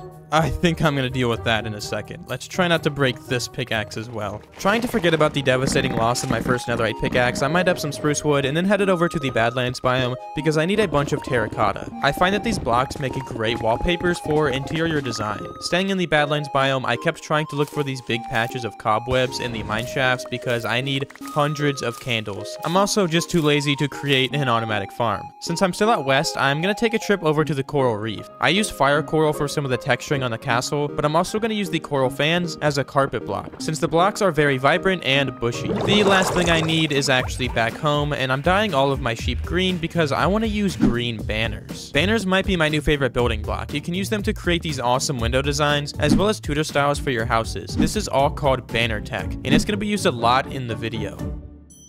Okay, now it's time to move on to the grand staircase by first creating a floor. I decided to go with a pretty simple tile design using deep slate tuff and stone bricks. For the grand staircase, I wanted to give people an easy way up and down to connect the first and second floor of the castle, which also makes the entrance look more important. I added a lot of patterns to the floor and staircase, so things didn't look as flat. I also applied the same logic to the ceiling by adding some large curved beams every 4 or 5 blocks. I got really inspired by this artwork of the Red Keep from ArtStation, so I took a few details. I noticed the ceiling supports helped frame the room nicely. When looking at the other image, I really liked the design of the grand staircase, specifically the large doorways attached to it. So I took these design elements and applied them to the shape of the room I had. You can see the ceiling beams make the roof look supported and a little bit more interesting. This is a design choice I've been practicing for a few months now, and I did it a lot in my starter base. Using reference images is a really good way of getting better at building, and it helped me a lot with the entrance. Now I just need to add some details to the room, so I'm going to add some pots with some leaves on them to make them look like large flower pots. The room also lacks lighting, so I'm going to use polished deep slate dark oak signs and shelves to create these large fire pit thingies. Now that I'm adding lighting, I want to do this trick with a candle on top and then a lever on the bottom to make it look like there's a candle holder on the wall. This will create some ambient lighting that I think will make the room look a lot better. Yeah, I'll be honest, the candles didn't do that much, but it's fine. I created these 4 banner patterns using yellow, white, and light gray dye. Once you combine all of them in a vertical shape along the wall, it creates a perfect looking medieval flag design. So I went a little crazy with it. Eventually, once I expanded my world more, I would love for every different kingdom to have a different colored flag design. The region I'm working on now is going to be symbolized with the yellow and green coloring, which I'll get into more later in the video. To be honest, I'm mostly just impressed with how little this actually looks like Minecraft. The amount of detail you can get from banners is insane. And since my focus right now is on creating incredible detail in the game, this next build hack allows us to create perfect circles. Normally when creating a circle, you only have one option. And to be honest, that is just way too big. This doesn't really work for a small space. But there is this really awesome building technique where you can put a hanging sign underneath a floating candle. Now this is really important because you can create perfect circles in the game with the curve of the hanging signs. And if you really want to build this on the smallest scale possible, you can even do something like this, where if you're looking at it from a specific angle, it still looks curved. If you don't believe me, I used this in my haunted castle, and it actually worked pretty well. I'll be honest, ever since I learned you can do this with the hanging signs and candles, that's been the only chandelier design I use, and I kind of end up spamming it throughout the entire castle. I also added some smaller details to the windows using green and yellow flowers, then hid some of the bad texturing using some pale oak signs, which does make it look a little bit better. I kind of spammed them around a little bit, maybe a little bit too much. I had to do something about the awful texturing I did. Even though this build was made a couple months ago, I feel like I've gotten way better at it. Now that the entrance is complete, I can move on to the next room of the castle, which I decided would be the castle throne room. I got some heavy inspiration from some more artwork I found, this artwork being a concept of Highgarden Castle, which was where I got the lore for Whitestone Castle in the first place. So I decided to borrow some of the concepts, like the marble-looking floor design. The main walls and structure of the castle were left unfinished from when I started the castle in the first place, so I fixed that up. I want the room to have 3 large pillars going up to the ceiling, with a railing to give them an overlook spot of the throne. On the upper section, I added more of those large planters and some basic seating. The roof was also looking a little unfinished, so I created a polished diorite outline with deep slate tiles in the middle. I had the idea of adding some more lighting in places to observe the throne room itself, so I added some interior windows as well as some exterior windows for some natural lighting. Now it's time for some heavy inspiration, the giant tree throne in the center of the room. The lore behind the throne in my world is that a past king grew the tree himself. It later got chopped down, believing it to be a symbol of his strength. They brought the oak tree up to the throne room as a statement to everybody else in the kingdom, that they too held the same strength as the old king, and now it's known as the Oakwood Throne.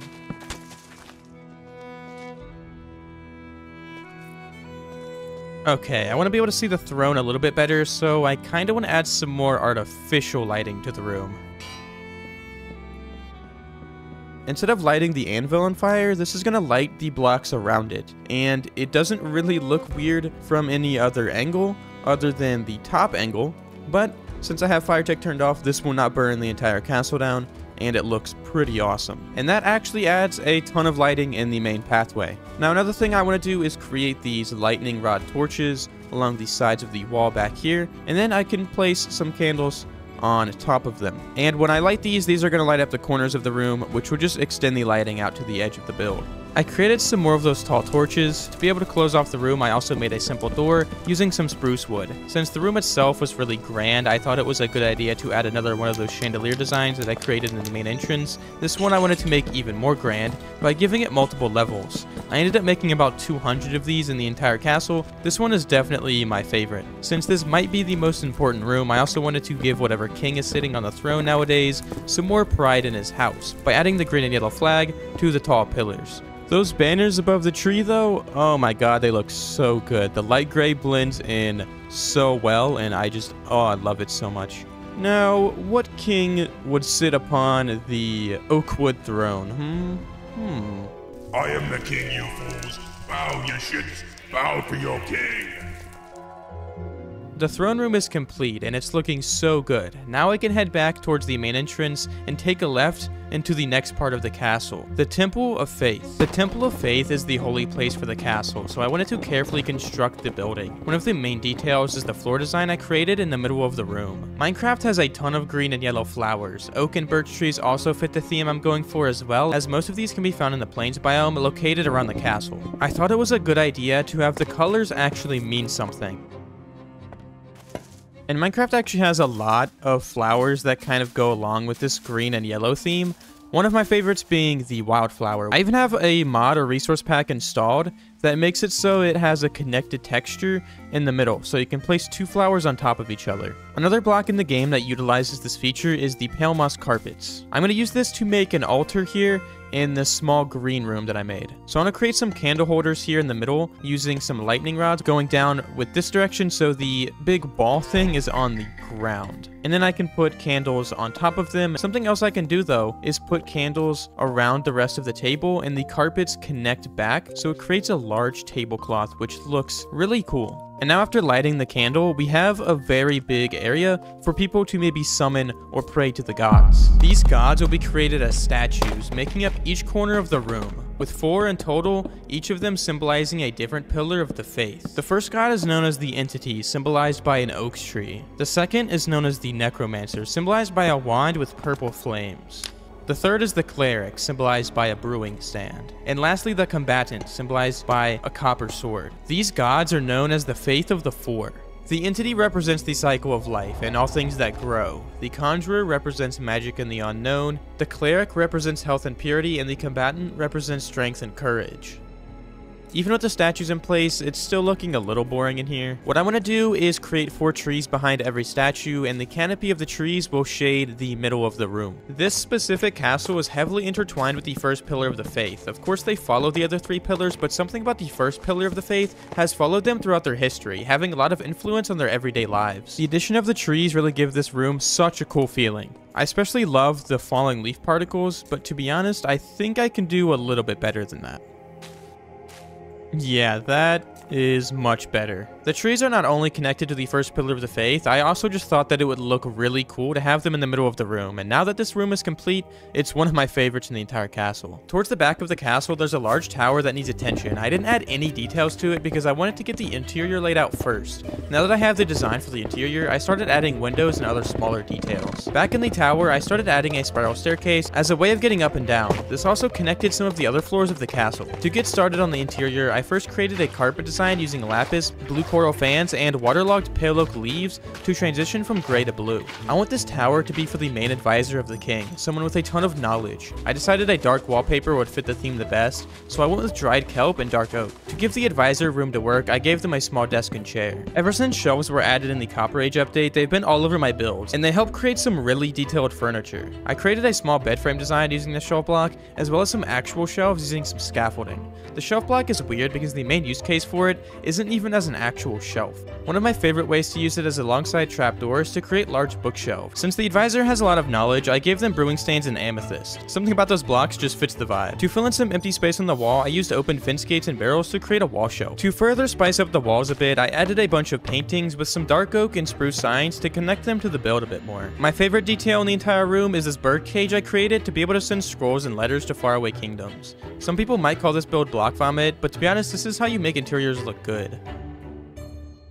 This video is sponsored by Wombaat, which is me. That's me. So if you want to get access to some of these awesome tree schematics or world downloads and any future world downloads, become a YouTube or Patreon member. You get access to videos early and also get a special shout out at the end of all of my videos. I want to thank all of my channel supporters who help fund the channel and keep things moving forward. I seriously don't think I'd be able to do this without you, so thank you so much. I'm finally done with the large tower. Now I want to move on to the right wing of the castle. This area is going to be a small corridor space, mostly just for a cool vibe, so I don't want to go overboard with the detailing. I did add a small table with a lectern and armor stand, as well as a large candle holder, and then I went into the back of the room to create those large fire pit things that I added in the throne room, and the walls were looking pretty empty as well, so I put in a few of the flags, and it really made a big difference. I installed this vanilla tweaks mod that turns gold helmets into crowns, and it looked pretty sick on the armor stand. If it's hard to tell where I'm at in the castle, I am just to the right of the main entrance, and I created this tiny corridor space.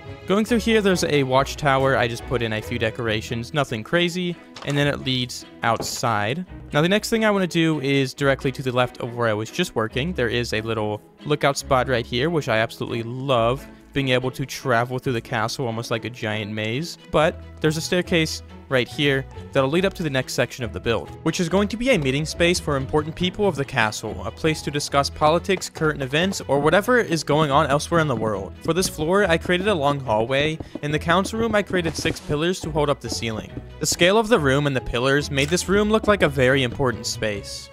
So this base layout that I have going through here, I think is pretty awesome. It feels very grand, which is exactly what I was going for.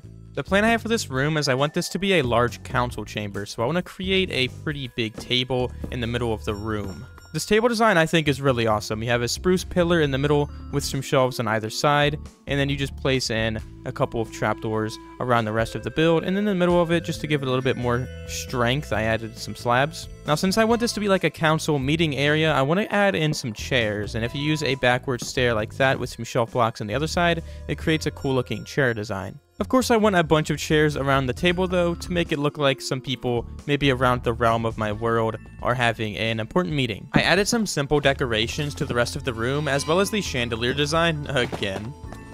I think I might have overused this chandelier design in the build, but it's fine, perfectly fine. I do think in this room specifically, it works really well because the table underneath it though, so I'm pretty happy with the use case for it. The council chamber is complete and it's looking really nice. Now I want to move upstairs to create some bed chambers. I'm creating a big one at the top of the room, which is going to be the king's chambers, and then some smaller guest and family rooms on the bottom.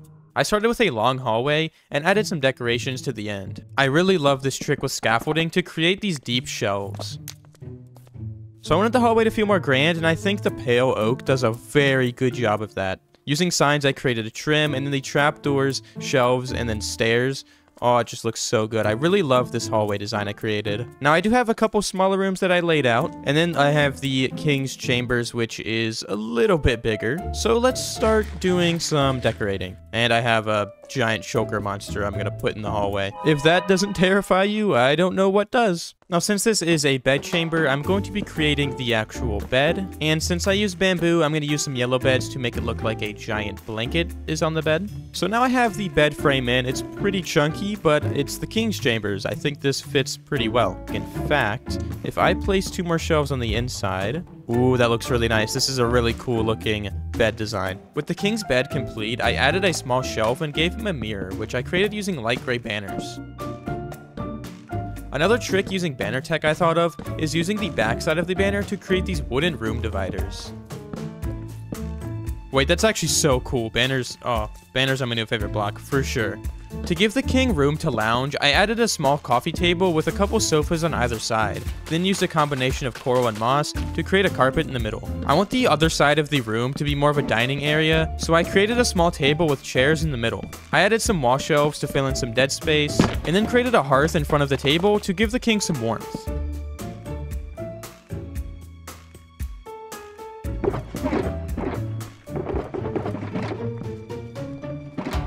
Okay, this room is small, but it has a lot of detail in it.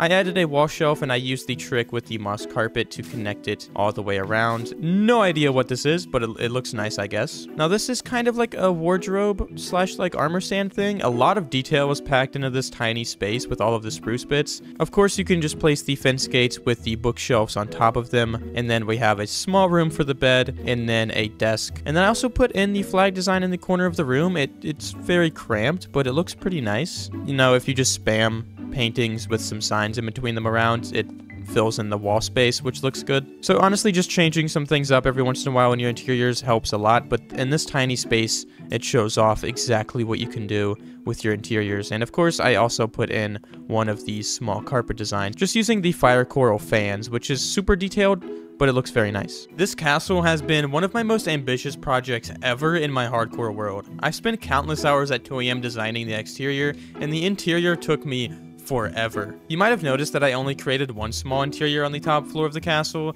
and that's because I want to give you guys a direct opportunity to be featured in a video. After this video is published, I'm going to release a world download. This is available for any Patreon member or tier 2 YouTube members. I'm challenging you guys to complete this room's interior. The best interior will be recreated directly into my hardcore world next episode. There's also plenty of other interiors throughout my world that I haven't completed, and I don't really have intentions to. Am I doing this to get free labor? Absolutely. Absolutely. But also, I think it'd be cool to have you guys be a part of the world. I want to do that more, and I thought that that would be the best way to do it. There's so many other places in the castle that need work, but if I'm going to want to keep motivation for this project, I'm going to need to revisit on another day. I've already spent a month on this video, and I don't want to burn out.